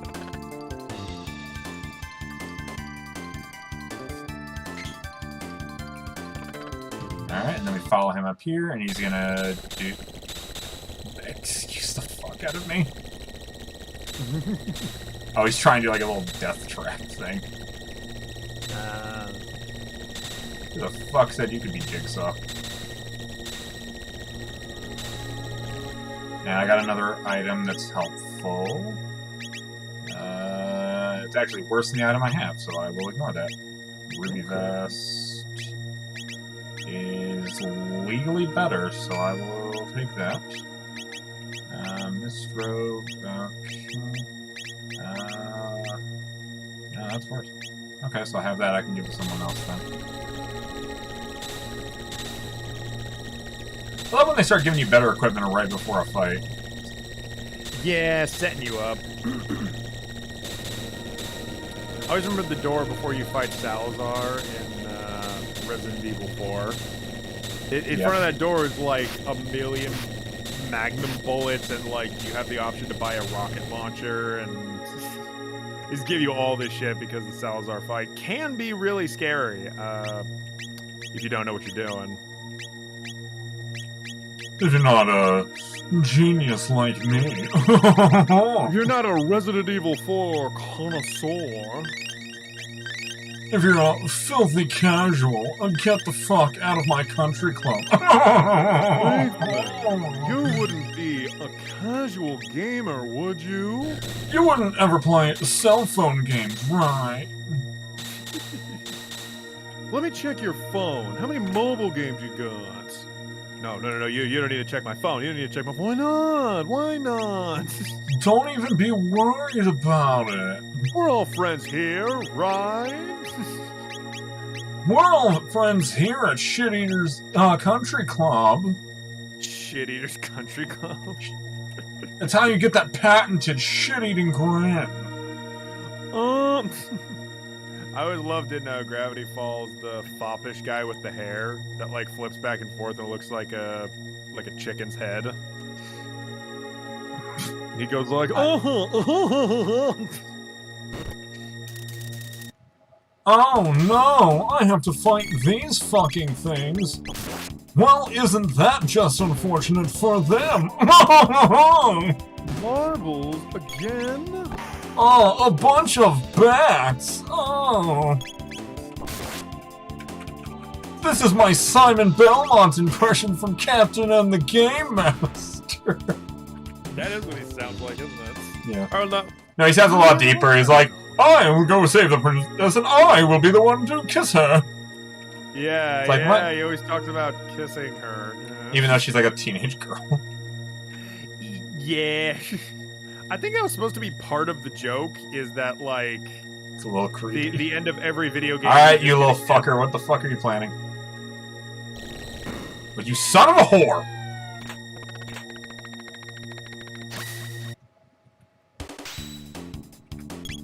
I saw him doing something, I was like, what the fuck is that lever gonna do?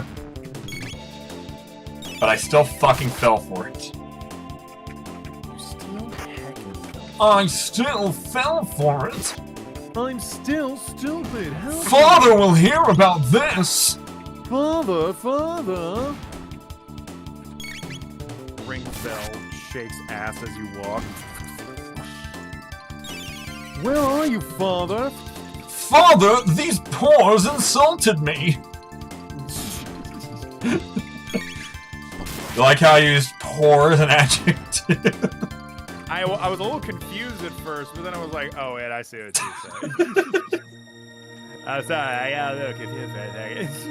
These fucking paws. My pores are growing every day. I had a suspicion that's what you thought it was me. Yeah. But in fact, it was not. Yeah, one second.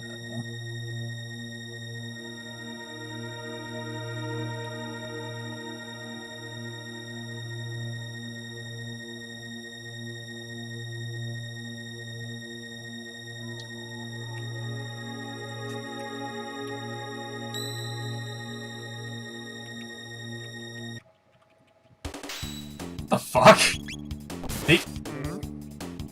There. These enemies are just sparkles. Yeah, and what? It looked like a save point, but it's fucking sparkles. I mean, that's how they get you. It's like the Sure, I'm not mad. I'm just very like. What's that one?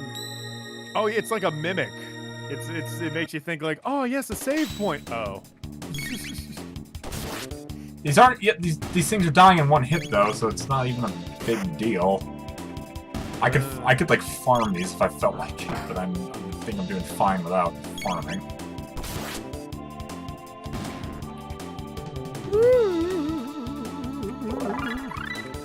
Oh, that and I just leveled up and somebody learned heal, which is super helpful. Oh, that's the teleport. Now you fucker. Jesus fucking Christ. How many goddamn platforms do you have, you son of a bitch?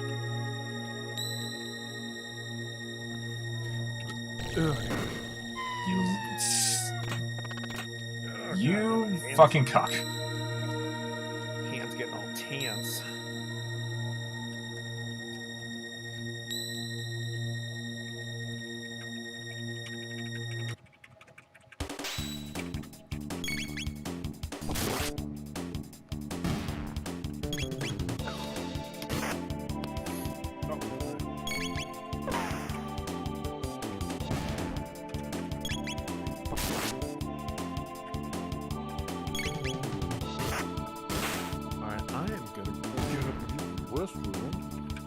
Yeah, that's fine. I gotta figure out how to fucking get out of this room because he keeps dropping me back into it.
Whoa, I fell down the fucking hole again.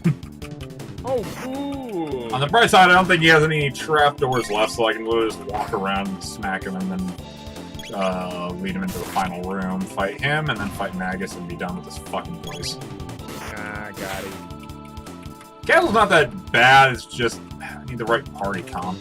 But, again, the actual boss fight against the one I'm about to go fight is barely a fight. Because it's like one of those things where it's like, oh my god, his defense is invincible. But what are those switches in the... Motherfucker! Keep falling in the holes. Okay, that's a save point. That's enemies. Fucker. I thought that was the last one, but I was a little too far to the right, so I triggered another one. That's fine. I mean, these enemies, again, don't do any damage or anything, and they actually give me a lot of experience for the fact that they don't do any damage to me, so... Sure. That's probably why, if they made it, like, easy for you to fall in the pit, they didn't want to give you too hard of enemies. I mean, it just basically... It's just more of an irritation, because it's like, cool, there's 4 save points. 1 teleports you back into the room so you can try and get through it.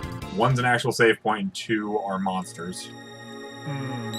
Okay, there's the one that brings me back up. Okay, so now I know. Hug the wall. Come up here. Here. Come around this way. There we go. Yeah, fuck off. And then fall, chase him up the hole. Fight this guy, I guess. Fight you, I guess.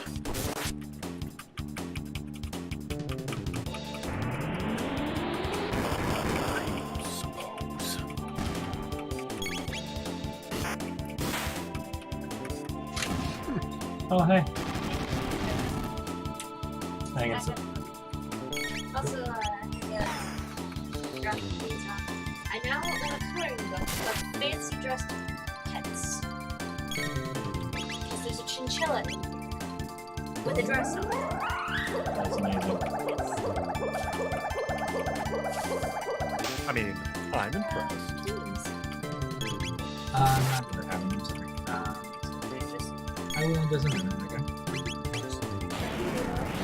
I have fun up I'm saying that fun. You need to do this. Or let me do this. I can water? Water is fine. I think I need to do more things. Thank you.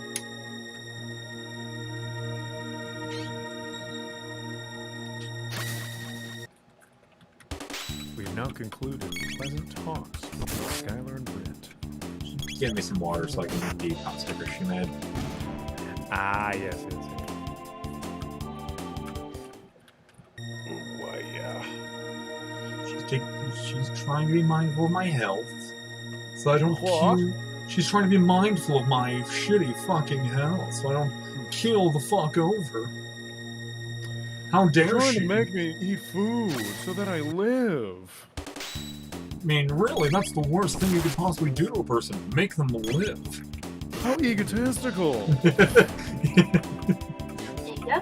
How dare she make me...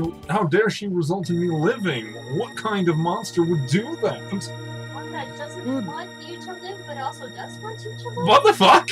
I don't know. So what? You do or don't want me to live? Yes. How dare you? I'll see you later. Good. I'm glad we got definitive answers on that. So definitive. Yeah. Nah, she's a sweetheart. Nah, she cool. We all know Britt's cool. Don't you fucking dare drop it. Okay, thank God. I'm gonna drop it.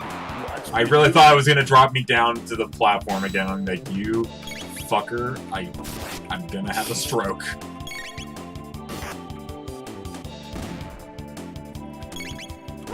All I could think of was the fucking Markiplier screaming, I'm gonna die! I'm gonna die! I'm gonna fucking die! Oh my god, okay. Did you never see him flipping shit? It was when he was playing that fucking, like, getting over it, that thing of, like, the game where you're, like, in the, like, soup pot with the hammer. That is the most. Yep, that's like the most pissed I've seen him in any of his Let's Plays. He was fucking furious. It's. Yeah, I get that. Because that game is bullshit. I have not played it, and I've been told that, at least, before, that I probably wouldn't handle it well. But I mean, like I said before, I'm trying to work on temper as is, so hopefully I'd be able to handle it better now, theoretically. But I'm not going to test my patience. Yeah, no, it's real frustrating.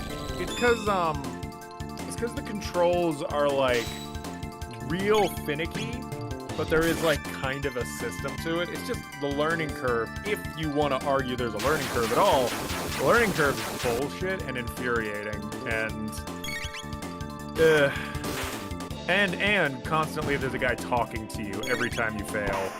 I've heard some of like his soothing quotes, and it's like, are you fucking serious? Yeah, you'll fall off a ledge, and then he'll go. That's a lot of progress, but it'll be okay. It'll be okay. It's like, see, I know what you're saying is technically true, but you're pissing me off. See, the fact that you have to say it with motherly tones just making it worse. Worse, actually. Yeah. I got this one friend that she's a good friend, but like every now and then she'll get like sassy, and like her version of sass is the only thing that makes me blindingly angry. But she's the kind of person where she'll call me like, "It's okay, buddy," and I'm like, "Fuck you."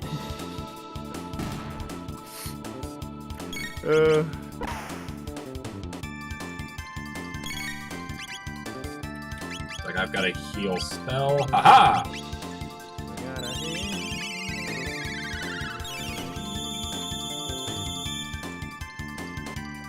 Oh, that was actually a pretty good heal. Going glow.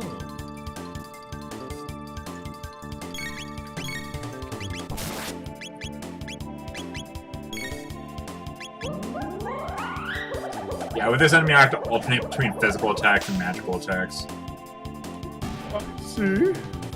Which is a little annoying, but... Hey, Luca leveled up. Cool. See how many steps I can go before another... Fucking stop with these cranks! He's not even actually fighting me, he's just doing bullshit. Crank that soldier boy, am I right, gamers? How much do I have to pay you to never fucking say that again? Will that end the stream faster? Don't be mean. I know, that was very good. We're almost at the end, it's true. Yeah. We're nearly there. I just have to fight enemies I don't want to be fucking fighting. Oh, what the fuck? That was fucking fast. What happened? I missed that one enemy I killed in like 2 hits before. It took me like 4 or 5 hits to kill before. Oh my god. You're getting stronger. By being forced to fucking grind against this dungeon. Yeah. I mean, it's better than that one section in Earthbound where I was literally just crap, so I had to grind. It happened. Like, the fucking section right before Gygas is harder than fighting Gygas. It's,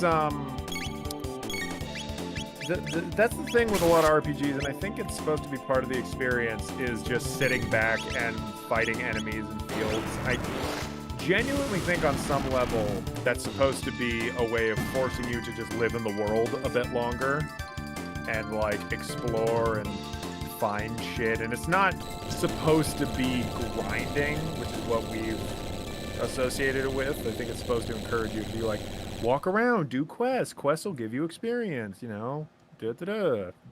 Explore as much as you can. Looks like while I do a quick heal up, because he has the ability to do so. And then do I have some ethers left, or have I... Oh, I have a shit ton of ether. Wow. When did I get all of these? I think those enemies have been dropping them, and I have not been noticing that I've been picking them up. Oh. Alright, this is... Come on, be... Just let me pass, please. I just want to face him and fight Magus and be done with this fucking place. There are no goddamn save points in here, you bastards. That was me when I was playing Final Fantasy VII on one of those, one of my recent streams. Couldn't find the fucking save point, and I was like, what? Why are there no save points on any of these floors? Why? Just let me be free. I don't want to be horny. I just want to be happy. I don't want to be horny anymore. I just want to be happy.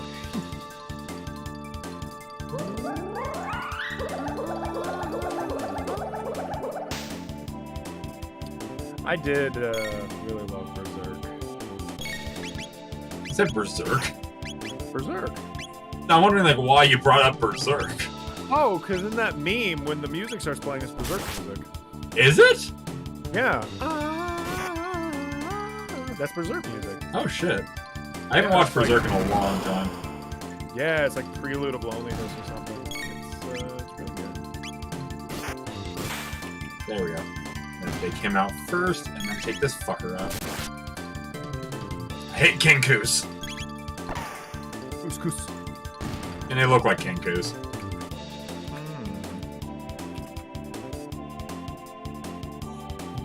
Oh yeah, another fucking sneak attack. Because why not? Good, grand. I'm glad. That God, you I'm did that. so happy you've done this. I'm proud of you. Despite all your failures, you're still back up again.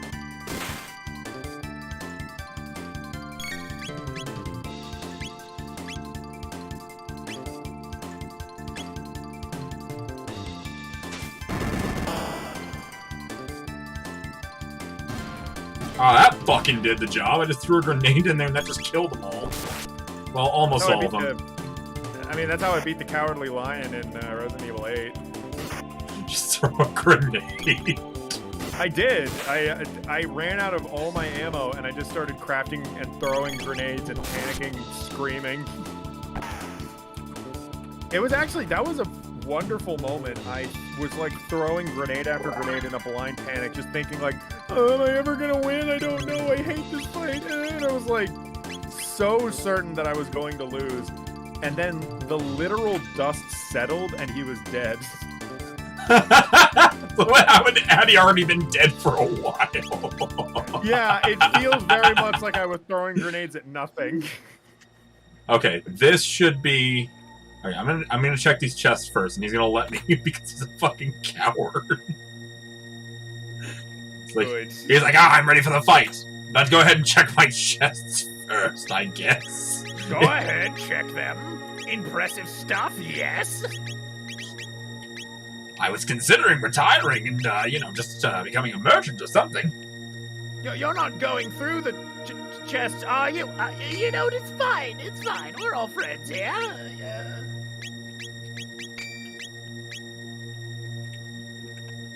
I'm not a coward, I promise. I promise. Alright, let's do this. Alright, and because he's a pansy. Oh yeah, he says that he's trying that Magus is trying to summon Lavos. But again, summoning Lavos. Yeah, but we're going to ignore the fact that he's in a thing of ice, and we're gonna start hitting the cranks. Good. That's one. That's two. Yeah, yeah, he wants me to hit him because once he does, he'll be like hitting me back.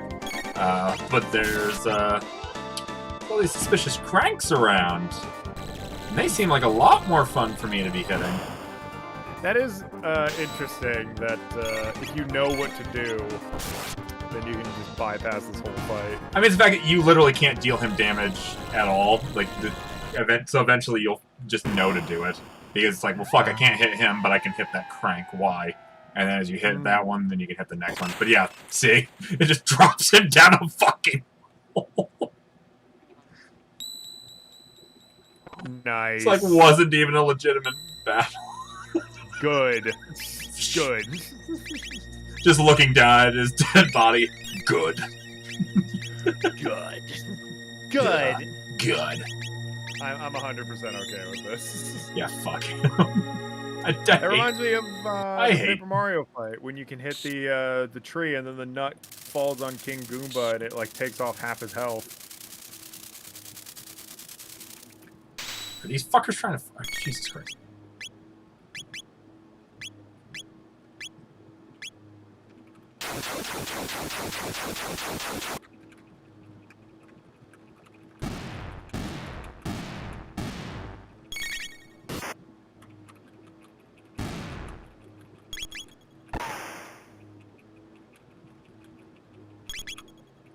Oh, I can hear the music coming from Magnus's chamber too.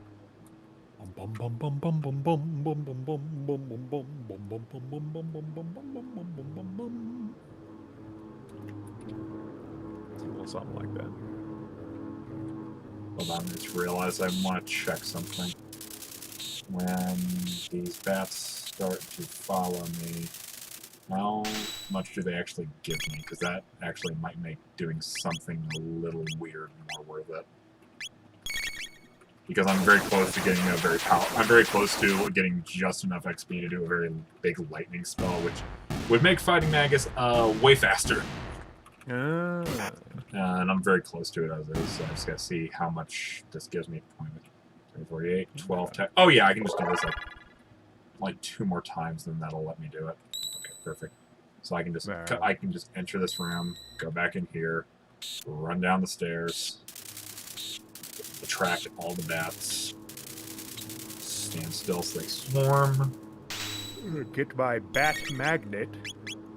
Basically, and then it'll eventually tell me that I've got enough points to learn the ability Lightning 3 or Lightning 2, which does like 3 times as much damage as Lightning 1.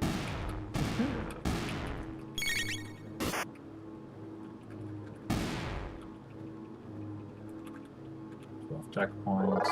Get the levels up. How many more do I need? 20 more. Okay, so like 2 more fights. Perfect.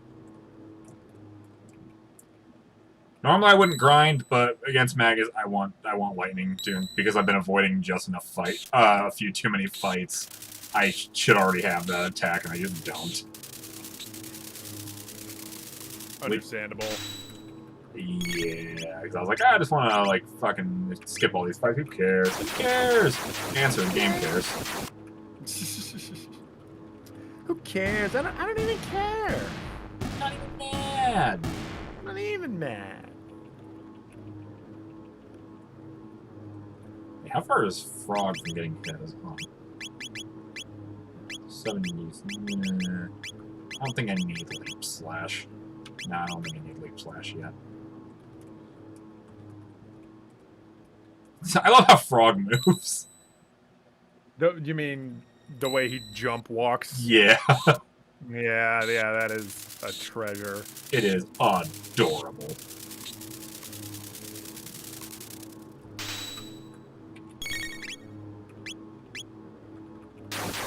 I appreciate that just this one attack fucking kills all of them. Yeah. I don't know if they intended for it to be for farming, but it is nice that, like, if you're just slightly under leveled from where you should be, you can just do that and the game will just be like, yeah, that's fine. Run upstairs.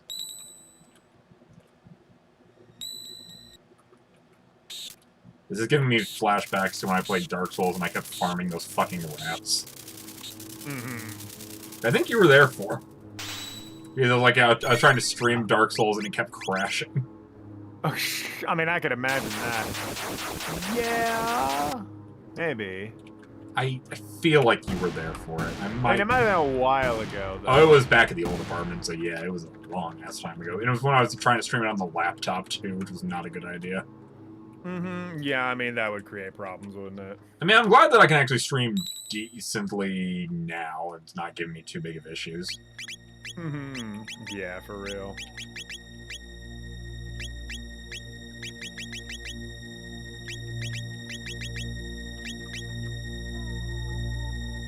Okay, yeah, I'm not gonna fucking bother with farming anymore. I'm just gonna hit save now that I have that attack. going to quickly use a shelter to get back all my MP and head down and do the fight. Let's do it to it. I'm just gonna ignore. I'm just gonna ignore these bats.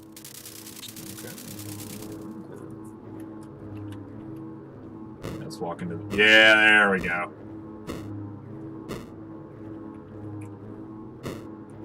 Let's go fight this emo fucker. Cool, it's cool. Exchange.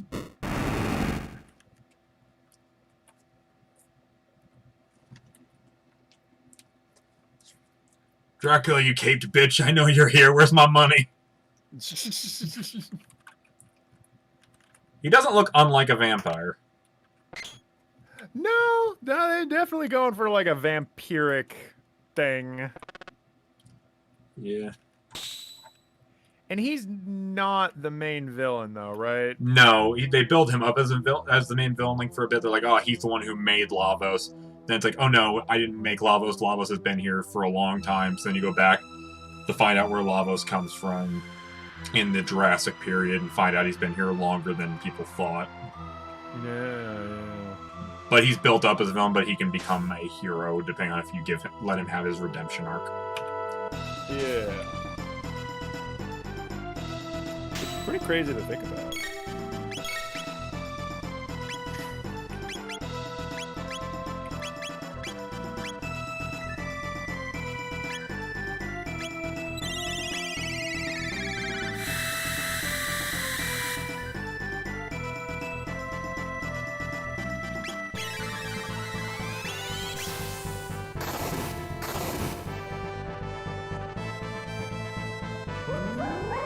So now only water will damage him, so I have to use water spells. Now only lightning will damage him. Which is fine. Just means I gotta wait for Chrono to be available.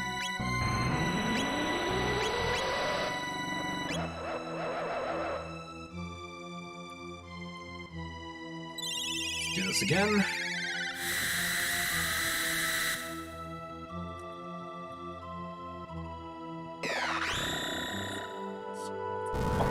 I don't have any shadow attacks. That sucks.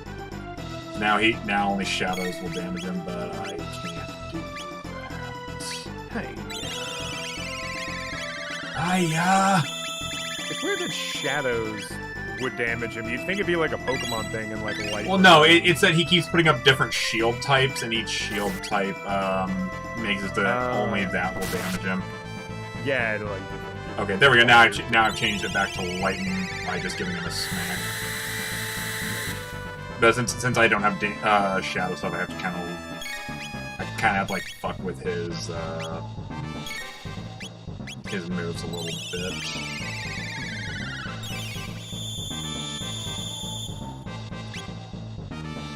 Do a lightning attack.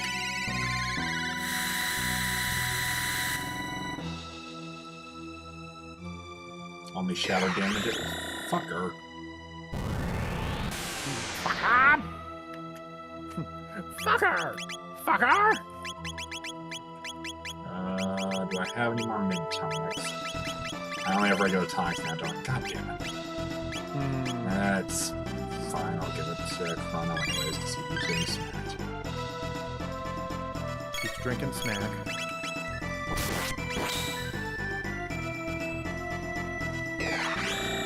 Wait, no, that's the exact same thing you just did. You fucking lied. It said, oh, shield change. Now it's shadow. It's like, wait, it was already shadow. You lied to me. Okay. It's shadow again. Learning the true magic of the shadow. Shadow. Shadow. You know what I'm referencing, right? Yes, Darkest Dungeons. That's the real power. Yeah. Yeah, I know that shit. So stupid. Let's seal the party.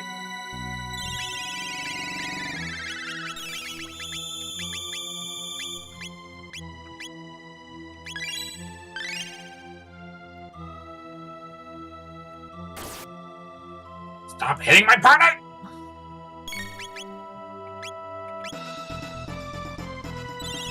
Sucks that my healer is also the one who can break through his current shield. Alright, come on, give me enough time to get through the shield. Give me enough time, give me enough time, give me enough time. Yes. Hiya. Sword stream. Alright, I believe this will be... Yeah, this should be a water damaging attack, even if it's not marked as such. Yep, that did the job.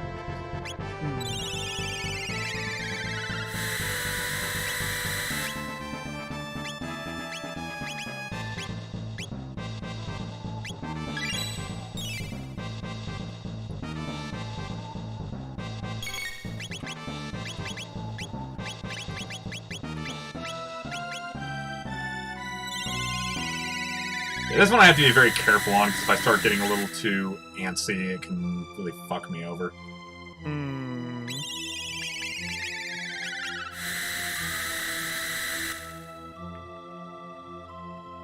Thankfully I had a heal already for that. He hasn't done a fire shield yet, so Luca's just sitting there being fucking useless. It's just like, someday my day will come. Basically.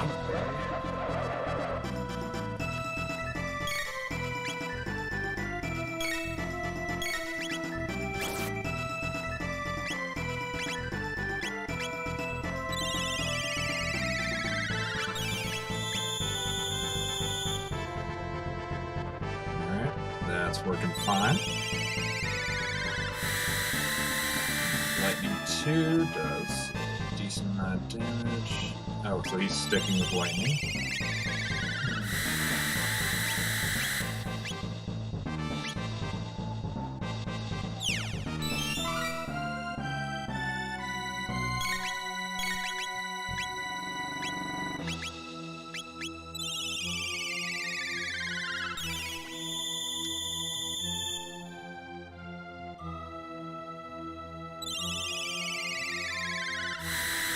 Make your shield fire, you douchebag. What the? You didn't even change the shield that time. Okay.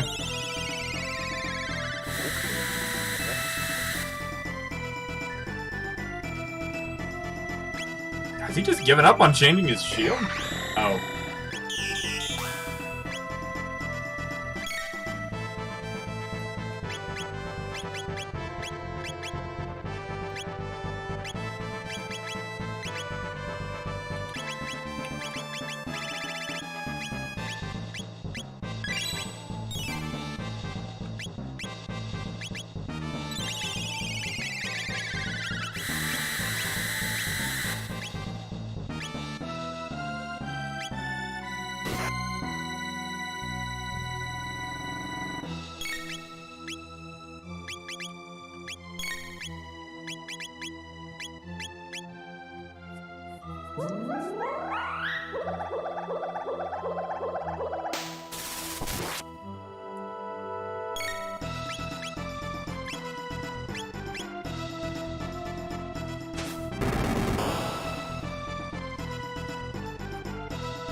Oh, now he's using his fucking bullshit attack.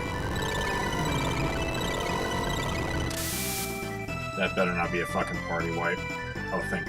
Oh, Jesus! That's a lot more damage than I had expected. Oh. You gonna live, or...? We're about to find out. It's gonna be tight.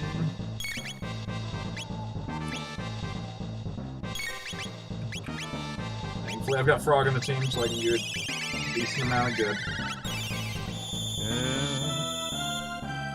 Frog and his big Alright, there we grenade. go. Decently back up to not completely full health, but pretty close to it. Okay. Okay, he's getting ready to cast a spell. I know what he's getting ready to cast.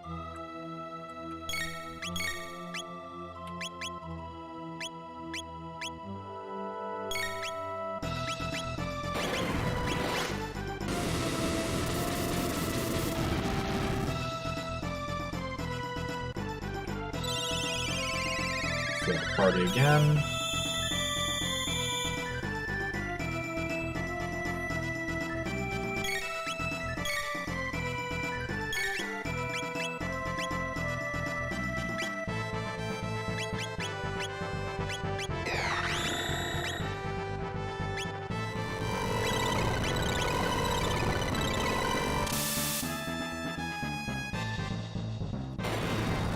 Thankfully I had a heal ready.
Hey, beat him. Hey! That was getting a little tight. Getting a little hairy there, my guy. A little bit, yes. Done. Awesome. Alright, well done then. Came, saw, beat him, And beat your boy on the first try Yeah. too, I think. and now they're saying like, oh, didn't you create Lavos? He's like, no, I just tried to summon him. He's already here. So now they're finding He that has out. always been.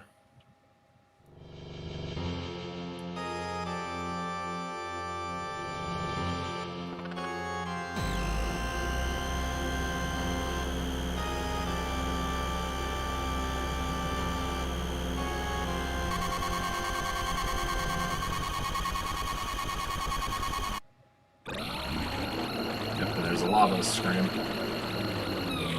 Oh! We're being pulled into time itself. You're being spun around on my big silly wheel. Oh, and now it's playing the opening of the game. Oh no, the game's starting over. Wake up, Chrono. You dumb bastard. That'd be a very interesting anti-piracy measure. They make you start over from here. I mean, I would commend him for creativity. Now Marley's waking you up instead of your mother. I don't remember this. Can't keep sponging off my dad. Go out and get a job.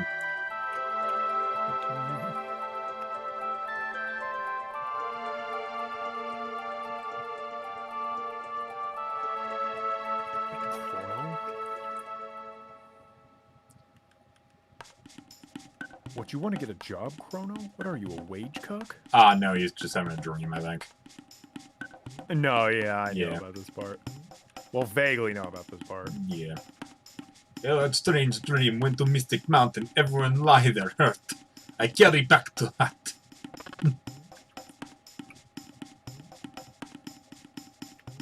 Yummy frog for Ayla eat.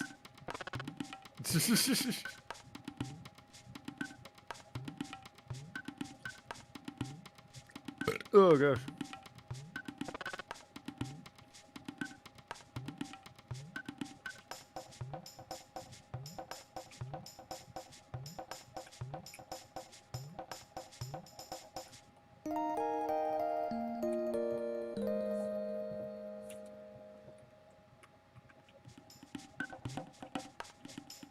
Come on, let me save you, bastards. Okay, now Ayla busy. Look for Aruba village. Fight reptiles together. Destroy reptiles or we no survive.